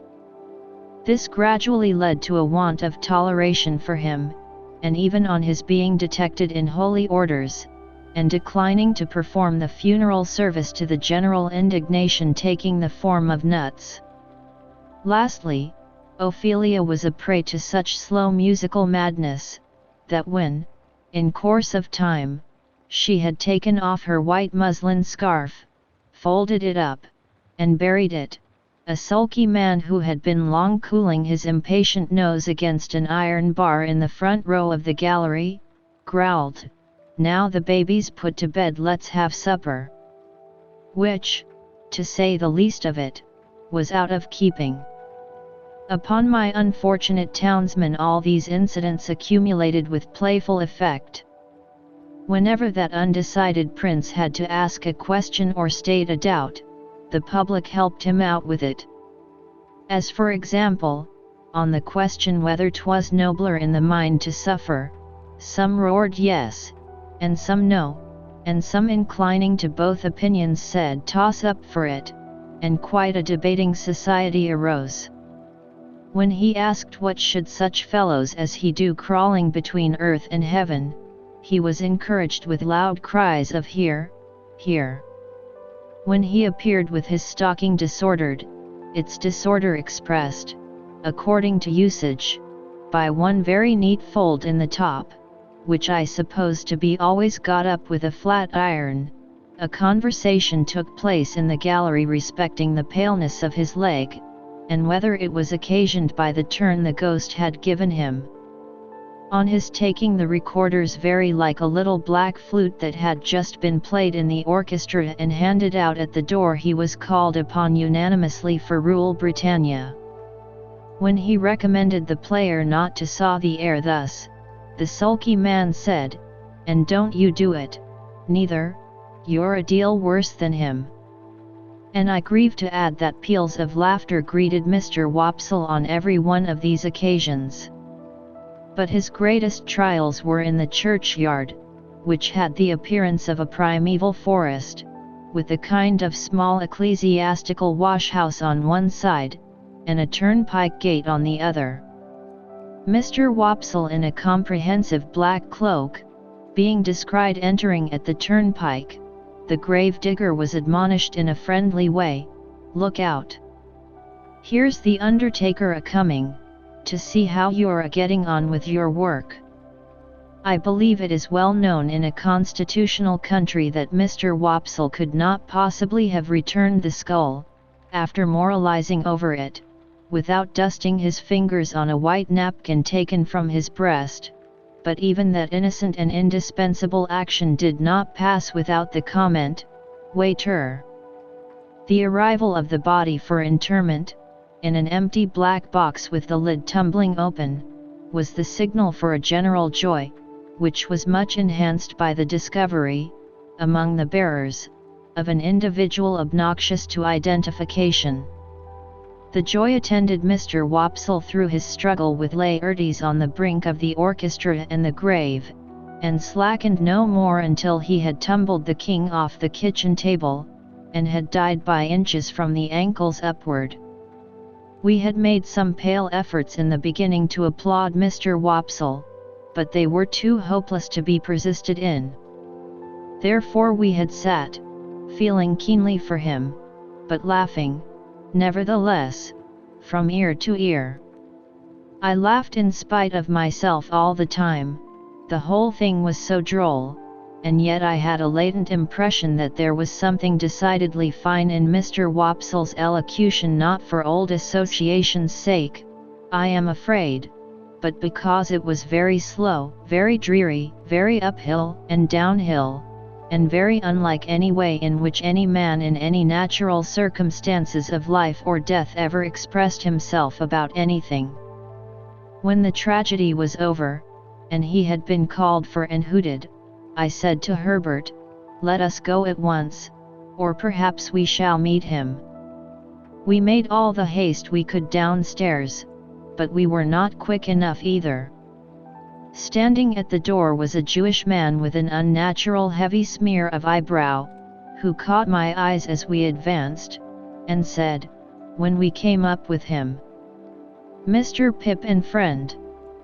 Identity of Mr. Pip and friend confessed. "Mr. Walden Garver," said the man, "would be glad to have the honor."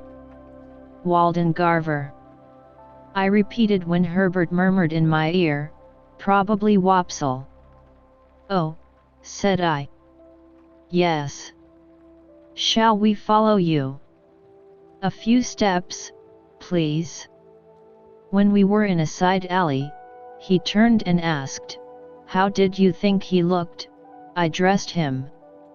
I don't know what he had looked like, except a funeral, with the addition of a large Danish sun or star hanging round his neck by a blue ribbon, that had given him the appearance of being insured in some extraordinary fire office. But I said he had looked very nice. "When he come to the grave," said our conductor, "he showed his cloak beautiful. But, judging from the wing, it looked to me that when he see the ghost in the Queen's apartment, he might have made more of his stockings." I modestly assented, and we all fell through a little dirty swing door, into a sort of hot packing case immediately behind it. Here Mr. Wopsle was divesting himself of his Danish garments, and here there was just room for us to look at him over one another's shoulders, by keeping the packing case door, or lid, wide open. "Gentlemen," said Mr. Wopsle, "I am proud to see you. I hope, Mr. Pip, you will excuse my sending round.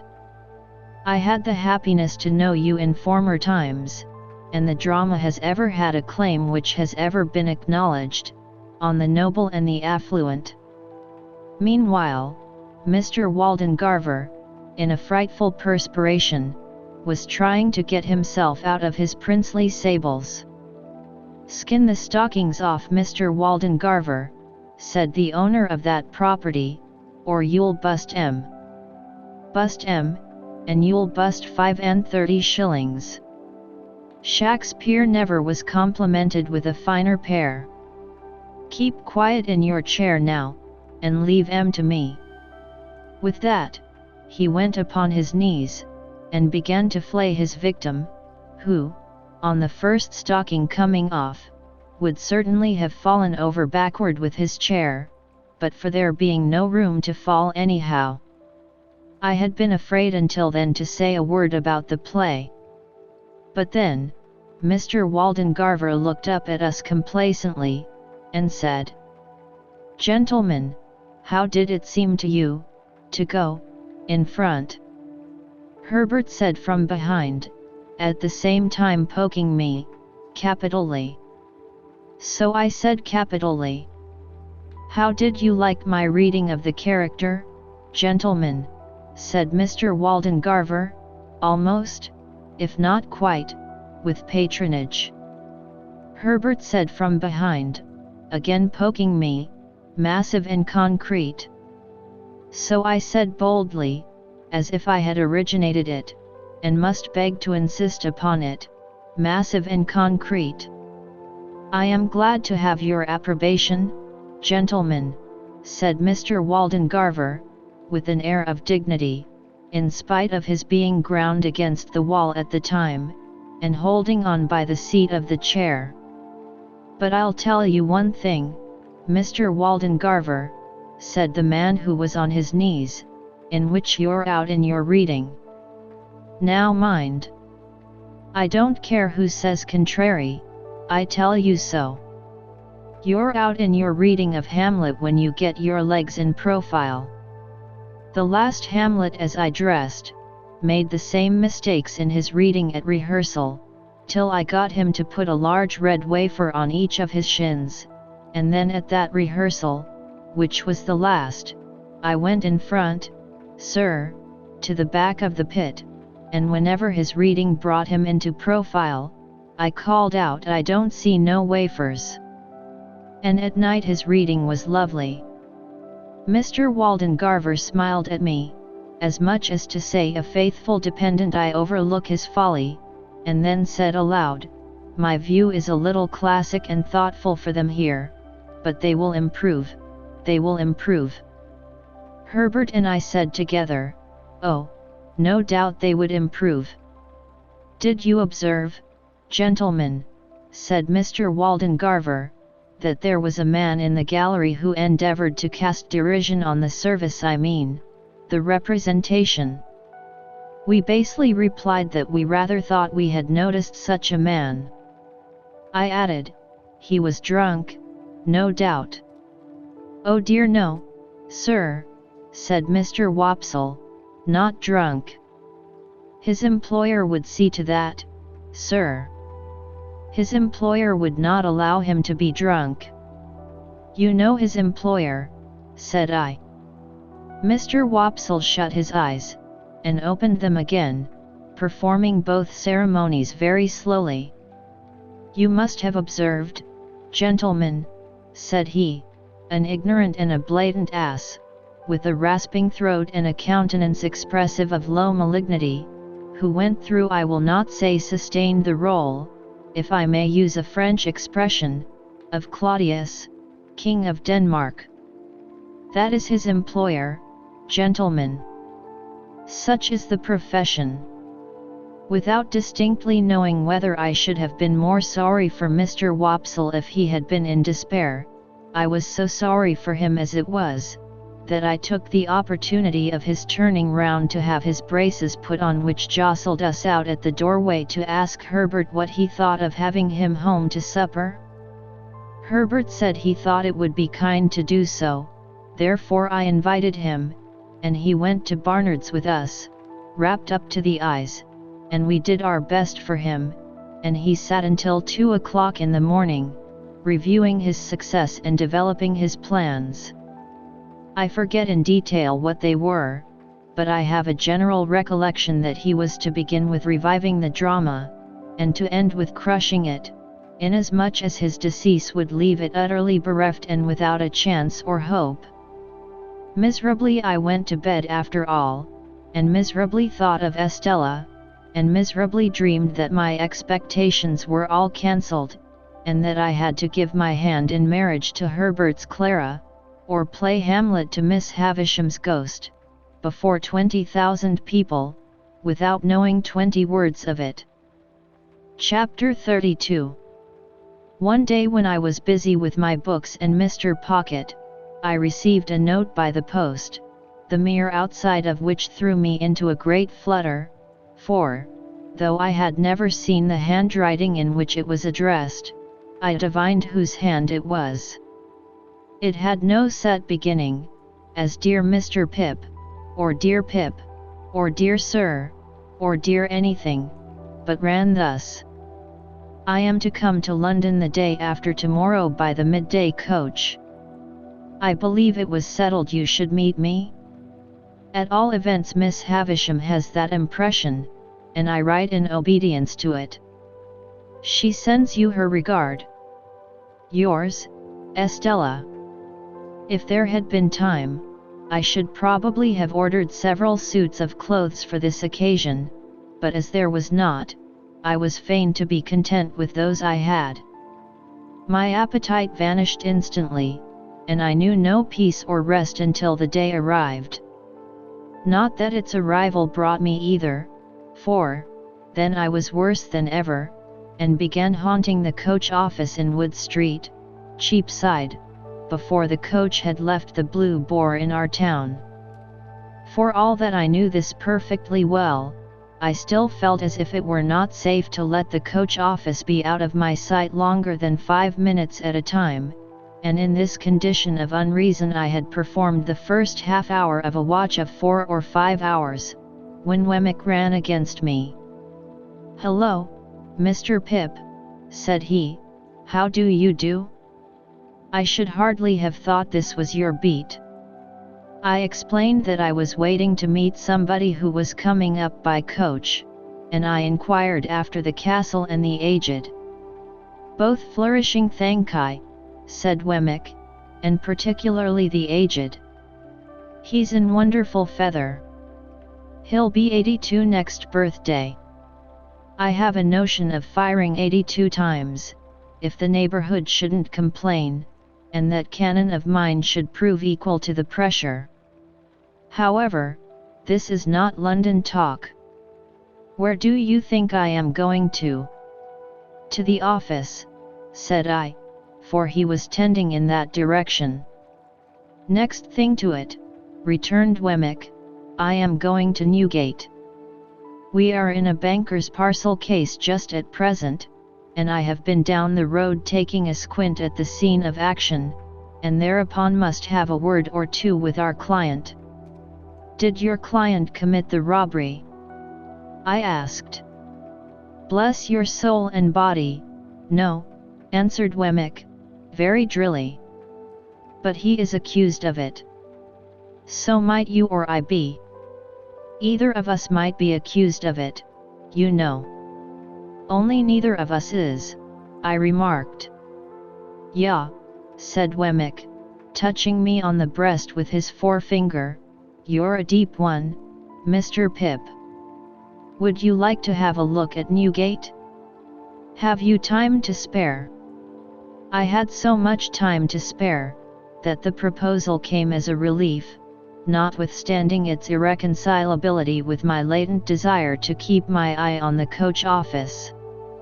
Muttering that I would make the inquiry whether I had time to walk with him, I went into the office, and ascertained from the clerk with the nicest precision and much to the trying of his temper, the earliest moment at which the coach could be expected, which I knew beforehand, quite as well as he. I then rejoined Mr. Wemmick, and affecting to consult my watch, and to be surprised by the information I had received, accepted his offer. We were at Newgate in a few minutes, and we passed through the lodge where some fetters were hanging up on the bare walls among the prison rules, into the interior of the jail. At that time jails were much neglected, and the period of exaggerated reaction consequent on all public wrongdoing, and which is always its heaviest and longest punishment, was still far off. So, felons were not lodged and fed better than soldiers, to say nothing of paupers, and seldom set fire to their prisons with the excusable object of improving the flavor of their soup.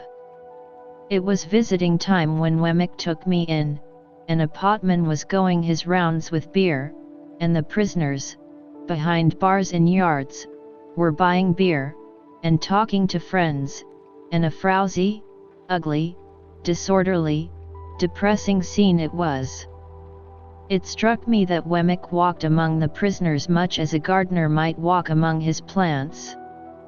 This was first put into my head by his seeing a shoot that had come up in the night, and saying, "What, Captain Tom? Are you there? Ah, indeed, and also, is that Black Bill behind the cistern? Why, I didn't look for you these 2 months. How do you find yourself?"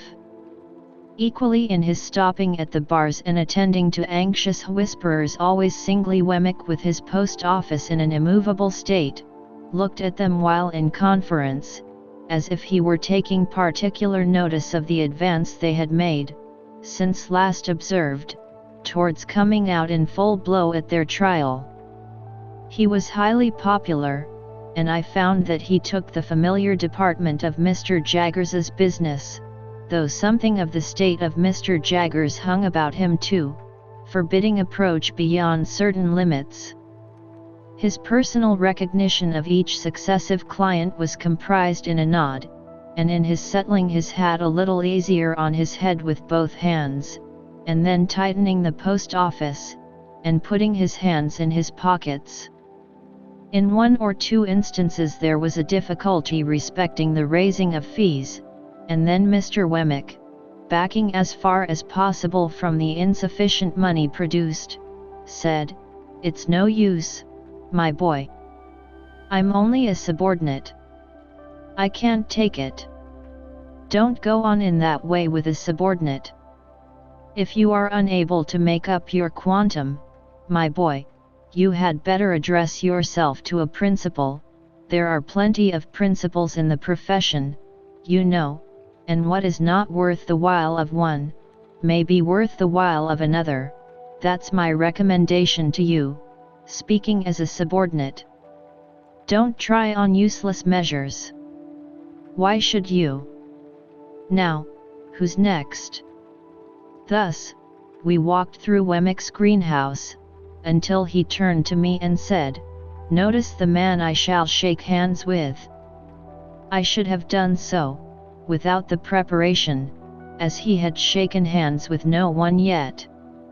Almost as soon as he had spoken, a portly upright man, whom I can see now, as I write, in a well-worn olive-colored frock coat, with a peculiar pallor overspreading the red in his complexion, and eyes that went wandering about when he tried to fix them, came up to a corner of the bars, and put his hand to his hat, which had a greasy and fatty surface like cold broth, with a half-serious and half-jocose military salute.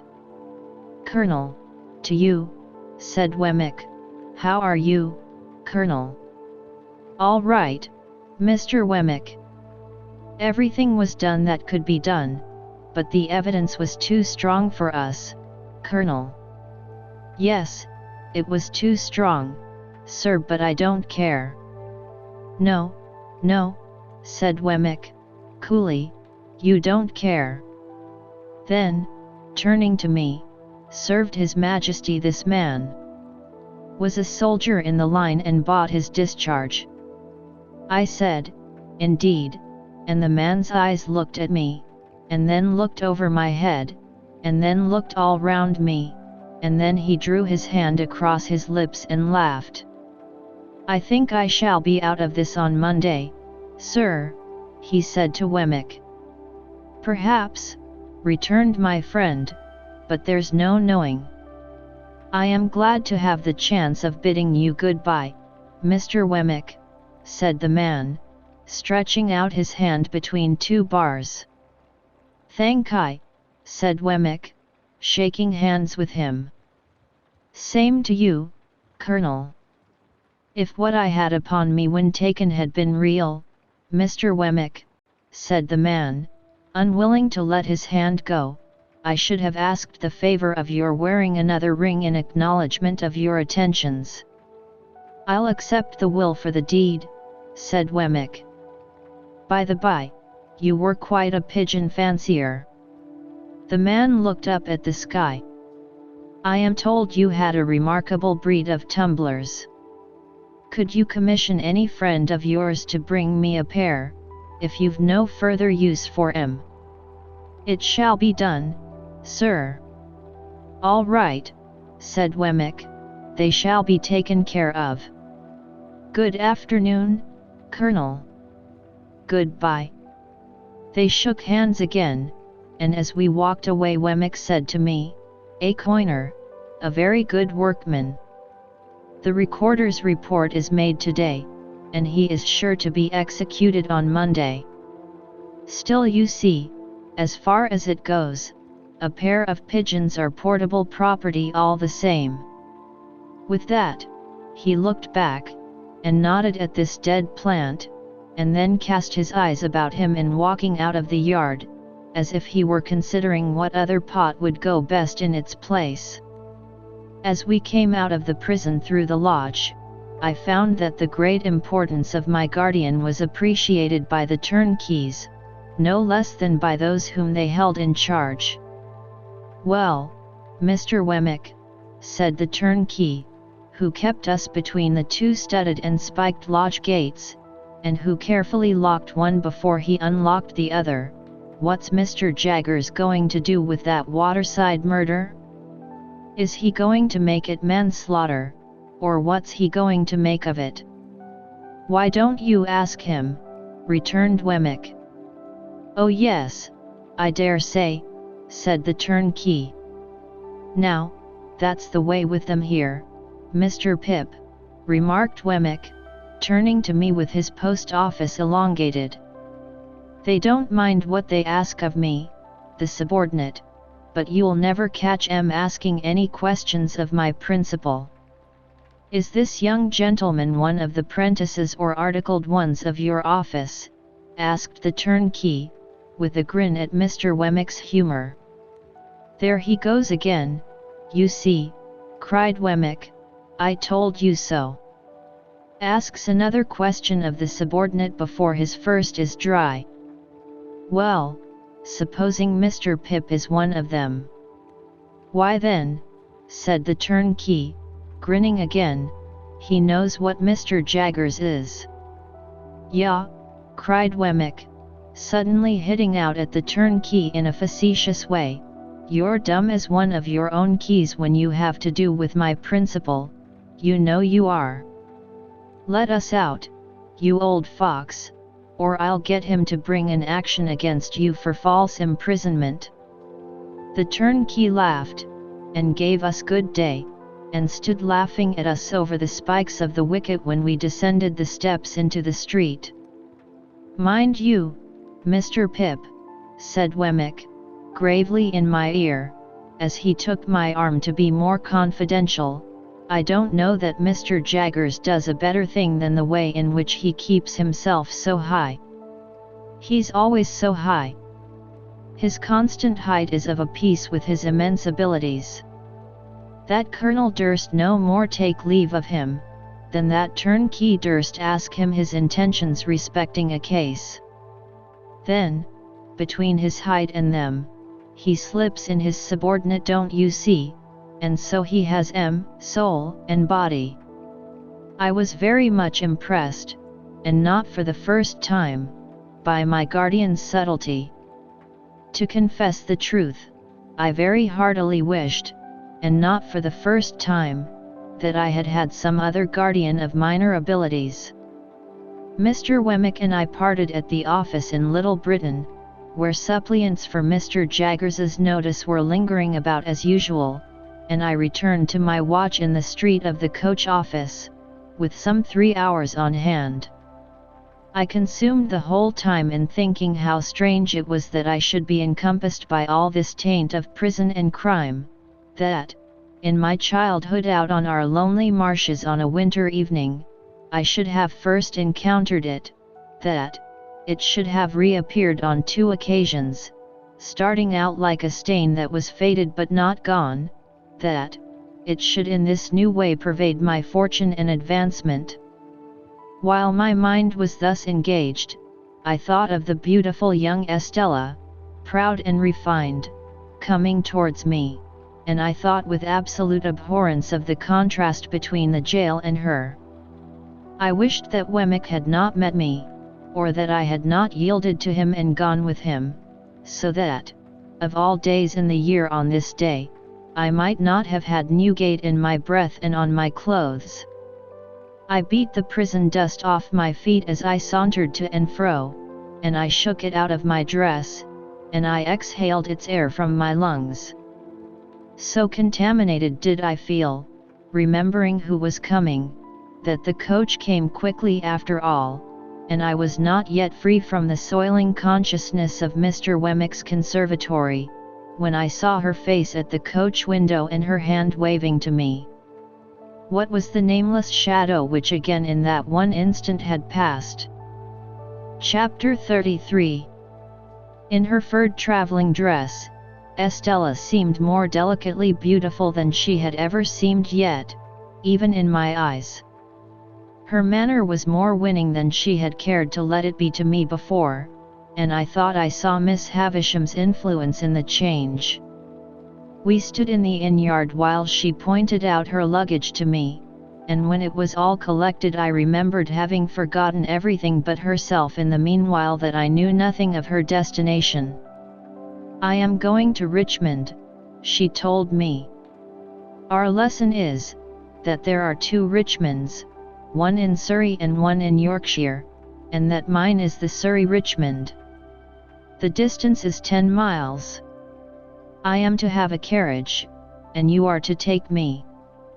This is my purse, and you are to pay my charges out of it." "Oh, you must take the purse. We have no choice, you and I, but to obey our instructions. We are not free to follow our own devices, you and I." As she looked at me in giving me the purse, I hoped there was an inner meaning in her words. She said them slightingly, but not with displeasure. "A carriage will have to be sent for, Estella. Will you rest here a little?" "Yes, I am to rest here a little, and I am to drink some tea, and you are to take care of me the while." She drew her arm through mine, as if it must be done, and I requested a waiter who had been staring at the coach like a man who had never seen such a thing in his life, to show us a private sitting room. Upon that, he pulled out a napkin, as if it were a magic clue without which he couldn't find the way upstairs, and led us to the black hole of the establishment, fitted up with a diminishing mirror, quite a superfluous article, considering the hole's proportions, an anchovy sauce cruet, and somebody's pattens. On my objecting to this retreat, he took us into another room with a dinner table for 30, and in the grate a scorched leaf of a copy book under a bushel of coal dust. Having looked at this extinct conflagration and shaken his head, he took my order, which, proving to be merely some tea for the lady, sent him out of the room in a very low state of mind. I was, and I am, sensible that the air of this chamber, in its strong combination of stable with soup stock, might have led one to infer that the coaching department was not doing well, and that the enterprising proprietor was boiling down the horses for the refreshment department. Yet the room was all in all to me, Estella being in it. I thought that with her I could have been happy there for life. I was not at all happy there at the time, observe, and I knew it well. "Where are you going to, at Richmond?" I asked Estella. "I am going to live," said she, "at a great expense, with a lady there, who has the power, or says she has, of taking me about, and introducing me, and showing people to me and showing me to people. I suppose you will be glad of variety and admiration." "Yes, I suppose so," she answered so carelessly, that I said, "You speak of yourself as if you were someone else. Where did you learn how I speak of others?" "Come, come," said Estella, smiling delightfully, "you must not expect me to go to school to you, I must talk in my own way. How do you thrive with Mr. Pocket?" "I live quite pleasantly there, at least it appeared to me that I was losing a chance." "At least," repeated Estella. "As pleasantly as I could anywhere, away from you." "You silly boy," said Estella, quite composedly, "how can you talk such nonsense? Your friend Mr. Matthew, I believe, is superior to the rest of his family. Very superior indeed. He is nobody's enemy." "Don't add but his own," interposed Estella, "for I hate that class of man. But he really is disinterested, and above small jealousy and spite, I have heard. I am sure I have every reason to say so." "You have not every reason to say so of the rest of his people," said Estella, nodding at me with an expression of face that was at once grave and rallying, "for they beset Miss Havisham with reports and insinuations to your disadvantage. They watch you, misrepresent you, write letters about you, anonymous sometimes, and you are the torment and the occupation of their lives. You can scarcely realize to yourself the hatred those people feel for you. They do me no harm, I hope." Instead of answering, Estella burst out laughing. This was very singular to me, and I looked at her in considerable perplexity. When she left off and she had not laughed languidly, but with real enjoyment, I said, in my diffident way with her, "I hope I may suppose that you would not be amused if they did me any harm." "No, no, you may be sure of that," said Estella. "You may be certain that I laugh because they fail. Oh, those people with Miss Havisham, and the tortures they undergo." She laughed again, and even now when she had told me why, her laughter was very singular to me, for I could not doubt its being genuine, and yet it seemed too much for the occasion. I thought there must really be something more here than I knew. She saw the thought in my mind, and answered it.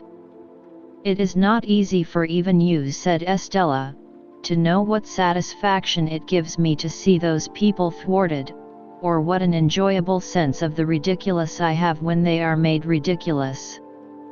For you were not brought up in that strange house from a mere baby." "I was." "You had not your little wits sharpened by their intriguing against you, suppressed and defenseless, under the mask of sympathy and pity and what not that is soft and soothing." "I had." "You did not gradually open your round childish eyes wider and wider to the discovery of that impostor of a woman who calculates her stores of peace of mind for when she wakes up in the night." "I did." It was no laughing matter with Estella now, nor was she summoning these remembrances from any shallow place. I would not have been the cause of that look of hers for all my expectations in a heap. "Two things I can tell you," said Estella. "First, notwithstanding the proverb that constant dropping will wear away a stone, you may set your mind at rest that these people never would in 100 years impair your ground with Miss Havisham, in any particular, great or small. Second, I am beholden to you as the cause of their being so busy and so mean in vain, and there is my hand upon it." As she gave it to me playfully, for her darker mood had been but momentary, I held it and put it to my lips. "You ridiculous boy," said Estella, "will you never take warning? Or do you kiss my hand in the same spirit in which I once let you kiss my cheek?" "What spirit was that?" said I. "I must think a moment." "A spirit of contempt for the fawners and plotters." "If I say yes, may I kiss the cheek again?" "You should have asked before you touched the hand." "But, yes, if you like." I leaned down, and her calm face was like a statue's. "Now," said Estella, gliding away the instant I touched her cheek, "you are to take care that I have some tea, and you are to take me to Richmond." Her reverting to this tone as if our association were forced upon us, and we were mere puppets, gave me pain, but everything in our intercourse did give me pain. Whatever her tone with me happened to be, I could put no trust in it, and build no hope on it, and yet I went on against trust and against hope. Why repeat it 1,000 times? So it always was. I rang for the tea, and the waiter, reappearing with his magic clue, brought in by degrees some 50 adjuncts to that refreshment, but of tea not a glimpse. A teaboard, cups and saucers, plates, knives and forks, including carvers, spoons, various salt cellars, a meek little muffin confined with the utmost precaution under a strong iron cover, Moses in the bulrushes typified by a soft bit of butter in a quantity of parsley, a pale loaf with a powdered head, 2 proof impressions of the bars of the kitchen fireplace on triangular bits of bread, and ultimately a fat family urn, which the waiter staggered in with, expressing in his countenance burden and suffering. After a prolonged absence at this stage of the entertainment, he at length came back with a casket of precious appearance containing twigs. These I steeped in hot water, and so from the whole of these appliances extracted 1 cup of I don't know what for Estella.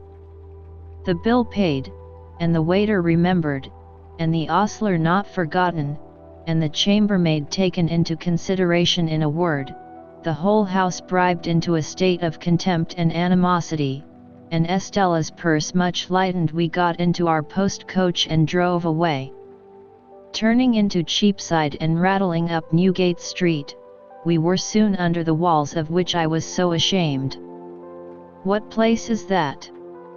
Estella asked me. I made a foolish pretense of not at first recognizing it, and then told her. As she looked at it, and drew in her head again, murmuring, "Wretches!" I would not have confessed to my visit for any consideration. "Mr. Jaggers," said I, by way of putting it neatly on somebody else, has the reputation of being more in the secrets of that dismal place than any man in London. "He is more in the secrets of every place, I think," said Estella, in a low voice. "You have been accustomed to see him often, I suppose." "I have been accustomed to see him at uncertain intervals, ever since I can remember. But I know him no better now, than I did before I could speak plainly." "What is your own experience of him? Do you advance with him?" "Once habituated to his distrustful manner," said I have done very well." "Are you intimate?" "I have dined with him at his private house." "I fancy," said Estella, shrinking, "that must be a curious place." "It is a curious place." I should have been chary of discussing my guardian too freely even with her, but I should have gone on with the subject so far as to describe the dinner in Gerrard Street, if we had not then come into a sudden glare of gas. It seemed, while it lasted, to be all alight and alive with that inexplicable feeling I had had before, and when we were out of it, I was as much dazed for a few moments as if I had been in lightning. So we fell into other talk, and it was principally about the way by which we were travelling, and about what parts of London lay on this side of it, and what on that. The great city was almost new to her, she told me, for she had never left Miss Havisham's neighbourhood until she had gone to France, and she had merely passed through London then in going and returning. I asked her if my guardian had any charge of her while she remained here. To that she emphatically said God forbid, and no more. It was impossible for me to avoid seeing that she cared to attract me, that she made herself winning, and would have won me even if the task had needed pains. Yet this made me none the happier, for even if she had not taken that tone of our being disposed of by others, I should have felt that she held my heart in her hand because she wilfully chose to do it, and not because it would have wrung any tenderness in her to crush it and throw it away. When we passed through Hammersmith, I showed her where Mr. Matthew Pocket lived, and said it was no great way from Richmond, and that I hoped I should see her sometimes. "Oh yes, you are to see me, you are to come when you think proper, you are to be mentioned to the family, indeed you are already mentioned." I inquired, was it a large household she was going to be a member of? "No, there are only 2, mother and daughter." The mother is a lady of some station, though not averse to increasing her income. I wonder Miss Havisham could part with you again so soon. It is a part of Miss Havisham's plans for me, Pip, said Estella, with a sigh, as if she were tired. I am to write to her constantly and see her regularly and report how I go on, I and the jewels, for they are nearly all mine now. It was the first time she had ever called me by my name. Of course she did so purposely, and knew that I should treasure it up. We came to Richmond all too soon, and our destination there was a house by the Green Estate old house, where hoops and powder and patches, embroidered coats, rolled stockings, ruffles and swords, had had their court days many a time. Some ancient trees before the house were still cut into fashions as formal and unnatural as the hoops and wigs and stiff skirts, but their own allotted places in the great procession of the dead were not far off, and they would soon drop into them and go the silent way of the rest. A bell with an old voice, which I dare say in its time had often said to the house, "Here is the green farthingale, here is the diamond-hilted sword, here are the shoes with red heels and the blue solitaire," sounded gravely in the moonlight, and two cherry-colored maids came fluttering out to receive Estella. The doorway soon absorbed her boxes, and she gave me her hand and a smile, and said good night, and was absorbed likewise. And still I stood looking at the house, thinking how happy I should be if I lived there with her, and knowing that I never was happy with her, but always miserable. I got into the carriage to be taken back to Hammersmith, and I got in with a bad heartache, and I got out with a worse heartache. At our own door, I found little Jane Pocket coming home from a little party escorted by her little lover, and I envied her little lover, in spite of his being subject to flopsun. Mr. Pocket was out lecturing, for he was a most delightful lecturer on domestic economy, and his treatises on the management of children and servants were considered the very best textbooks on those themes. But Mrs. Pocket was at home, and was in a little difficulty, on account of the baby's having been accommodated with a needle case to keep him quiet during the unaccountable absence, with a relative in the Foot Guards, of Millers. And more needles were missing than it could be regarded as quite wholesome for a patient of such tender years either to apply externally or to take as a tonic. Mr. Pocket being justly celebrated for giving most excellent practical advice, and for having a clear and sound perception of things and a highly judicious mind, I had some notion in my heartache of begging him to accept my confidence. But happening to look up at Mrs. Pocket as she sat reading her book of dignities after prescribing bed as a sovereign remedy for baby, I thought, well, no, I wouldn't. Chapter 34.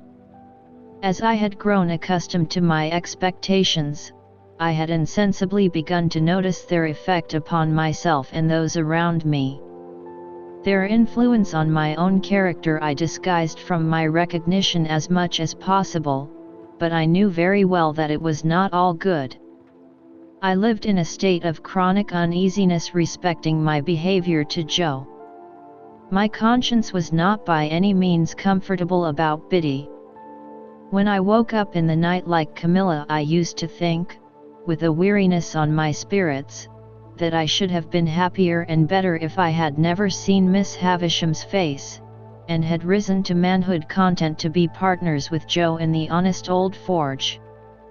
Many a time of an evening, when I sat alone looking at the fire, I thought, after all there was no fire like the forge fire and the kitchen fire at home. Yet Estella was so inseparable from all my restlessness and disquiet of mind, that I really fell into confusion as to the limits of my own part in its production. That is to say, supposing I had had no expectations, and yet had had Estella to think of, I could not make out to my satisfaction that I should have done much better. Now, Concerning the influence of my position on others, I was in no such difficulty, and so I perceived, though dimly enough perhaps, that it was not beneficial to anybody, and, above all, that it was not beneficial to Herbert. My lavish habits led his easy nature into expenses that he could not afford, corrupted the simplicity of his life, and disturbed his peace with anxieties and regrets. I was not at all remorseful for having unwittingly set those other branches of the Pocket family to the poor arts they practiced, because such littlenesses were their natural bent, and would have been evoked by anybody else, if I had left them slumbering. But Herbert's was a very different case, and it often caused me a twinge to think that I had done him evil service in crowding his sparely furnished chambers with incongruous upholstery work, and placing the canary-breasted avenger at his disposal. So now, as an infallible way of making little ease great ease, I began to contract a quantity of debt. I could hardly begin, but Herbert must begin too, so he soon followed. At Startop's suggestion, we put ourselves down for election into a club called the Finches of the Grove, the object of which institution I have never divined, if it were not that the members should dine expensively once a fortnight, to quarrel among themselves as much as possible after dinner, and to cause 6 waiters to get drunk on the stairs. I know that these gratifying social ends were so invariably accomplished, that Herbert and I understood nothing else to be referred to in the first standing toast of the society, which ran, "Gentlemen, may the present promotion of good feeling ever reign predominant among the Finches of the Grove." The Finches spent their money foolishly. The hotel we dined at was in Covent Garden, and the first Finch I saw when I had the honour of joining the Grove was Bentley Drummle, at that time floundering about town in a cab of his own, and doing a great deal of damage to the posts at the street corners. Occasionally, he shot himself out of his equipage head foremost over the apron, and I saw him on one occasion deliver himself at the door of the Grove in this unintentional way like coals. But here I anticipate a little, for I was not a Finch, and could not be, according to the sacred laws of the society, until I came of age. In my confidence in my own resources, I would willingly have taken Herbert's expenses on myself, but Herbert was proud, and I could make no such proposal to him.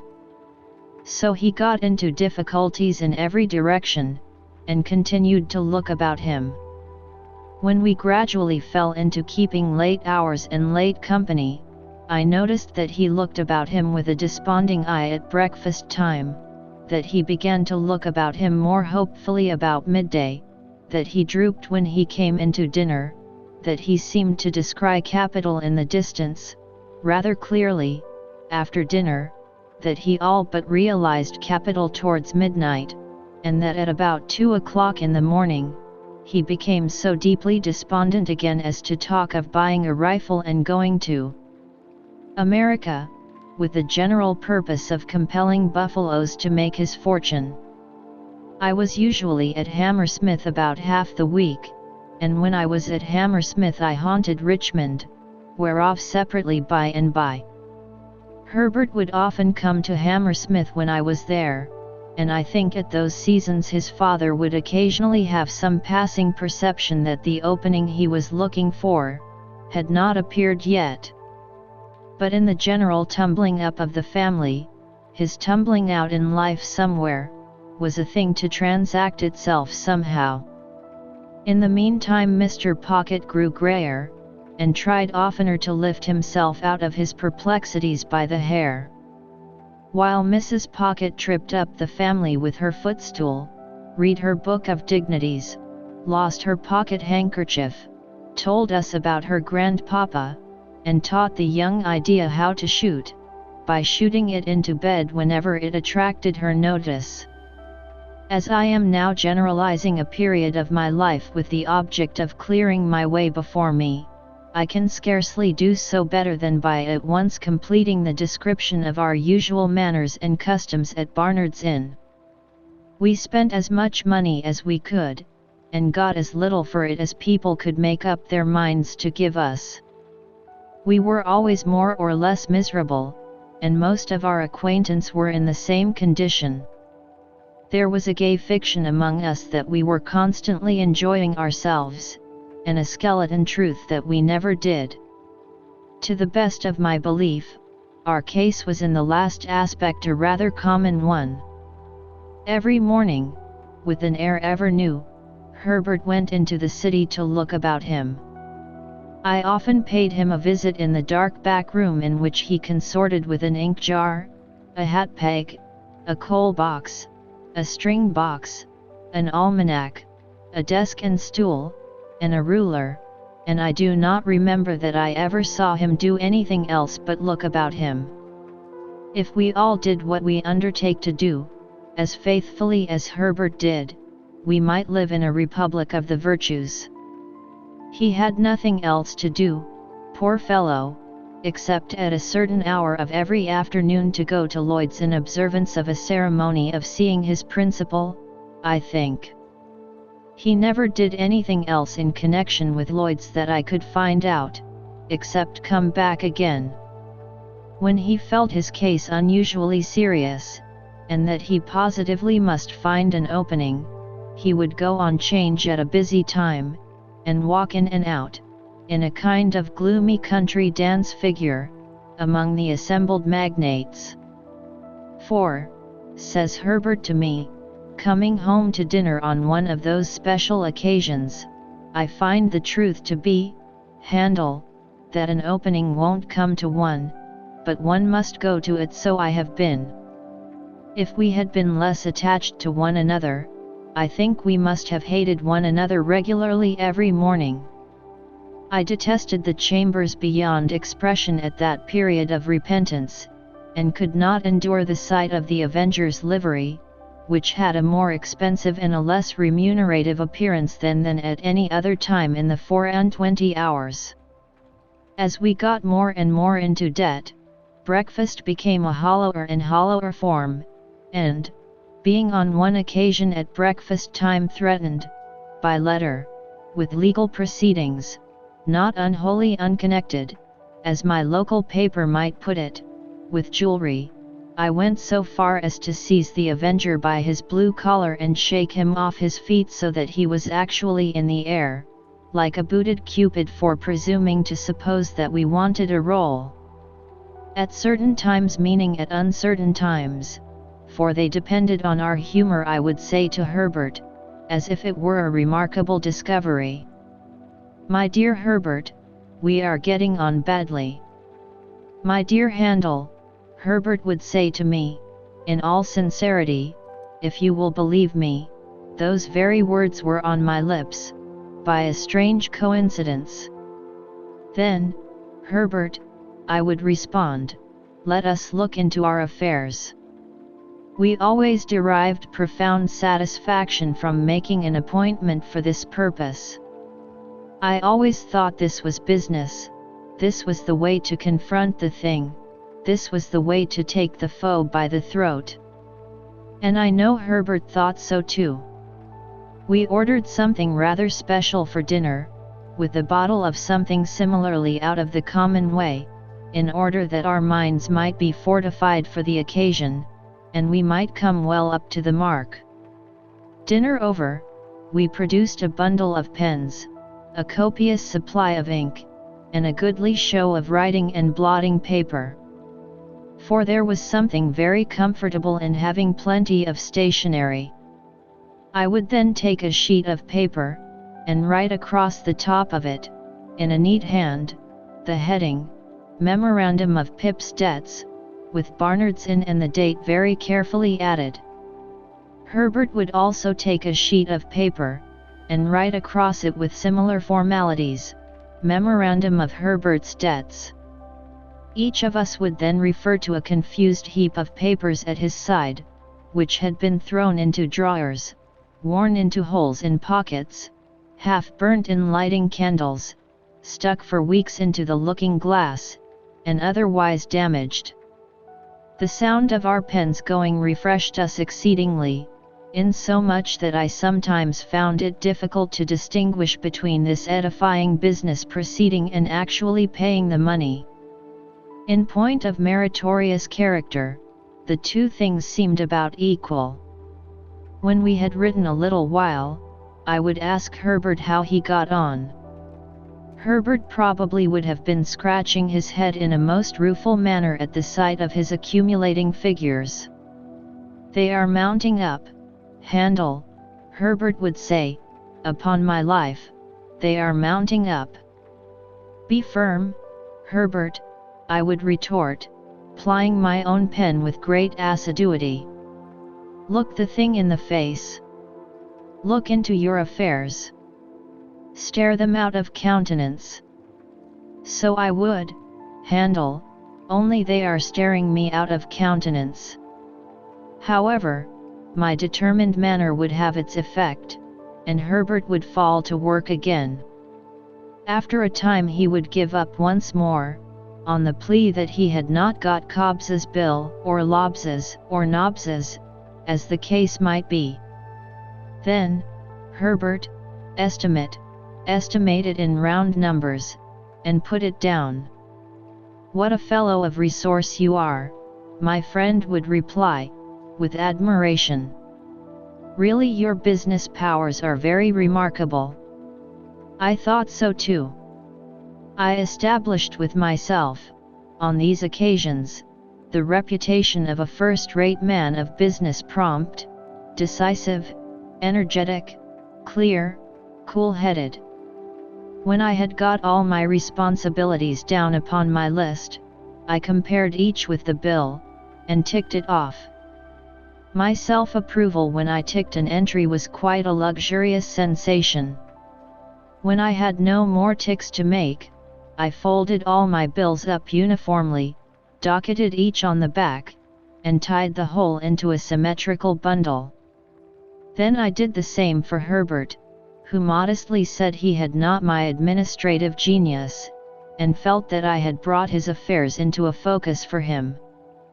My business habits had one other bright feature, which I called leaving a margin.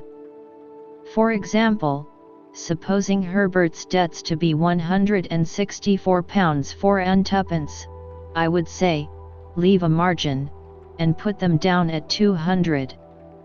Or, supposing my own to be 4 times as much, I would leave a margin, and put them down at 700. I had the highest opinion of the wisdom of this same margin, but I am bound to acknowledge that on looking back, I deem it to have been an expensive device. For, we always ran into new debt immediately, to the full extent of the margin, and sometimes, in the sense of freedom and solvency it imparted, got pretty far on into another margin. But there was a calm, a rest, a virtuous hush, consequent on these examinations of our affairs that gave me, for the time, an admirable opinion of myself. Soothed by my exertions, my method, and Herbert's compliments, I would sit with his symmetrical bundle and my own on the table before me among the stationery, and feel like a bank of some sort, rather than a private individual. We shut our outer door on these solemn occasions, in order that we might not be interrupted. I had fallen into my serene state one evening, when we heard a letter dropped through the slit in the said door, and fall on the ground. "It's for you, Handel," said Herbert, going out and coming back with it, "and I hope there is nothing the matter." This was in allusion to its heavy black seal and border. The letter was signed Trabb & Co., and its contents were simply, that I was an honoured sir, and that they begged to inform me that Mrs. J. Gargery had departed this life on Monday last at 6:20 in the evening, and that my attendance was requested at the interment on Monday next at 3 o'clock in the afternoon. Chapter 35. It was the first time that a grave had opened in my road of life, and the gap it made in the smooth ground was wonderful. The figure of my sister in her chair by the kitchen fire haunted me night and day. That the place could possibly be without her was something my mind seemed unable to compass, and whereas she had seldom or never been in my thoughts of late, I had now the strangest ideas that she was coming towards me in the street, or that she would presently knock at the door. In my rooms too, with which she had never been at all associated, there was at once the blankness of death and a perpetual suggestion of the sound of her voice or the turn of her face or figure, as if she were still alive and had been often there. Whatever my fortunes might have been, I could scarcely have recalled my sister with much tenderness. But I suppose there is a shock of regret which may exist without much tenderness. Under its influence, and perhaps to make up for the want of the softer feeling, I was seized with a violent indignation against the assailant from whom she had suffered so much, and I felt that on sufficient proof I could have revengefully pursued Orlick, or any one else, to the last extremity.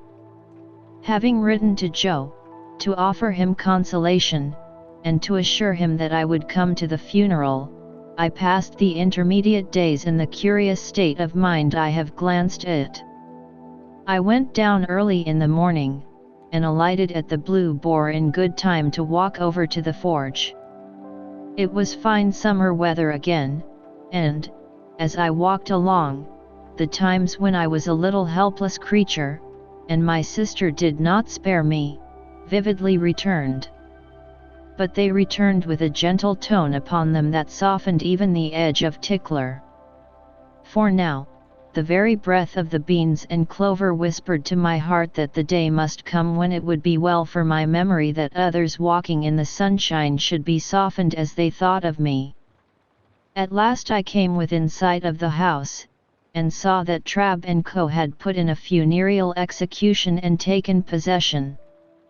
Two dismally absurd persons, each ostentatiously exhibiting a crutch done up in a black bandage as if that instrument could possibly communicate any comfort to anybody, were posted at the front door, and in one of them I recognized a postboy discharged from the Boar for turning a young couple into a soppet on their bridal morning, in consequence of intoxication rendering it necessary for him to ride his horse clasped round the neck with both arms.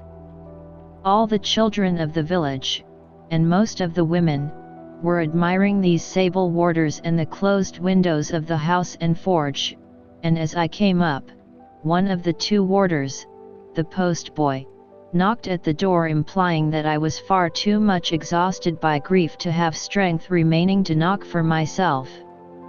Another sable warder, a carpenter, who had once eaten 2 geese for a wager, opened the door, and showed me into the best parlour. Here, Mr. Trabb had taken unto himself the best table, and had got all the leaves up, and was holding a kind of black bazaar, with the aid of a quantity of black pins. At the moment of my arrival, he had just finished putting somebody's hat into black long clothes, like an African baby, so he held out his hand for mine. But I, misled by the action, and confused by the occasion, shook hands with him with every testimony of warm affection.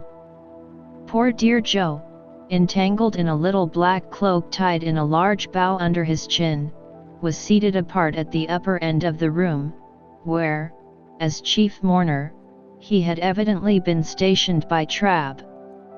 When I bent down and said to him, "Dear Joe, how are you?" he said, "Pip, old chap, you knowed her when she were a fine figure of a," and clasped my hand and said no more. Biddy, looking very neat and modest in her black dress, went quietly here and there, and was very helpful. When I had spoken to Biddy, as I thought it not a time for talking, I went and sat down near Joe, and there began to wonder in what part of the house she my sister was. The air of the parlour being faint with the smell of sweet cake, I looked about for the table of refreshments. It was scarcely visible until one had got accustomed to the gloom, but there was a cut-up plum cake upon it, and there were cut-up oranges, and sandwiches, and biscuits, and 2 decanters that I knew very well as ornaments, but had never seen used in all my life, one full of port, and one of sherry.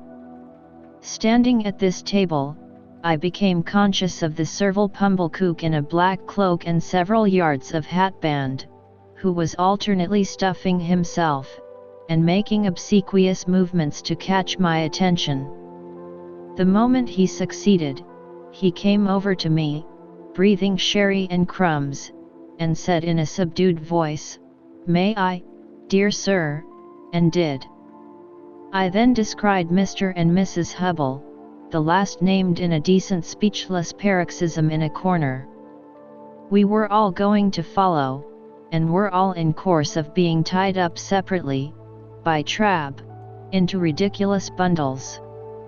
"Which I menters, Pip," Joe whispered me, as we were being what Mr. Trabb called formed in the parlour, 2 and 2, and it was dreadfully like a preparation for some grim kind of dance, "which I menters, sir, as I would in preference have carried her to the church myself, along with 3 or 4 friendly ones what come to it with willing hearts and arms, but it were considered what the neighbours would look down on such and would be of opinions as it were wanting in respect." "Pocket handkerchiefs out, all," cried Mr. Trabb at this point, in a depressed business-like voice. "Pocket handkerchiefs out. We are ready." So we all put our pocket handkerchiefs to our faces, as if our noses were bleeding, and filed out 2 and 2, Joe and I, Biddy and Pumblecook, Mr. and Mrs. Hubble. The remains of my poor sister had been brought round by the kitchen door, and, it being a point of undertaking ceremony that the 6 bearers must be stifled and blinded under a horrible black velvet housing with a white border, the whole looked like a blind monster with 12 human legs, shuffling and blundering along, under the guidance of 2 keepers, the postboy and his comrade. The neighbourhood, however, highly approved of these arrangements, and we were much admired as we went through the village, the more youthful and vigorous part of the community making dashes now and then to cut us off, and lying in wait to intercept us at points of vantage. At such times the more exuberant among them called out in an excited manner on our emergence round some corner of expectancy, "Here they come! Here they are!" and we were all but cheered. In this progress I was much annoyed by the abject Pumblecook, who, being behind me, persisted all the way as a delicate attention in arranging my streaming hatband, and smoothing my cloak. My thoughts were further distracted by the excessive pride of Mr. and Mrs. Hubble, who were surpassingly conceited and vainglorious in being members of so distinguished a procession. And now the range of marshes lay clear before us, with the sails of the ships on the river growing out of it, and we went into the churchyard, close to the graves of my unknown parents, Philip Pirrip, late of this parish, and also Georgiana, wife of the above. And there, my sister was laid quietly in the earth, while the larks sang high above it, and the light wind strewed it with beautiful shadows of clouds and trees.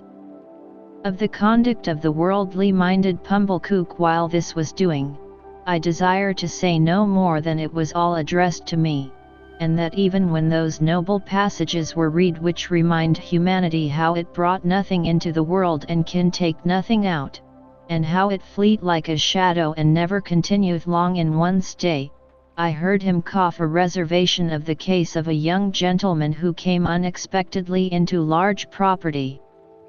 When we got back, he had the hardihood to tell me that he wished my sister could have known I had done her so much honour, and to hint that she would have considered it reasonably purchased at the price of her death.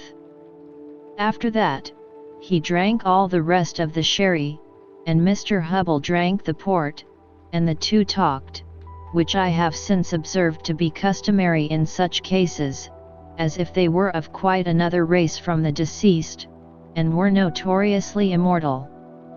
Finally, he went away with Mr. and Mrs. Hubble to make an evening of it, I felt sure, and to tell the jolly bargeman that he was the founder of my fortunes and my earliest benefactor.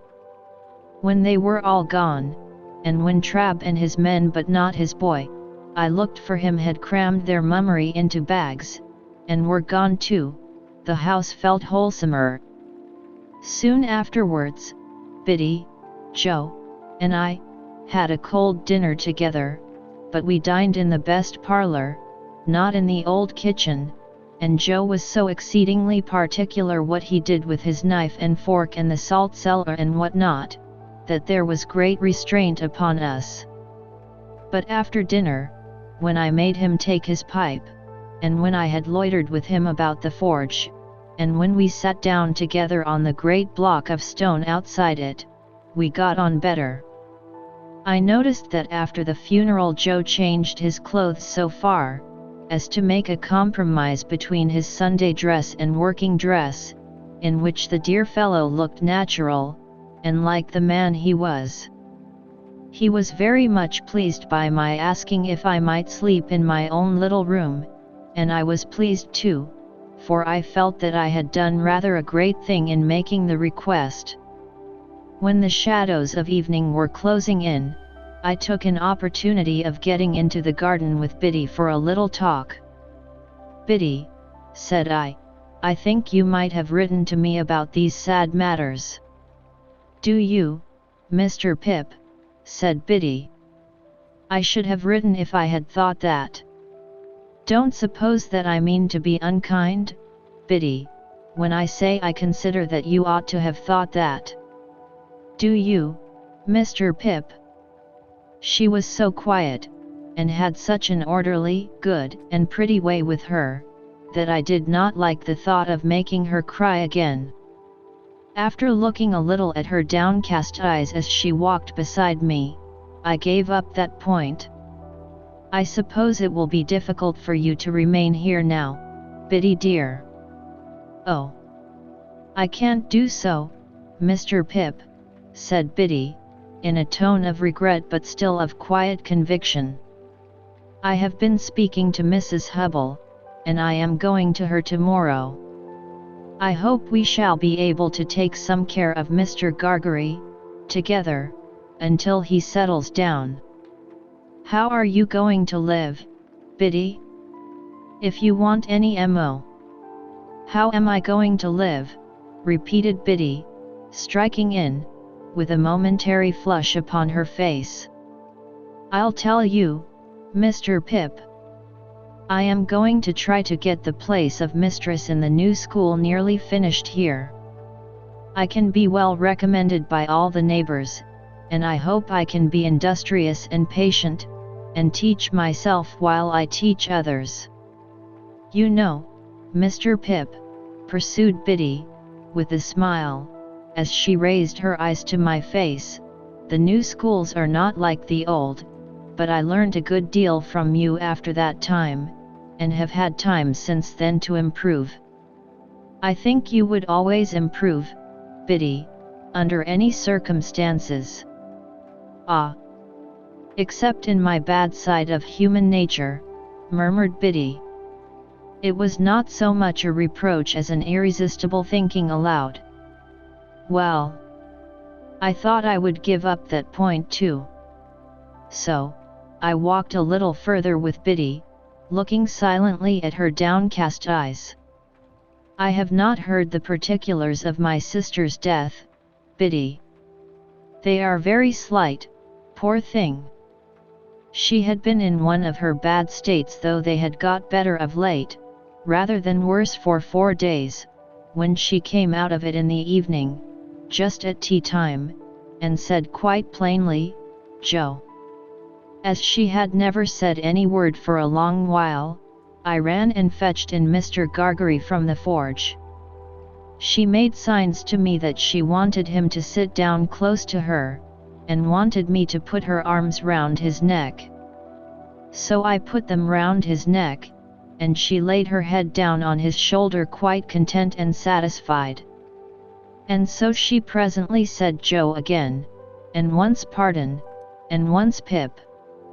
And so she never lifted her head up any more, and it was just an hour later when we laid it down on her own bed, because we found she was gone. Biddy cried. The darkening garden, and the lane, and the stars that were coming out, were blurred in my own sight. Nothing was ever discovered, Biddy. Nothing.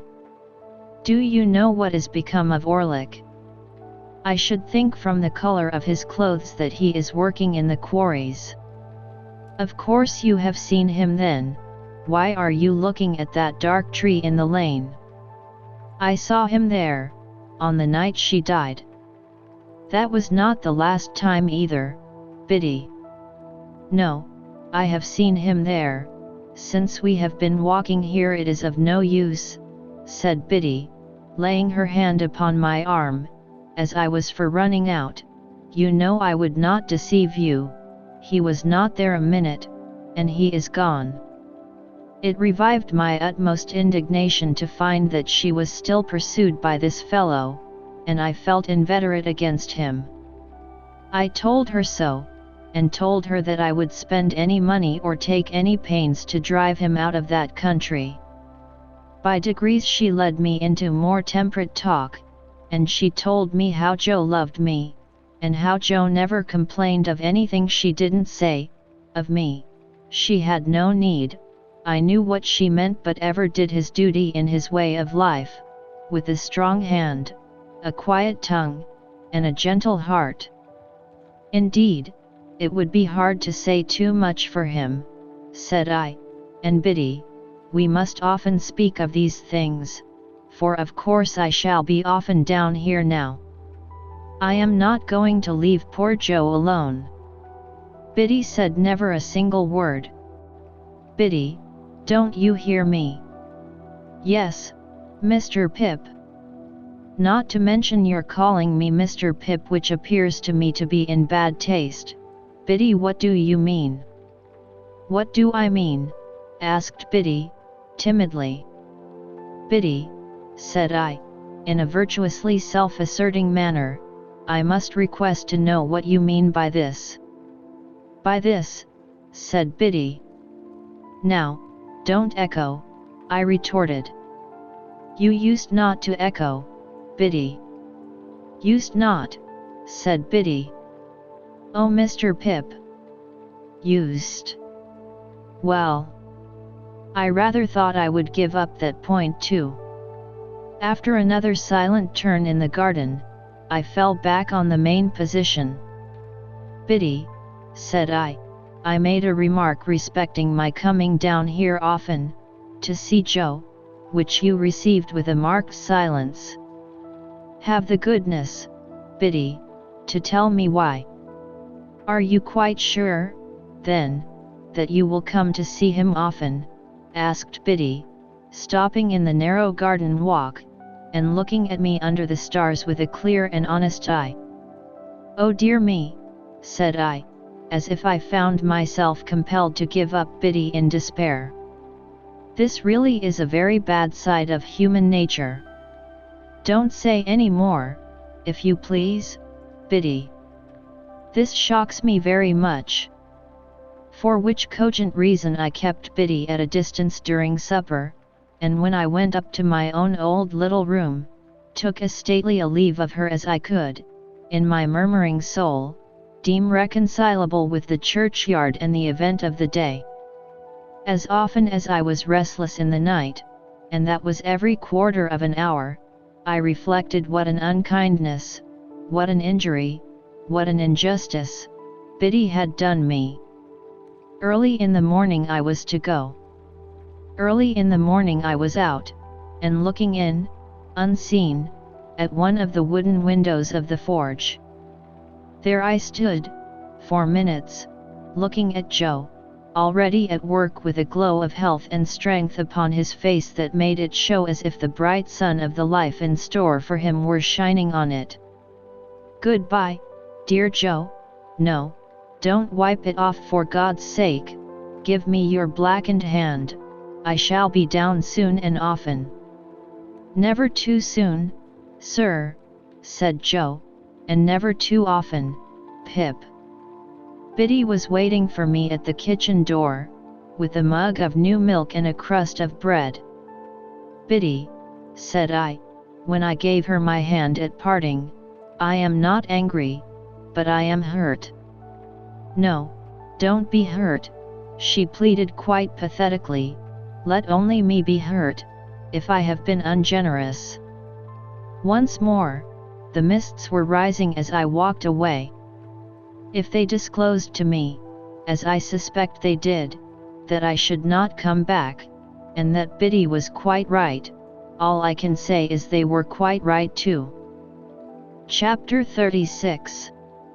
Herbert and I went on from bad to worse, in the way of increasing our debts, looking into our affairs, leaving margins, and the like exemplary transactions, and time went on, whether or no, as he has a way of doing, and I came of age in fulfillment of Herbert's prediction, that I should do so before I knew where I was.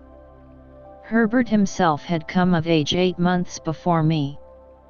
As he had nothing else than his majority to come into, the event did not make a profound sensation in Barnard's Inn.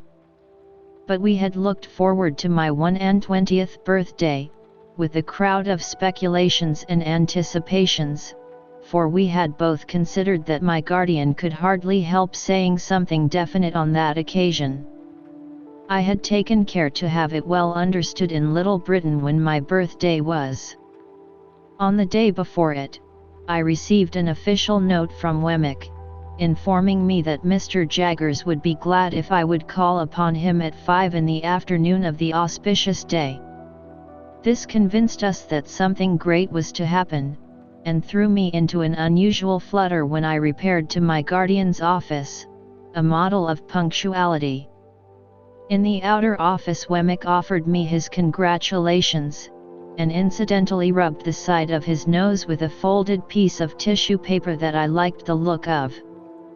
But he said nothing respecting it, and motioned me with a nod into my guardian's room. It was November, and my guardian was standing before his fire leaning his back against the chimney piece, with his hands under his coat-tails. "Well, Pip," said he, "I must call you Mr. Pip today." "Congratulations, Mr. Pip." We shook hands. He was always a remarkably short shaker and I thanked him. "Take a chair, Mr. Pip," said my guardian. As I sat down, and he preserved his attitude and bent his brows at his boots, I felt at a disadvantage, which reminded me of that old time when I had been put upon a tombstone. The 2 ghastly casts on the shelf were not far from him, and their expression was as if they were making a stupid apoplectic attempt to attend to the conversation. "Now my young friend," my guardian began, as if I were a witness in the box, "I am going to have a word or two with you." "If you please, sir." "What do you suppose?" said Mr. Jaggers, bending forward to look at the ground, and then throwing his head back to look at the ceiling. "What do you suppose you are living at the rate of?" "At the rate of, sir?" "At," repeated Mr. Jaggers, still looking at the ceiling, "the rate of," and then looked all round the room, and paused with his pocket handkerchief in his hand, halfway to his nose. I had looked into my affairs so often, that I had thoroughly destroyed any slight notion I might ever have had of their bearings. Reluctantly, I confessed myself quite unable to answer the question. This reply seemed agreeable to Mr. Jaggers, who said, "I thought so," and blew his nose with an air of satisfaction. "Now, I have asked you a question," my friend," said Mr. Jaggers. "Have you anything to ask me?" "Of course it would be a great relief to me to ask you several questions, sir, but I remember your prohibition." "Ask one," said Mr. Jaggers. "Is my benefactor to be made known to me today?" "No." "Ask another. Is that confidence to be imparted to me soon?" "Waive that, a moment," said Mr. Jaggers, "and ask another." I looked about me, but there appeared to be now no possible escape from the inquiry, "Have I anything to receive, sir?" On that, Mr. Jaggers said, triumphantly, "I thought we should come to it," and called to Wemmick to give him that piece of paper. Wemmick appeared, handed it in, and disappeared. "Now, Mr. Pip," said Mr. Jaggers, "attend, if you please. You have been drawing pretty freely here, your name occurs pretty often in Wemmick's cash book, but you are in debt, of course." "I am afraid I must say yes, sir." "You know you must say yes, don't you?" said Mr. Jaggers. "Yes, sir. I don't ask you what you owe, because you don't know, and if you did know, you wouldn't tell me, you would say less." "Yes, yes, my friend," cried Mr. Jaggers, waving his forefinger to stop me as I made a show of protesting, "it's likely enough that you think you wouldn't, but you would. You'll excuse me, but I know better than you. Now, take this piece of paper in your hand. You have got it? Very good. Now, unfold it and tell me what it is." "This is a banknote," said I, "for £500. "That is a banknote," repeated Mr. Jaggers, "for £500. And a very handsome sum of money too, I think. You consider it so? How could I do otherwise?" "Ah! But answer the question," said Mr. Jaggers. "Undoubtedly. You consider it, undoubtedly, a handsome sum of money. Now, that handsome sum of money, Pip, is your own. It is a present to you on this day, in earnest of your expectations. And at the rate of that handsome sum of money per annum, and at no higher rate, you are to live until the donor of the whole appears. That is to say, you will now take your money affairs entirely into your own hands, and you will draw from Wemmick £125 per quarter, until you are in communication with the fountainhead, and no longer with the mere agent. As I have told you before, I am the mere agent. I execute my instructions, and I am paid for doing so. I think them injudicious, but I am not paid for giving any opinion on their merits." I was beginning to express my gratitude to my benefactor for the great liberality with which I was treated, when Mr. Jaggers stopped me. "I am not paid, Pip," said he, coolly, "to carry your words to anyone," and then gathered up his coat-tails, as he had gathered up the subject, and stood frowning at his boots as if he suspected them of designs against him. After a pause, I hinted, "There was a question just now, Mr. Jaggers, which you desired me to waive for a moment. I hope I am doing nothing wrong in asking it again." "What is it?" said he. I might have known that he would never help me out, but it took me aback to have to shape the question afresh, as if it were quite new.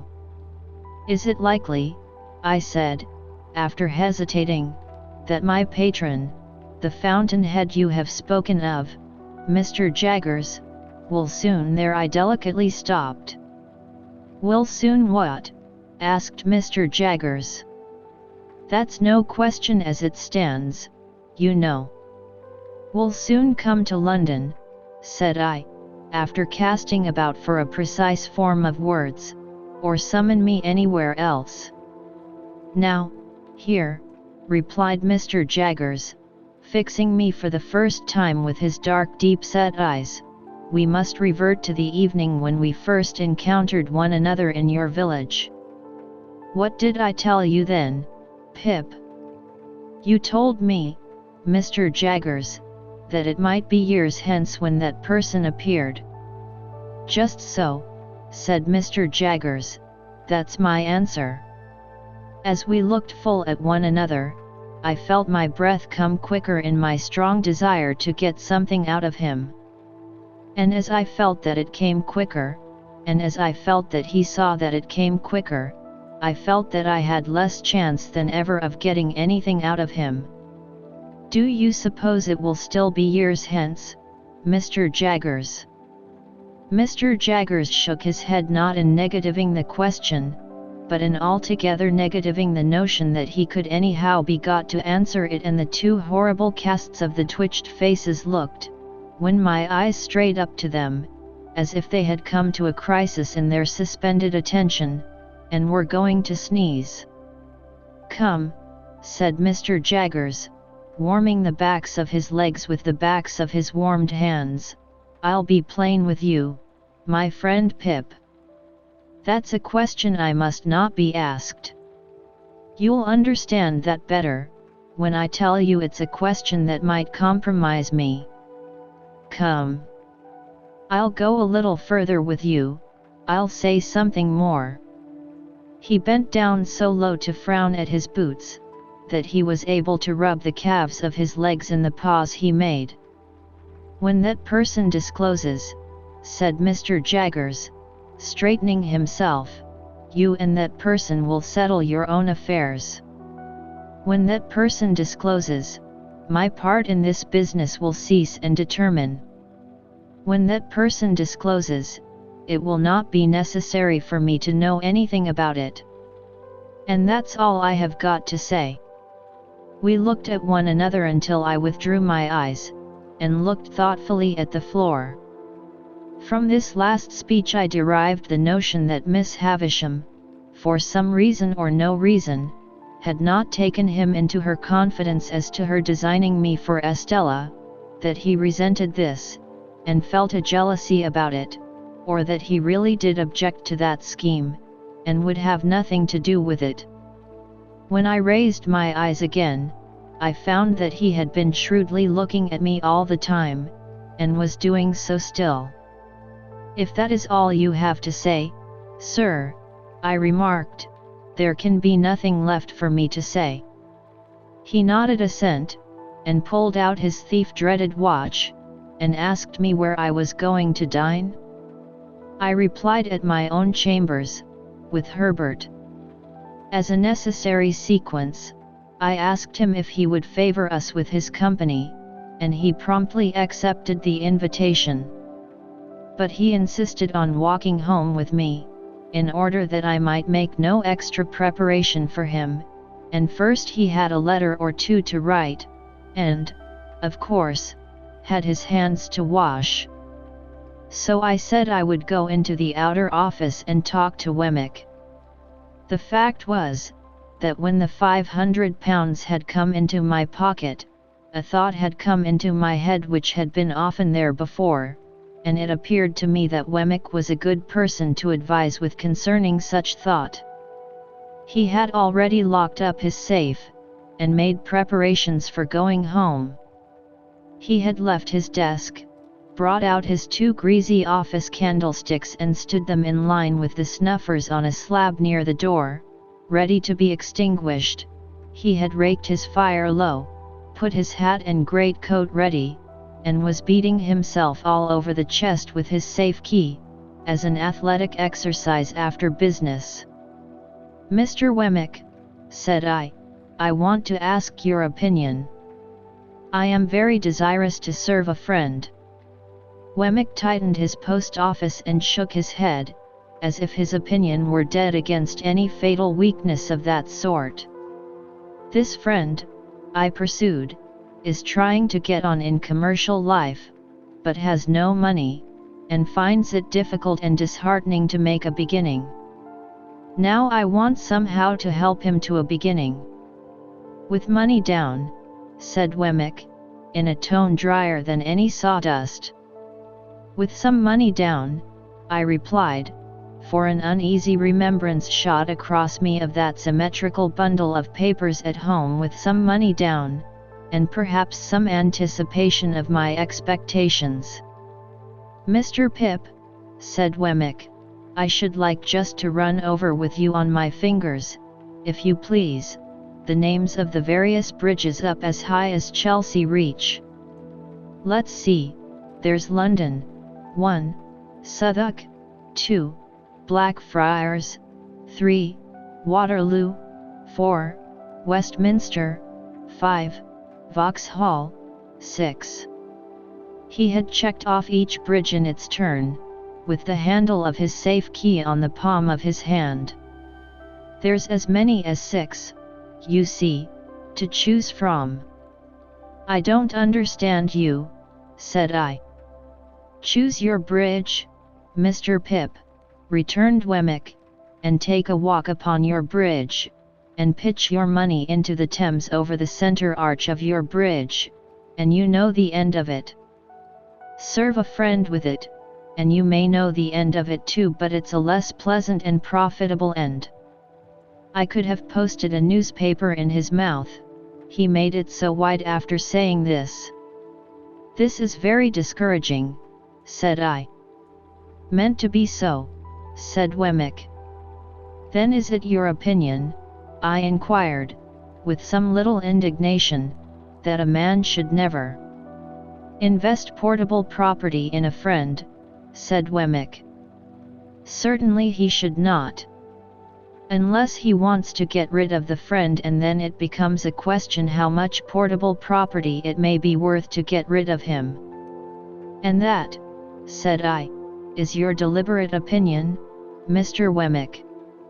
That, he returned, is my deliberate opinion in this office. Ah, said I, pressing him, for I thought I saw him near a loophole here, but would that be your opinion at Walworth? Mr. Pip, he replied, with gravity, Walworth is one place, and this office is another. Much as the aged is one person, and Mr. Jaggers is another. They must not be confounded together. My Walworth sentiments must be taken at Walworth, none but my official sentiments can be taken in this office. Very well, said I, much relieved, then I shall look you up at Walworth, you may depend upon it. Mr. Pip, he returned, you will be welcome there, in a private and personal capacity.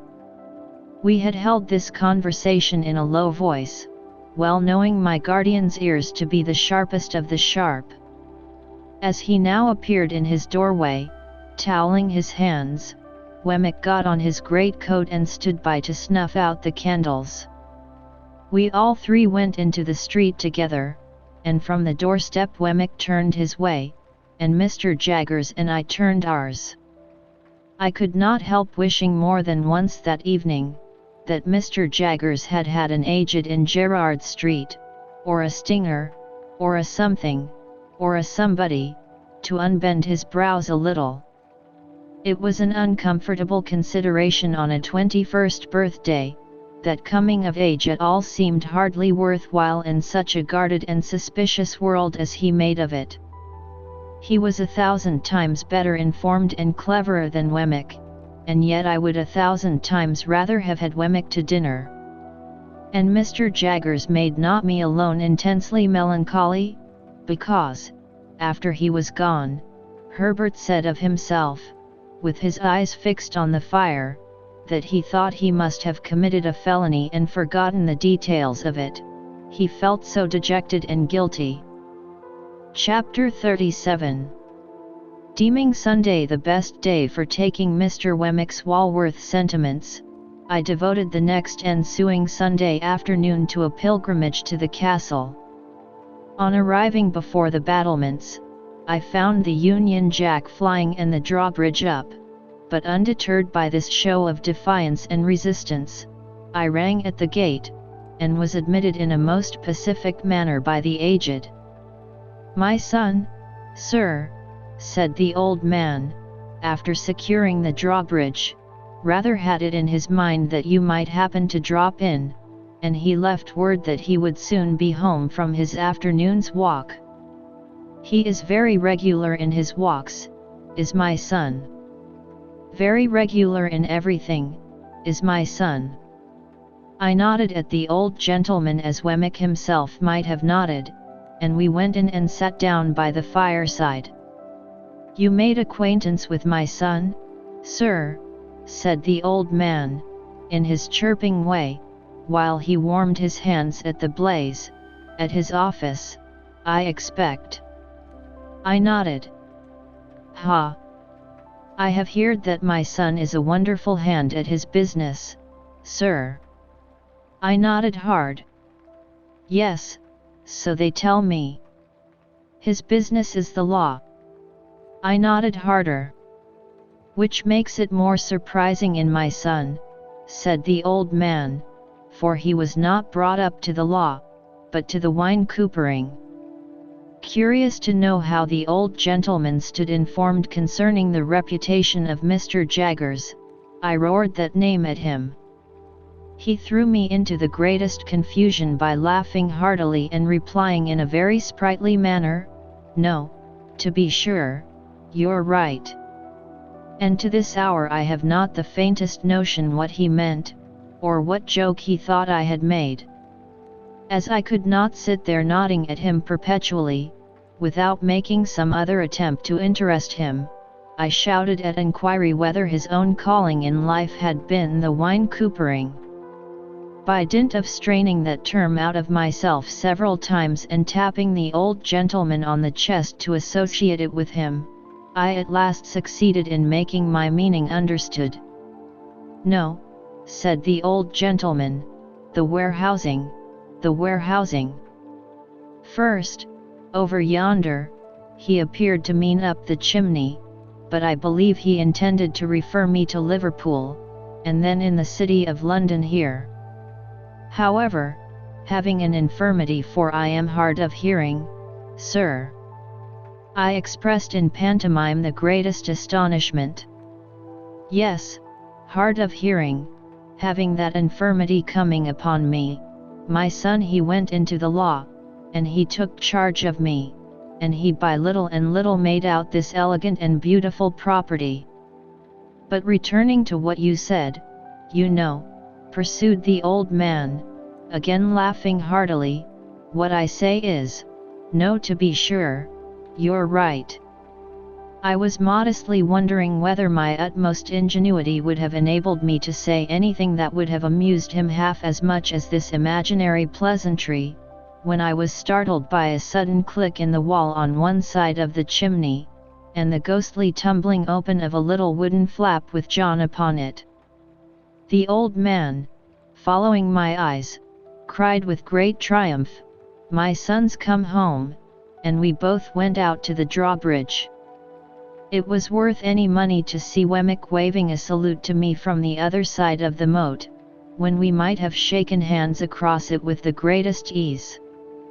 The aged was so delighted to work the drawbridge, that I made no offer to assist him, but stood quiet until Wemmick had come across, and had presented me to Miss Xxxix, a lady by whom he was accompanied. Miss Xxxix was of a wooden appearance, and was, like her escort, in the post office branch of the service. She might have been some 2 or 3 years younger than Wemmick, and I judged her to stand possessed of portable property. The cut of her dress from the waist upward, both before and behind, made her figure very like a boy's kite, and I might have pronounced her gown a little too decidedly orange, and her gloves a little too intensely green. But she seemed to be a good sort of fellow, and showed a high regard for the aged. I was not long in discovering that she was a frequent visitor at the castle, For, on our going in, and my complimenting Wemmick on his ingenious contrivance for announcing himself to the aged, he begged me to give my attention for a moment to the other side of the chimney, and disappeared. Presently another click came, and another little door tumbled open with Miss Skiffins on it. Then Miss Skiffins shut up and John tumbled open, then Miss Skiffins and John both tumbled open together, and finally shut up together. On Wemmick's return from working these mechanical appliances, I expressed the great admiration with which I regarded them, and he said, "Well, you know, they're both pleasant and useful to the aged. And by George, sir, it's a thing worth mentioning, that of all the people who come to this gate, the secret of those pulls is only known to the aged, Miss Skiffins, and me." "And Mr. Wemmick made them," added Miss Skiffins, "with his own hands out of his own head." While Miss Skiffins was taking off her bonnet, she retained her green gloves during the evening as an outward and visible sign that there was company. Wemmick invited me to take a walk with him round the property, and see how the island looked in winter-time. Thinking that he did this to give me an opportunity of taking his Walworth sentiments, I seized the opportunity as soon as we were out of the castle. Having thought of the matter with care, I approached my subject as if I had never hinted at it before. I informed Wemmick that I was anxious in behalf of Herbert Pocket, and I told him how we had first met, and how we had fought. I glanced at Herbert's home, and at his character, and at his having no means but such as he was dependent on his father for, those, uncertain and unpunctual. I alluded to the advantages I had derived in my first rawness and ignorance from his society, and I confessed that I feared I had but ill repaid them, and that he might have done better without me and my expectations. Keeping Miss Havisham in the background at a great distance, I still hinted at the possibility of my having competed with him in his prospects, and at the certainty of his possessing a generous soul, and being far above any mean distrusts, retaliations, or designs. For all these reasons, I told Wemmick, and because he was my young companion and friend, and I had a great affection for him, I wished my own good fortune to reflect some rays upon him, and therefore I sought advice from Wemmick's experience and knowledge of men and affairs, how I could best try with my resources to help Herbert to some present income, say of 100 a year, to keep him in good hope and heart, and gradually to buy him on to some small partnership. I begged Wemmick, in conclusion, to understand that my help must always be rendered without Herbert's knowledge or suspicion, and that there was no one else in the world with whom I could advise. I wound up by laying my hand upon his shoulder, and saying, "I can't help confiding in you, though I know it must be troublesome to you, but that is your fault, in having ever brought me here." Wemmick was silent for a little while, and then said with a kind of start, "Well, you know, Mr. Pip, I must tell you one thing. This is devilish good of you." "Say you'll help me to be good then," said I. "Ecod," replied Wemmick, shaking his head, "that's not my trade." "Nor is this your trading place," said I. "You are right," he returned. "You hit the nail on the head.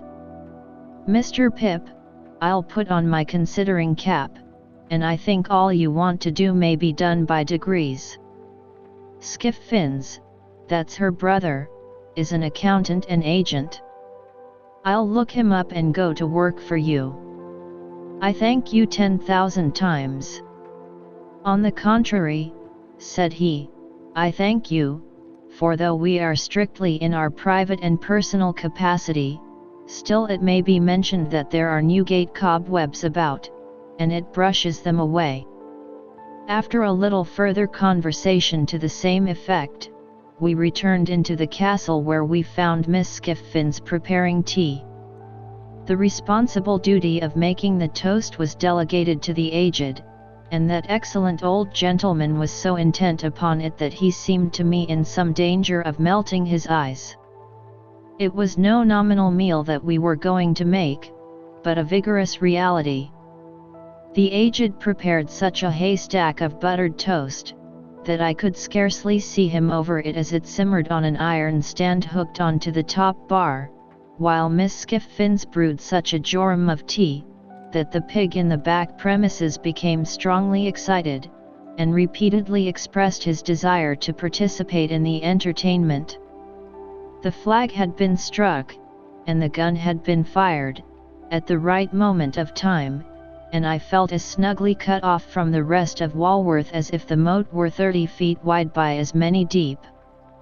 Nothing disturbed the tranquillity of the castle, but the occasional tumbling open of John and Miss Skiffins, which little doors were a prey to some spasmodic infirmity that made me sympathetically uncomfortable until I got used to it. I inferred from the methodical nature of Miss Skiffins's arrangements that she made tea there every Sunday night, and I rather suspected that a classic brooch she wore, representing the profile of an undesirable female with a very straight nose and a very new moon, was a piece of portable property that had been given her by Wemmick. We ate the whole of the toast, and drank tea in proportion, and it was delightful to see how warm and greasy we all got after it. The aged especially, might have passed for some clean old chief of a savage tribe, just oiled. After a short pause of repose, Miss Skiffins, in the absence of the little servant who, it seemed, retired to the bosom of her family on Sunday afternoons, washed up the tea things, in a trifling ladylike amateur manner that compromised none of us. Then, she put on her gloves again, and we drew round the fire, and Wemmick said, "Now, aged parent, tip us the paper." Wemmick explained to me while the aged got his spectacles out, that this was according to custom, and that it gave the old gentleman infinite satisfaction to read the news aloud. "I won't offer an apology," said Wemmick, "for he isn't capable of many pleasures, are you, aged P?" "All right, John, all right," returned the old man, seeing himself spoken to.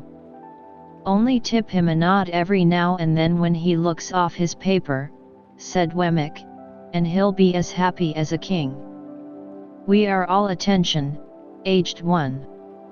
"All right, John, all right," returned the cheerful old man, so busy and so pleased, that it really was quite charming.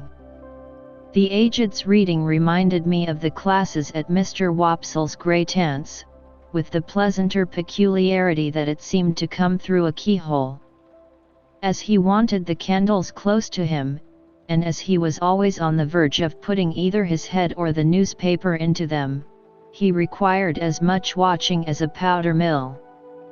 But Wemmick was equally untiring and gentle in his vigilance, and the aged read on, quite unconscious of his many rescues. Whenever he looked at us, we all expressed the greatest interest and amazement, and nodded until he resumed again. As Wemmick and Miss Skiffins sat side by side, and as I sat in a shadowy corner, I observed a slow and gradual elongation of Mr. Wemmick's mouth, powerfully suggestive of his slowly and gradually stealing his arm round Miss Skiffins's waist. In course of time I saw his hand appear on the other side of Miss Skiffins, but at that moment Miss Skiffins neatly stopped him with the green glove, unwound his arm again as if it were an article of dress, and with the greatest deliberation laid it on the table before her. Miss Skiffins's composure while she did this was one of the most remarkable sights I have ever seen, and if I could have thought the act consistent with abstraction of mind, I should have deemed that Miss Skiffins performed it mechanically. By and by, I noticed Wemmick's arm beginning to disappear again, and gradually fading out of view. Shortly afterwards, his mouth began to widen again. After an interval of suspense on my part that was quite enthralling and almost painful, I saw his hand appear on the other side of Miss Skifffin's. Instantly, Miss Skiffin stopped it with the neatness of a placid boxer, took off that girdle or cestus as before, and laid it on the table. Taking the table to represent the path of virtue, I am justified in stating that during the whole time of the aged's reading, Wemmick's arm was straying from the path of virtue and being recalled to it by Miss Skiffins. At last, the aged read himself into a light slumber.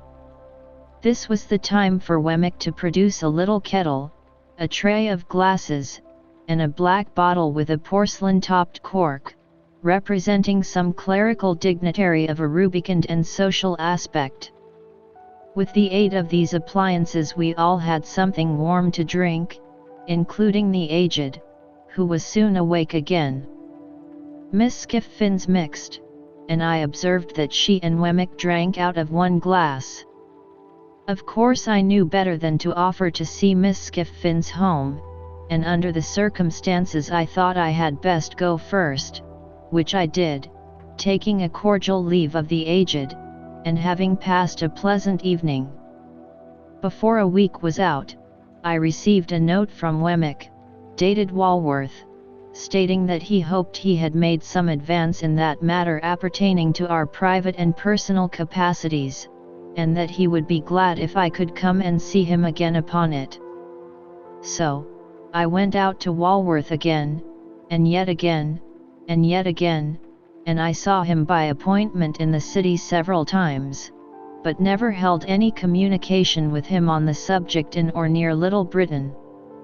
The upshot was, that we found a worthy young merchant or shipping broker, not long established in business, who wanted intelligent help, and who wanted capital, and who in due course of time and receipt would want a partner. Between him and me, secret articles were signed of which Herbert was the subject, and I paid him half of my £500 down, and engaged for sundry other payments, some, to fall due at certain dates out of my income, some, contingent on my coming into my property. Miss Skiffins's brother conducted the negotiation. Wemmick pervaded it throughout, but never appeared in it. The whole business was so cleverly managed, that Herbert had not the least suspicion of my hand being in it. I never shall forget the radiant face with which he came home one afternoon, and told me, as a mighty piece of news, of his having fallen in with one Clarriker, the young merchant's name, and of Clarriker's having shown an extraordinary inclination towards him, and of his belief that the opening had come at last. Day by day as his hopes grew stronger and his face brighter, he must have thought me a more and more affectionate friend, for I had the greatest difficulty in restraining my tears of triumph when I saw him so happy.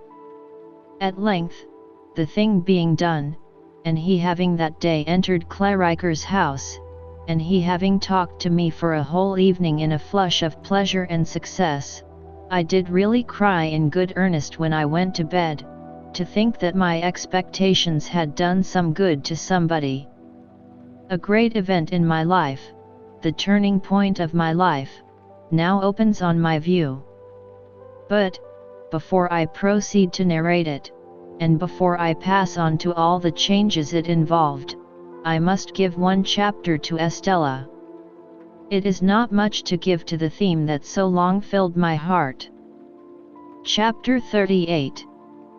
If that staid old house near the green at Richmond should ever come to be haunted when I am dead, it will be haunted, surely, by my ghost.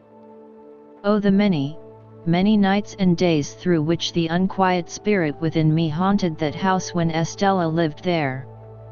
Let my body be where it would, my spirit was always wandering, wandering, wandering, about that house. The lady with whom Estella was placed, Mrs. Brandley by name, was a widow, with one daughter several years older than Estella. The mother looked young, and the daughter looked old. The mother's complexion was pink, and the daughter's was yellow. The mother set up for frivolity, and the daughter for theology. They were in what is called a good position, and were visited by, numbers of people. Little, if any, community of feeling subsisted between them and Estella, but the understanding was established that they were necessary to her, and that she was necessary to them. Mrs. Brandley had been a friend of Miss Havisham's before the time of her seclusion. In Mrs. Brandley's house and out of Mrs. Brandley's house, I suffered every kind and degree of torture that Estella could cause me.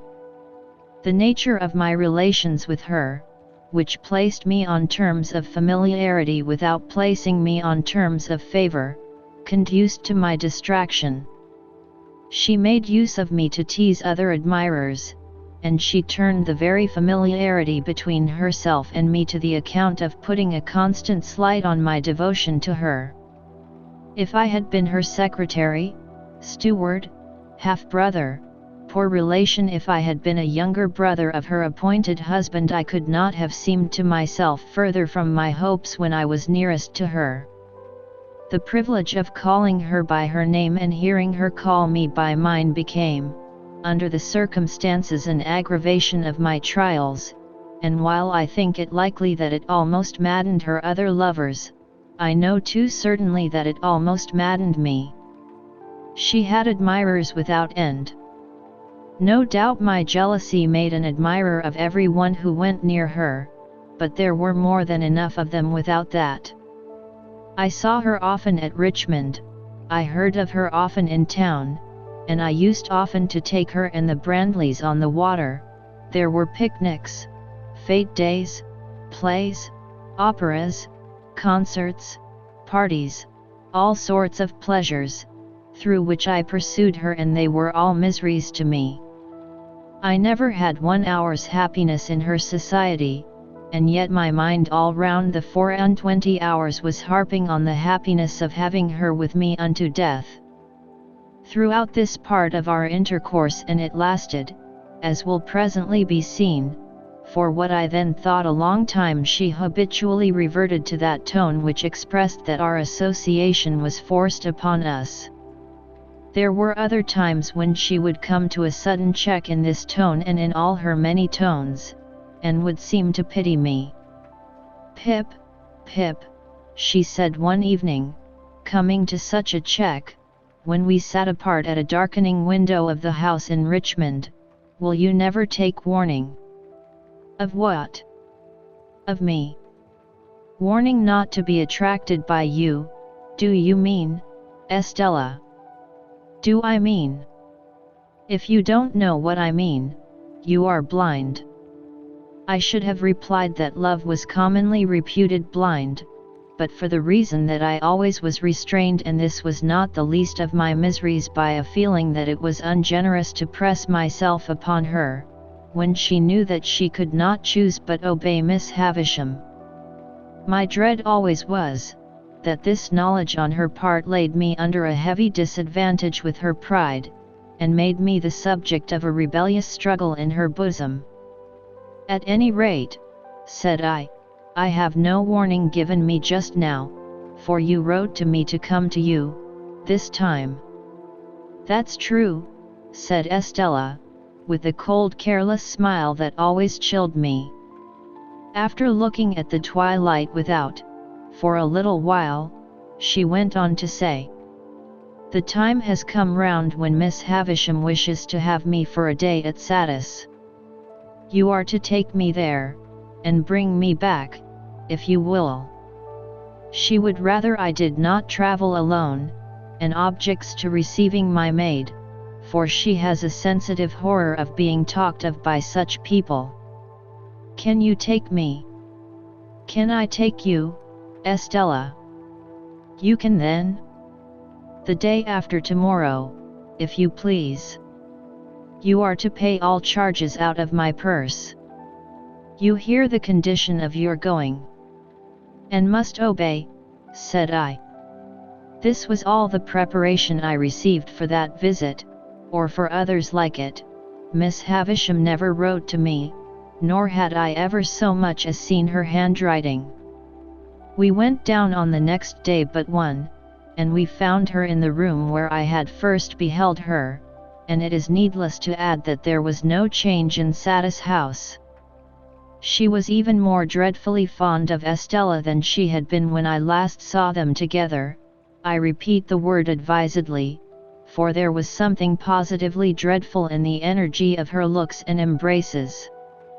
She hung upon Estella's beauty, hung upon her words, hung upon her gestures, and sat mumbling her own trembling fingers while she looked at her, as though she were devouring the beautiful creature she had reared. From Estella she looked at me, with a searching glance that seemed to pry into my heart and probe its wounds. "How does she use you, Pip? How does she use you?" she asked me again, with her witch-like eagerness, even in Estella's hearing. But, when we sat by her flickering fire at night, she was most weird, for then, keeping Estella's hand drawn through her arm and clutched in her own hand, she extorted from her, by dint of referring back to what Estella had told her in her regular letters, the names and conditions of the men whom she had fascinated, and as Miss Havisham dwelt upon this role, with the intensity of a mind mortally hurt and diseased, she sat with her other hand on her crutch stick, and her chin on that, and her wan bright eyes glaring at me, a very spectre. I saw in this, wretched though it made me, and bitter the sense of dependence and even of degradation that it awakened, I saw in this that Estella was set to wreak Miss Havisham's revenge on men, and that she was not to be given to me until she had gratified it for a term. I saw in this, a reason for her being beforehand assigned to me. Sending her out to attract and torment and do mischief, Miss Havisham sent her with the malicious assurance that she was beyond the reach of all admirers, and that all who staked upon that cast were secured to lose. I saw in this that I, too, was tormented by a perversion of ingenuity, even while the prize was reserved for me. I saw in this the reason for my being staved off so long and the reason for my late guardian's declining to commit himself to the formal knowledge of such a scheme. In a word, I saw in this Miss Havisham as I had her then and there before my eyes, and always had had her before my eyes, and I saw in this, the distinct shadow of the darkened and unhealthy house in which her life was hidden from the sun. The candles that lighted that room of hers were placed in sconces on the wall. They were high from the ground, and they burnt with the steady dullness of artificial light in air that is seldom renewed. As I looked round at them, and at the pale gloom they made, and at the stopped clock, and at the withered articles of bridal dress upon the table and the ground, and at her own awful figure with its ghostly reflection thrown large by the fire upon the ceiling and the wall, I saw in everything the construction that my mind had come to, repeated and thrown back to me. My thoughts passed into the great room across the landing where the table was spread, and I saw it written, as it were, in the falls of the cobwebs from the centerpiece, in the crawlings of the spiders on the cloth, in the tracks of the mice as they betook their little quickened hearts behind the panels, and in the gropings and pausings of the beetles on the floor. It happened on the occasion of this visit that some sharp words arose between Estella and Miss Havisham. It was the first time I had ever seen them opposed. We were seated by the fire, as just now described, and Miss Havisham still had Estella's arm drawn through her own, and still clutched Estella's hand in hers, when Estella gradually began to detach herself. She had shown a proud impatience more than once before, and had rather endured that fierce affection than accepted or returned it. "What?" said Miss Havisham, flashing her eyes upon her. "Are you tired of me?" "Only a little tired of myself," replied Estella, disengaging her arm, and moving to the great chimney piece, where she stood looking down at the fire. "Speak the truth, you ingrate," cried Miss Havisham, passionately striking her stick upon the floor. "You are tired of me." Estella looked at her with perfect composure, and again looked down at the fire. Her graceful figure and her beautiful face expressed a self-possessed indifference to the wild heat of the other, that was almost cruel. "You stock and stone," exclaimed Miss Havisham. "You cold, cold heart." "What?" said Estella, preserving her attitude of indifference as she leaned against the great chimney piece and only moving her eyes. "Do you reproach me for being cold?" "You are you not?" was the fierce retort. "You should know," said Estella. "I am what you have made me.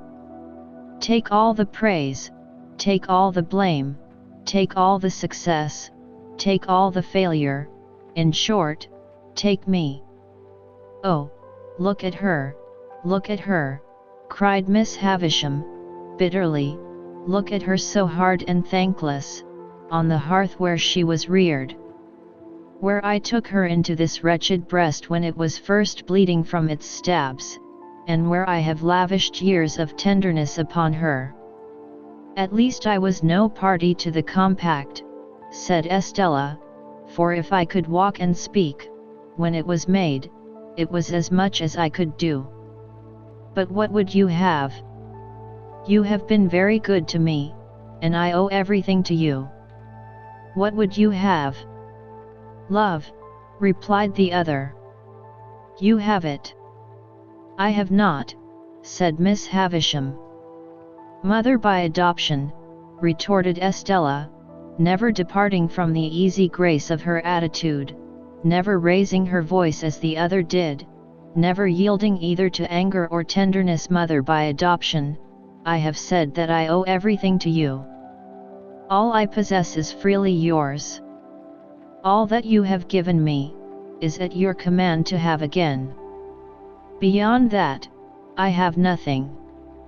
And if you ask me to give you, what you never gave me, my gratitude and duty cannot do impossibilities."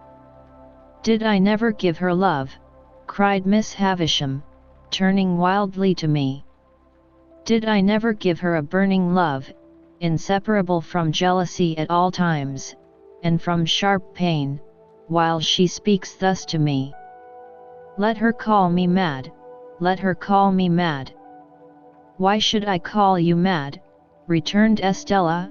"I, of all people.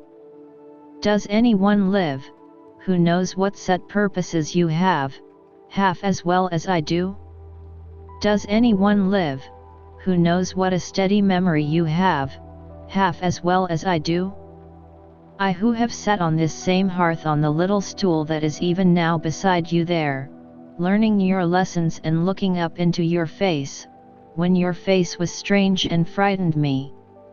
"Soon forgotten," moaned Miss Havisham. "Time soon forgotten." "No, not forgotten," retorted Estella. "Not forgotten, but treasured up in my memory. When have you found me false to your teaching? When have you found me unmindful of your lessons? When have you found me giving admission here," she touched her bosom with her hand, "to anything that you excluded? Be just to me." So proud," moaned Miss Havisham, pushing away her grey hair with both her hands. "Who taught me to be proud?" returned Estella. "Who praised me when I learnt my lesson?" So hard," moaned Miss Havisham, with her former action. "Who taught me to be hard?" returned Estella.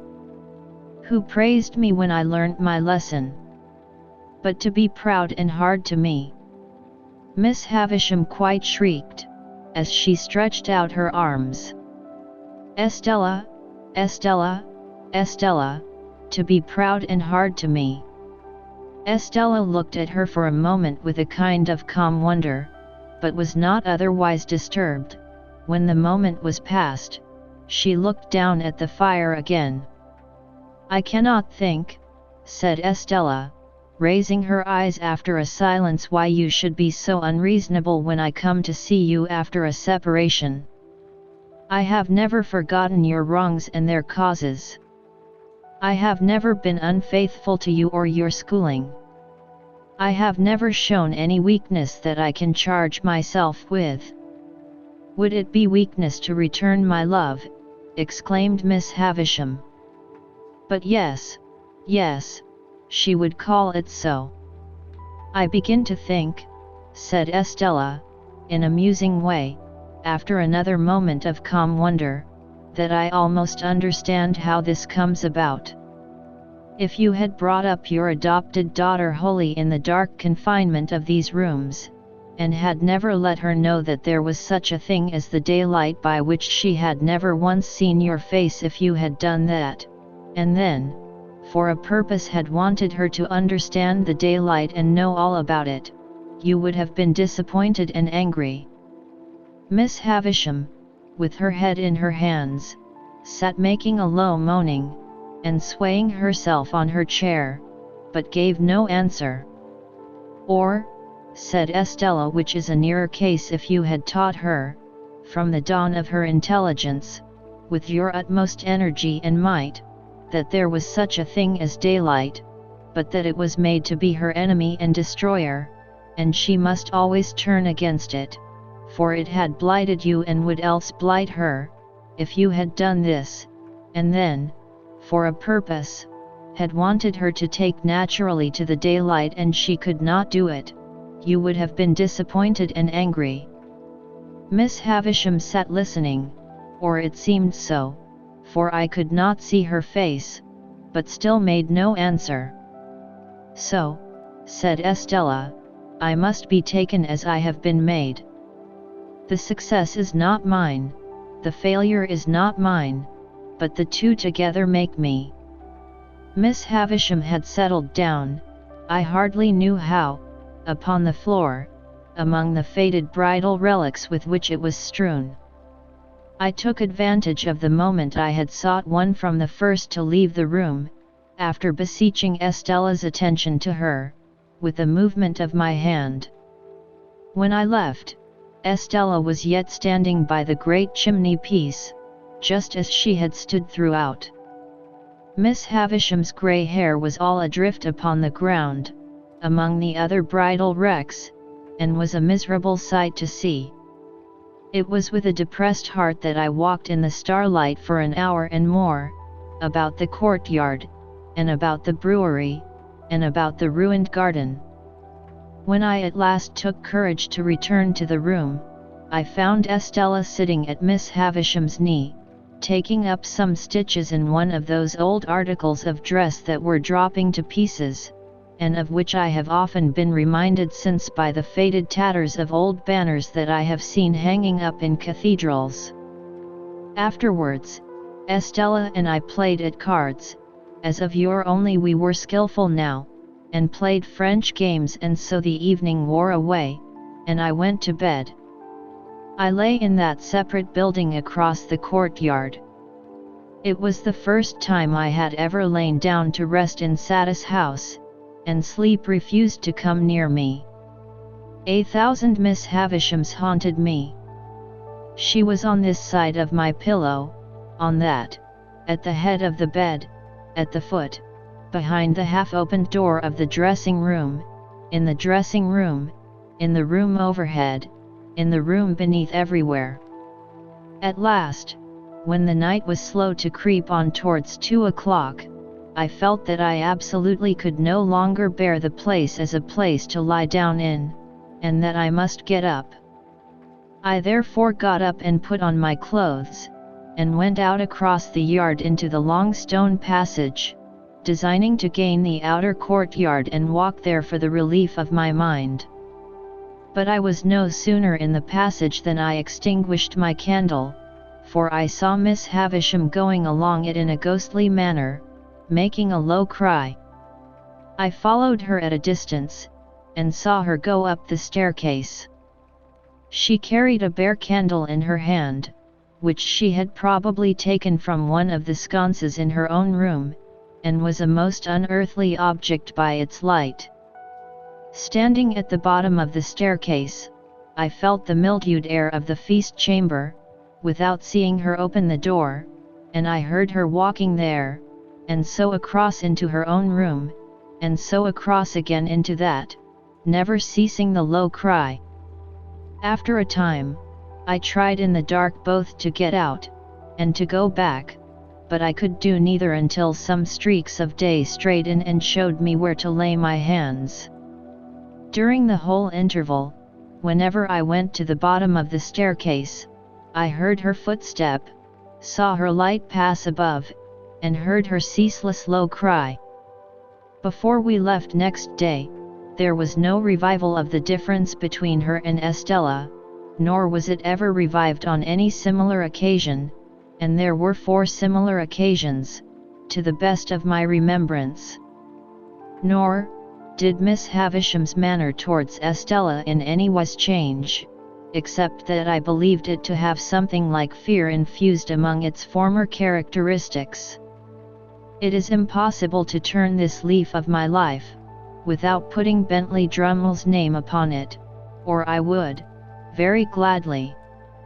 On a certain occasion when the Finches were assembled in force, and when good feeling was being promoted in the usual manner by nobody's agreeing with anybody else, the presiding Finch called the Grove to order, forasmuch as Mr. Drummle had not yet toasted a lady, which, according to the solemn constitution of the society, it was the brute's turn to do that day. I thought I saw him leer in an ugly way at me while the decanters were going round, but as there was no love lost between us, that might easily be. What was my indignant surprise when he called upon the company to pledge him to Estella. "Estella who?" said I. "Never you mind," retorted Drummle.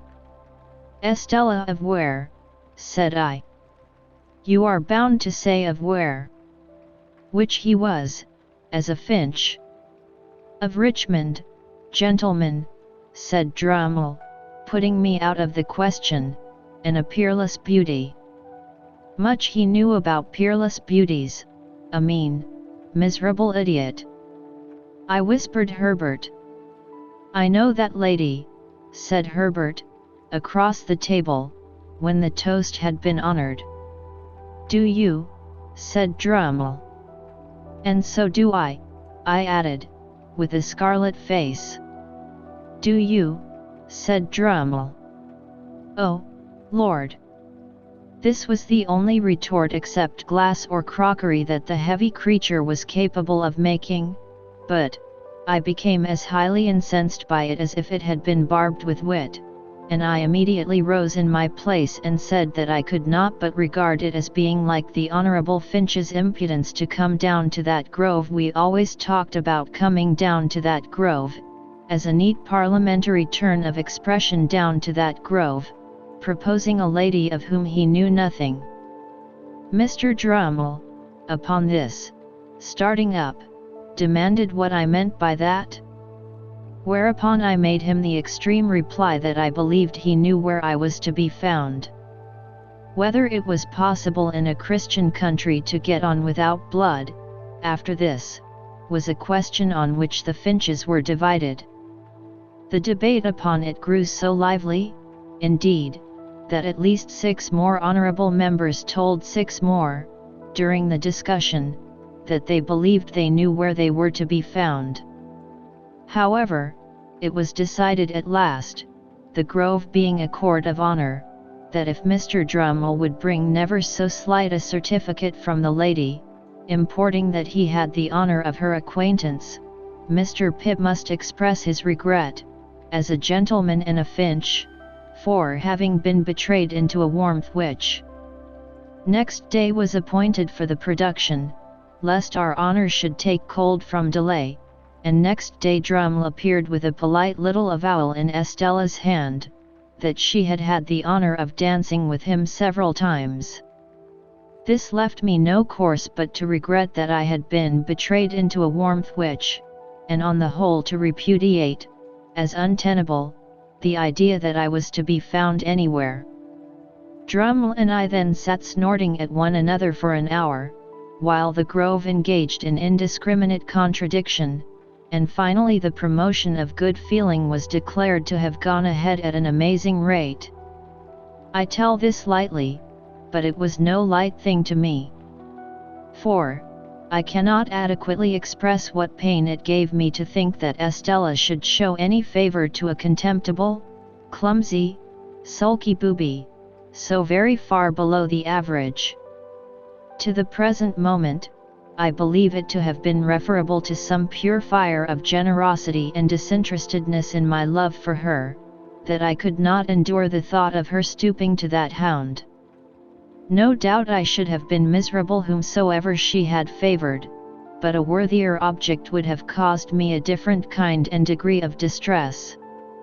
It was easy for me to find out, and I did soon find out, that Drummle had begun to follow her closely, and that she allowed him to do it.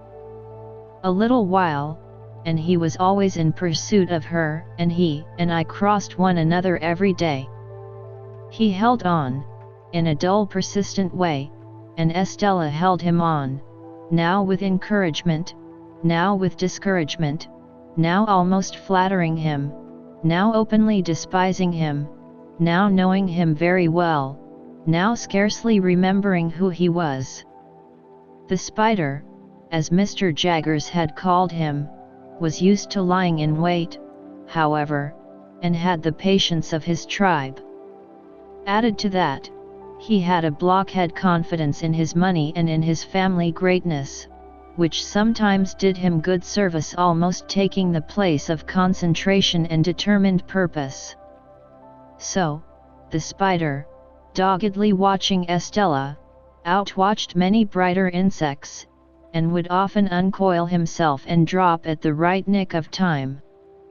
At a certain assembly ball at Richmond, there used to be assembly balls at most places then, where Estella had outshone all other beauties, this blundering Drummle so hung about her, and with so much toleration on her part, that I resolved to speak to her concerning him. I took the next opportunity, which was when she was waiting for Mrs. Blandley to take her home, and was sitting apart among some flowers, ready to go. I was with her, for I almost always accompanied them to and from such places. "Are you tired, Estella?" "Rather, Pip." "You should be." "Say rather, I should not be, for I have my letter to Satis House to write, before I go to sleep." "Recounting tonight's triumph," said I. "Surely a very poor one, Estella." "What do you mean? I didn't know there had been any." "Estella," said I, "do look at that fellow in the corner yonder, who is looking over here at us." "Why should I look at him?" returned Estella, with her eyes on me instead. "What is there in that fellow in the corner yonder, to use your words, that I need look at?" "Indeed, that is the very question I want to ask you," said I. "For he has been hovering about you all night." "Moths, and all sorts of ugly creatures," replied Estella, with a glance towards him, "hover about a lighted candle." "Can the candle help it?" "No," I returned, "but cannot the Estella help it?" "Well," said she, laughing, after a moment, "perhaps. Yes. Anything you like. But, Estella, do hear me speak. It makes me wretched that you should encourage a man so generally despised as Drummle. You know he is despised." "Well," said she, "you know he is as ungainly within as without.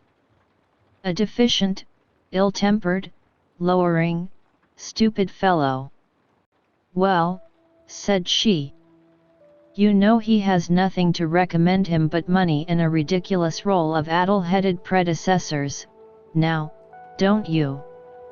Well, said she again, and each time she said it, she opened her lovely eyes the wider. To overcome the difficulty of getting past that monosyllable, I took it from her, and said, repeating it with emphasis, well. Then, that is why it makes me wretched. Now, if I could have believed that she favored Drummle with any idea of making me wretched, I should have been in better heart about it, but in that habitual way of hers, she put me so entirely out of the question, that I could believe nothing of the kind. Pip, said Estella, casting her glance over the room, don't be foolish about its effect on you. It may have its effect on others, and may be meant to have. It's not worth discussing. Yes it is, said I, because I cannot bear that people should say, she throws away her graces and attractions on a mere bore, the lowest in the crowd. I can bear it, said Estella. Oh, don't be so proud, Estella, and so inflexible. Calls me proud and inflexible in this breath, said Estella, opening her hands. And in his last breath reproached me for stooping to a bore. There is no doubt you do, said I, something hurriedly, for I have seen you give him looks and smiles this very night, such as you never give to me. Do you want me then, said Estella, turning suddenly with a fixed and serious, if not angry, look, to deceive and entrap you? Do you deceive and entrap him, Estella? Yes, and many others, all of them but you. Here is Mrs. Brandley. I'll say no more. And now that I have given the one chapter to the theme that so filled my heart, and so often made it ache and ache again, I pass on unhindered, to the event that had impended over me longer yet, the event that had begun to be prepared for, before I knew that the world held Estella, and in the days when her baby intelligence was receiving its first distortions from Miss Havisham's wasting hands.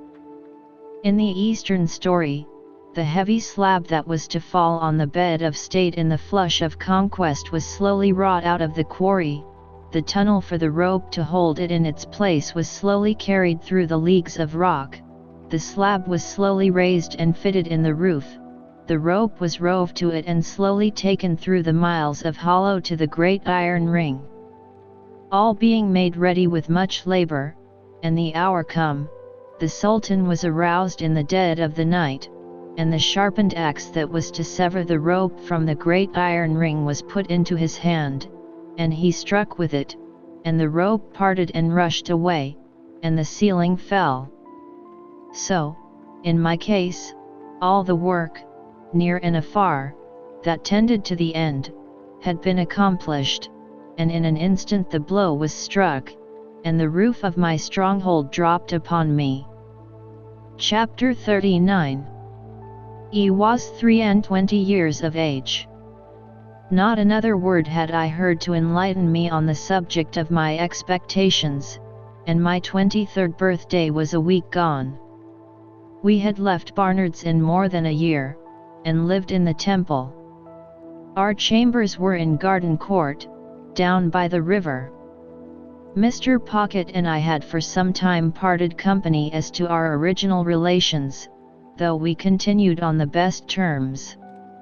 Notwithstanding my inability to settle to anything which I hope arose out of the restless and incomplete tenure on which I held my means, I had a taste for reading, and read regularly so many hours a day.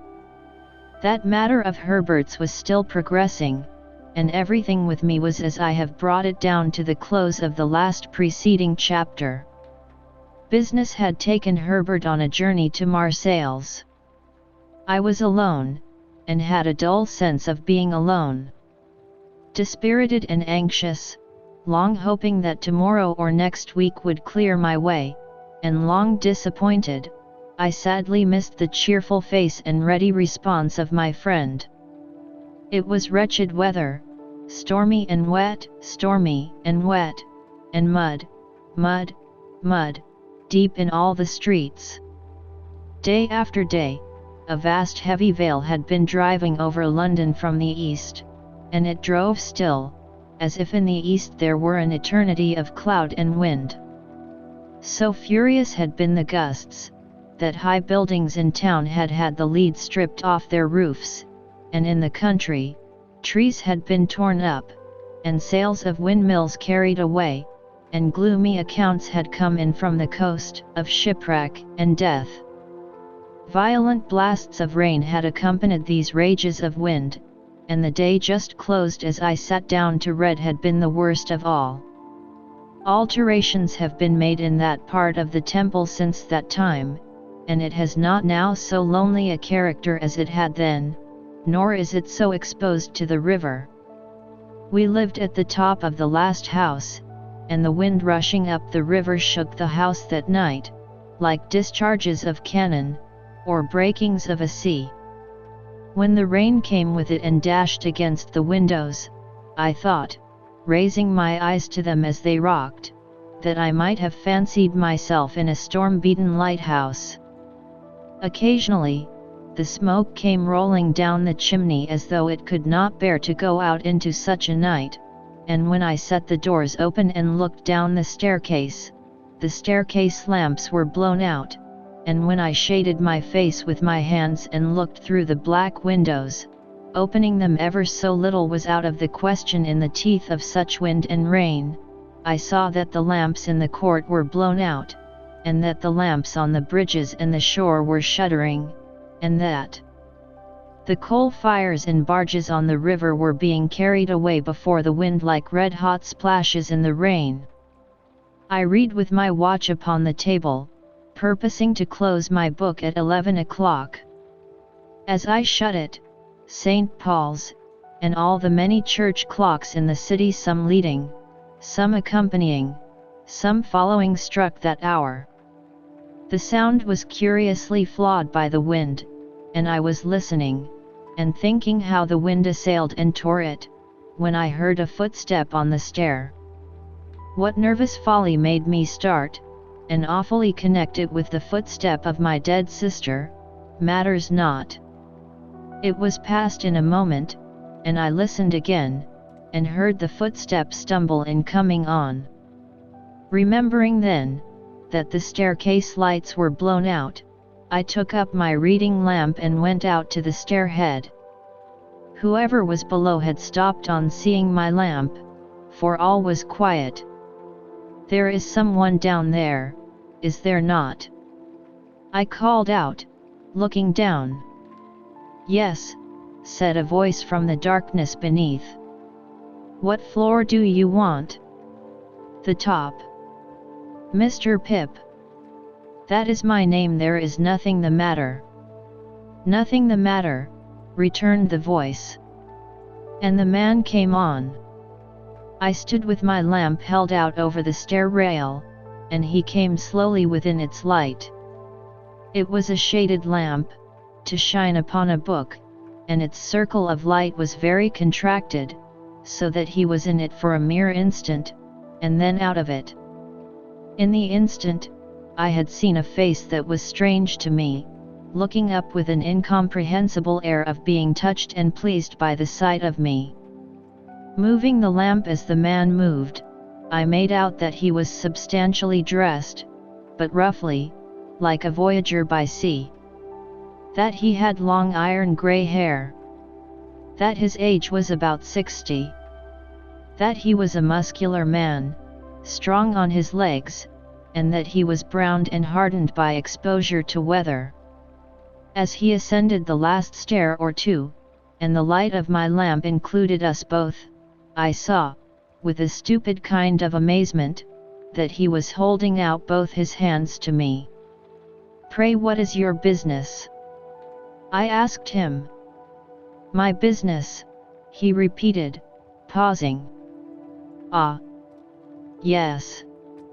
I will explain my business, by your leave. Do you wish to come in? Yes, he replied, I wish to come in, master. I had asked him the question inhospitably enough, for I resented the sort of bright and gratified recognition that still shone in his face.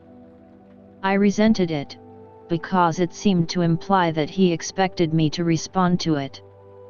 But I took him into the room I had just left, and, having set the lamp on the table, asked him as civilly as I could to explain himself. He looked about him with the strangest air, an air of wondering pleasure, as if he had some part in the things he admired, and he pulled off a rough outer coat, and his hat. Then, I saw that his head was furrowed and bald, and that the long iron grey hair grew only on its sides. But, I saw nothing that in the least explained him. On the contrary, I saw him next moment, once more holding out both his hands to me. What do you mean? Said I, half suspecting him to be mad. He stopped in his looking at me, and slowly rubbed his right hand over his head. It's disappointing to a man, he said, in a coarse broken voice, arter having looked for ard so distant, and come so fur, but you're not to blame for that, neither on us is to blame for that. I'll speak in half a minute. Give me half a minute, please. He sat down on a chair that stood before the fire, and covered his forehead with his large brown veinous hands. I looked at him attentively then, and recoiled a little from him, but I did not know him. There's no one nigh, said he, looking over his shoulder, is there? Why do you, a stranger coming into my rooms at this time of the night, ask that question? Said I. You're a game one, he returned, shaking his head at me with a deliberate affection, at once most unintelligible and most exasperating. I'm glad you've growed up, a game one. But don't catch hold of me. You'd be sorry arterwards to have done it. I relinquished the intention he had detected, for I knew him. Even yet I could not recall a single feature, but I knew him. If the wind and the rain had driven away the intervening years, had scattered all the intervening objects, had swept us to the churchyard where we first stood face to face on such different levels, I could not have known my convict more distinctly than I knew him now as he sat in the chair before the fire. No need to take a file from his pocket and show it to me, no need to take the handkerchief from his neck and twist it round his head, no need to hug himself with both his arms, and take a shivering turn across the room, looking back at me for recognition. I knew him before he gave me one of those aids, though, a moment before, I had not been conscious of remotely suspecting his identity. He came back to where I stood, and again held out both his hands. Not knowing what to do, for, in my astonishment I had lost my self-possession, I reluctantly gave him my hands. He grasped them heartily, raised them to his lips, kissed them, and still held them. You acted noble, my boy, said he. Noble, Pip. And I have never forgot it. At a change in his manner, as if he were even going to embrace me, I laid a hand upon his breast and put him away. Stay, said I. Keep off. If you are grateful to me for what I did when I was a little child, I hope you have shown your gratitude by mending your way of life. If you have come here to thank me, it was not necessary. Still, however you have found me out, there must be something good in the feeling that has brought you here, and I will not repulse you, but surely you must understand that My attention was so attracted by the singularity of his fixed look at me, that the words died away on my tongue. You was saying, he observed, when we had confronted one another in silence, that surely I must understand. What, surely must I understand? That I cannot wish to renew that chance intercourse with you of long ago, under these different circumstances. I am glad to believe you have repented and recovered yourself. I am glad to tell you so. I am glad that, thinking I deserve to be thanked, you have come to thank me. But our ways are different ways, nonetheless. You are wet, and you look weary. Will you drink something before you go? He had replaced his neckerchief loosely, and had stood, keenly observant of me, biting a long end of it. I think, he answered, still with the end at his mouth and still observant of me, that I will drink, I thank you, afore I go. There was a tray ready on a side table. I brought it to the table near the fire, and asked him what he would have. He touched one of the bottles without looking at it or speaking, and I made him some hot rum and water. I tried to keep my hand steady while I did so, but his look at me as he leaned back in his chair with the long draggled end of his neckerchief between his teeth evidently forgotten made my hand very difficult to master. When at last I put the glass to him, I saw with amazement that his eyes were full of tears. Up to this time I had remained standing, not to disguise that I wished him gone. But I was softened by the softened aspect of the man, and felt a touch of reproach. I hope, said I, hurriedly putting something into a glass for myself, and drawing a chair to the table, that you will not think I spoke harshly to you just now. I had no intention of doing it, and I am sorry for it if I did. I wish you well and happy. As I put my glass to my lips, he glanced with surprise at the end of his neckerchief, dropping from his mouth when he opened it, and stretched out his hand. I gave him mine, and then he drank, and drew his sleeve across his eyes and forehead. How are you living? I asked him. I've been a sheep farmer, stock breeder, other trades besides, away in the New World, said he, many 1,000 miles of stormy water off from this. I hope you have done well. I've done wonderfully well. There's others went out alonger me as has done well too, but no man has done nigh as well as me. I'm famous for it. I am glad to hear it. I hope to hear you say so, my dear boy. Without stopping to try to understand those words or the tone in which they were spoken, I turned off to a point that had just come into my mind. Have you ever seen a messenger you once sent to me? I inquired, since he undertook that trust. Never set eyes upon him. I warranty likely to it. He came faithfully, and he brought me the 2 1-pound notes. I was a poor boy then, as you know, and to a poor boy they were a little fortune. But, like you, I have done well since, and you must let me pay them back.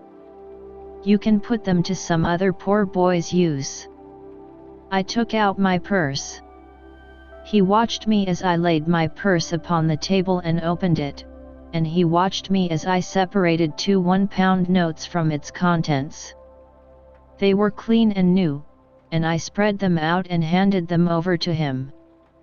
Still watching me, he laid them one upon the other, folded them longwise, gave them a twist, set fire to them at the lamp, and dropped the ashes into the tray. May I make so bold, he said then, with a smile that was like a frown, and with a frown that was like a smile, as ask you how you have done well, since you and me was out on them lone shivering marshes. How? Ah! He emptied his glass, got up, and stood at the side of the fire, with his heavy brown hand on the mantel shelf. He put a foot up to the bars, to dry and warm it, and the wet boot began to steam, but he neither looked at it, nor at the fire, but steadily looked at me. It was only now that I began to tremble. When my lips had parted, and had shaped some words that were without sound, I forced myself to tell him, though I could not do it distinctly, that I had been chosen to succeed to some property. "Might a mere warmint ask what property?" said he. I faltered, "I don't know." "Might a mere warmint ask whose property?" said he. I faltered again, "I don't know." "Could I make a guess, I wonder," said the convict, "at your income since you come of age? As to the first figure now." 5. With my heart beating like a heavy hammer of disordered action, I rose out of my chair, and stood with my hand upon the back of it, looking wildly at him. "Concerning a guardian," he went on. "There ought to have been some guardian, or such like, whiles you was a minor. Some lawyer, maybe. As to the first letter of that lawyer's name now, would it be J?" All the truth of my position came flashing on me, and its disappointments, dangers, disgraces, consequences of all kinds, rushed in such a multitude that I was borne down by them and had to struggle for every breath I drew. "Put it," he resumed, "as the employer of that lawyer whose name begun with a J, and might be Jaggers put it as he had come oversea to Portsmouth, and had landed there, and had wanted to come on to you. However, you have found me out, you says just now. Well, however, did I find you out? Why, I wrote from Portsmouth to a person in London, for particulars of your address." "That person's name?" "Why, Wemmick." I could not have spoken one word, though it had been to save my life. I stood, with a hand on the chair back and a hand on my breast, where I seemed to be suffocating. I stood so, looking wildly at him, until I grasped at the chair, when the room began to surge and turn. He caught me, drew me to the sofa, put me up against the cushions, and bent on one knee before me, bringing the face that I now well remembered, and that I shuddered at, very near to mine. "Yes, Pip, dear boy, I've made a gentleman on you. It's me what has done it. I swore that time, sure as ever I earned a guinea, that guinea should go to you. I swore arterwards, sure as ever I speculated and got rich, you should get rich. I lived rough, that you should live smooth. I worked hard, that you should be above work. What odds, dear boy? Do I tell it, for you to feel a obligation? Not a bit. I tell it, for you to know as that there hunted dunghill dog what you kept life in, got his head so high that he could make a gentleman and, Pip, you're him. The abhorrence in which I held the man, the dread I had of him, the repugnance with which I shrank from him, could not have been exceeded if he had been some terrible beast. Look ye here, Pip. I'm your second father. You're my son more to me nor any son. I've put away money, only for you to spend. When I was a hired-out shepherd in a solitary hut, not seeing no faces but faces of sheep till I half forgot what men's and women's faces was like, I see yourn. I drops my knife many a time in that hut when I was eating my dinner or my supper, and I says, here's the boy again, a-looking at me whiles I eats and drinks. I see you there a many times, as plain as ever I see you on them misty marshes. Lord strike me dead. I says each time, and I goes out in the air to say it under the open heavens, but what, if I gets liberty and money, I'll make that boy a gentleman. And I done it. Why, look at you, dear boy. Look at these here lodgings of yourn, fit for a lord. A lord? Ah! You shall show money with lords for wagers, and beat 'em. In his heat and triumph, and in his knowledge that I had been nearly fainting, he did not remark on my reception of all this. It was the one grain of relief I had. Look ye here, he went on, taking my watch out of my pocket, and turning towards him a ring on my finger, while I recoiled from his touch as if he had been a snake. A gold un and a beauty, that's a gentleman's, I hope. A diamond all set round with rubies, that's a gentleman's, I hope. Look at your linen, fine and beautiful. Look at your clothes, better ain't to be got. And your books too, turning his eyes round the room, mounting up, on their shelves, by hundreds. And you read 'em, don't you? I see you'd been a reading of 'em when I come in. Ha, ha, ha. You shall read 'em to me, dear boy. And if they're in foreign languages what I don't understand, I shall be just as proud as if I did. Again he took both my hands and put them to his lips, while my blood ran cold within me. Don't you mind talking, Pip, said he, after again drawing his sleeve over his eyes and forehead, as the click came in his throat which I well remembered, and he was all the more horrible to me that he was so much in earnest. You can't do better nor keep quiet, dear boy. You ain't looked slowly forward to this as I have, you wasn't prepared for this as I was. But didn't you never think it might be me? Oh no, no, no, I returned, never, never. Well, you see it was me, and single-handed. Never a soul in it but my own self and Mr. Jaggers. Was there no one else? I asked. No, said he, with a glance of surprise, who else should there be? And, dear boy, how good-looking you have growed. There's bright eyes somewheres, eh? Isn't there bright eyes somewheres, what you love the thoughts on? Oh Estella, Estella. They shall be yourn, dear boy, if money can buy 'em. Not that a gentleman like you, so well set up as you, can't win 'em off of his own game, but money shall back you. Let me finish what I was a-telling you, dear boy.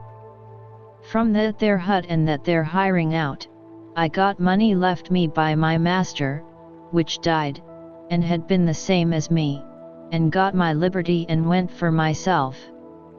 In every single thing I went for you. Lord strike a blight upon it, I says, whatever it was I went for, if it ain't for him. It all prospered wonderful. As I give you to understand just now, I'm famous for it. It was the money left me, and the gains of the first few year what I sent home to Mr. Jaggers all for you when he first come arter you, agreeable to my letter. Oh that he had never come! That he had left me at the forge far from contented, yet, by comparison happy. And then, dear boy, it was a recompense to me, look ye here, to know in secret that I was making a gentleman. The blood horses of them colonists might fling up the dust over me as I was walking. What do I say? I says to myself, I'm making a better gentleman nor ever you'll be. When one of 'em says to another, he was a convict, a few year ago, and is a ignorant common fellow now, for all he's lucky, what do I say? I says to myself, if I ain't a gentleman, nor yet ain't got no learning, I'm the owner of such. All on you own stock and land, which on you owns a brought-up London gentleman. This way I kept myself a-going.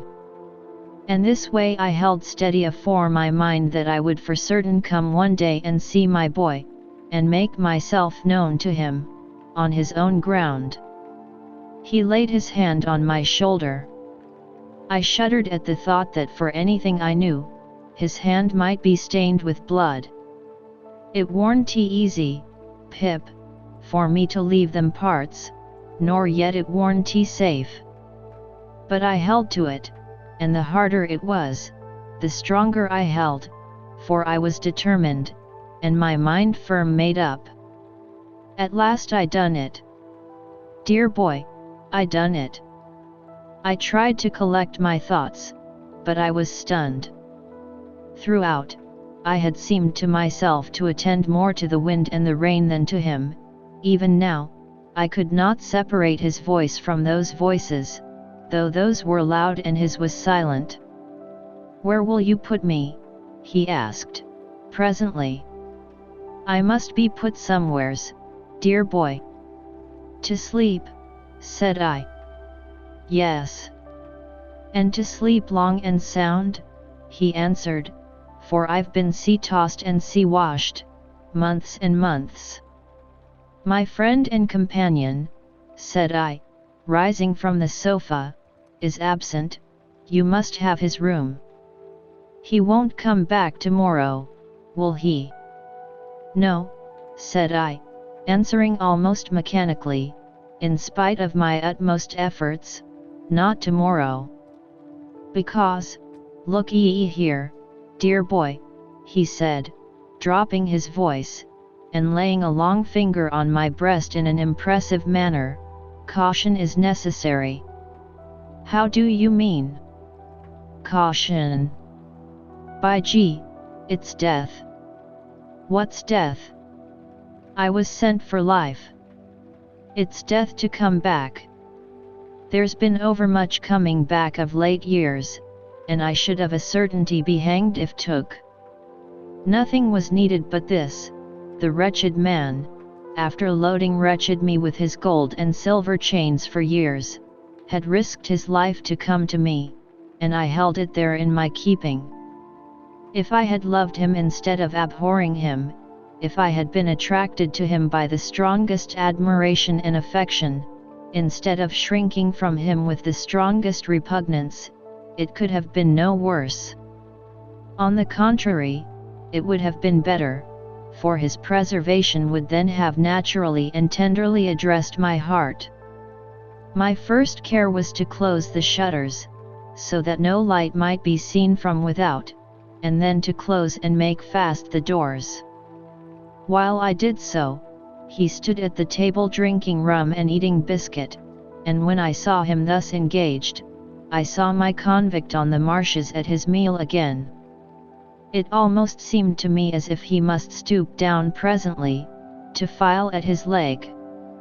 When I had gone into Herbert's room, and had shut off any other communication between it and the staircase than through the room in which our conversation had been held, I asked him if he would go to bed. He said yes, but asked me for some of my gentleman's linen to put on in the morning. I brought it out, and laid it ready for him, and my blood again ran cold when he again took me by both hands to give me good night. I got away from him, without knowing how I did it, and mended the fire in the room where we had been together, and sat down by it, afraid to go to bed. For an hour or more, I remained too stunned to think, and it was not until I began to think, that I began fully to know how wrecked I was, and how the ship in which I had sailed was gone to pieces. Miss Havisham's intentions towards me, all a mere dream, Estella not designed for me, I only suffered in Satis house as a convenience, a sting for the greedy relations, a model with a mechanical heart to practice on when no other practice was at hand. Those were the first smarts I had. But, sharpest and deepest pain of all it was for the convict, guilty of I knew not what crimes, and liable to be taken out of those rooms where I sat thinking, and hanged at the Old Bailey door, that I had deserted Joe. I would not have gone back to Joe now, I would not have gone back to Biddy now, for any consideration, simply, I suppose, because my sense of my own worthless conduct to them was greater than every consideration. No wisdom on earth could have given me the comfort that I should have derived from their simplicity and fidelity, but I could never, never, undo what I had done. In every rage of wind and rush of rain, I heard pursuers. Twice, I could have sworn there was a knocking and whispering at the outer door. With these fears upon me, I began either to imagine or recall that I had had mysterious warnings of this man's approach. That, for weeks gone by, I had passed faces in the streets which I had thought like his. That these likenesses had grown more numerous, as he, coming over the sea, had drawn nearer. That his wicked spirit had somehow sent these messengers to mine, and that now on this stormy night he was as good as his word, and with me. Crowding up with these reflections came the reflection that I had seen him with my childish eyes to be a desperately violent man, that I had heard that other convict reiterate that he had tried to murder him, that I had seen him down in the ditch tearing and fighting like a wild beast. Out of such remembrances I brought into the light of the fire a half-formed terror that it might not be safe to be shut up there with him in the dead of the wild solitary night. This dilated until it filled the room, and impelled me to take a candle and go in and look at my dreadful burden. He had rolled a handkerchief round his head, and his face was set and lowering in his sleep. But he was asleep, and quietly too, though he had a pistol lying on the pillow. Assured of this, I softly removed the key to the outside of his door, and turned it on him before I again sat down by the fire. Gradually I slipped from the chair and lay on the floor. When I awoke without having parted in my sleep with the perception of my wretchedness, the clocks of the eastward churches were striking 5, the candles were wasted out, the fire was dead, and the wind and rain intensified the thick black darkness. This is the end of the second stage of Pip's expectations.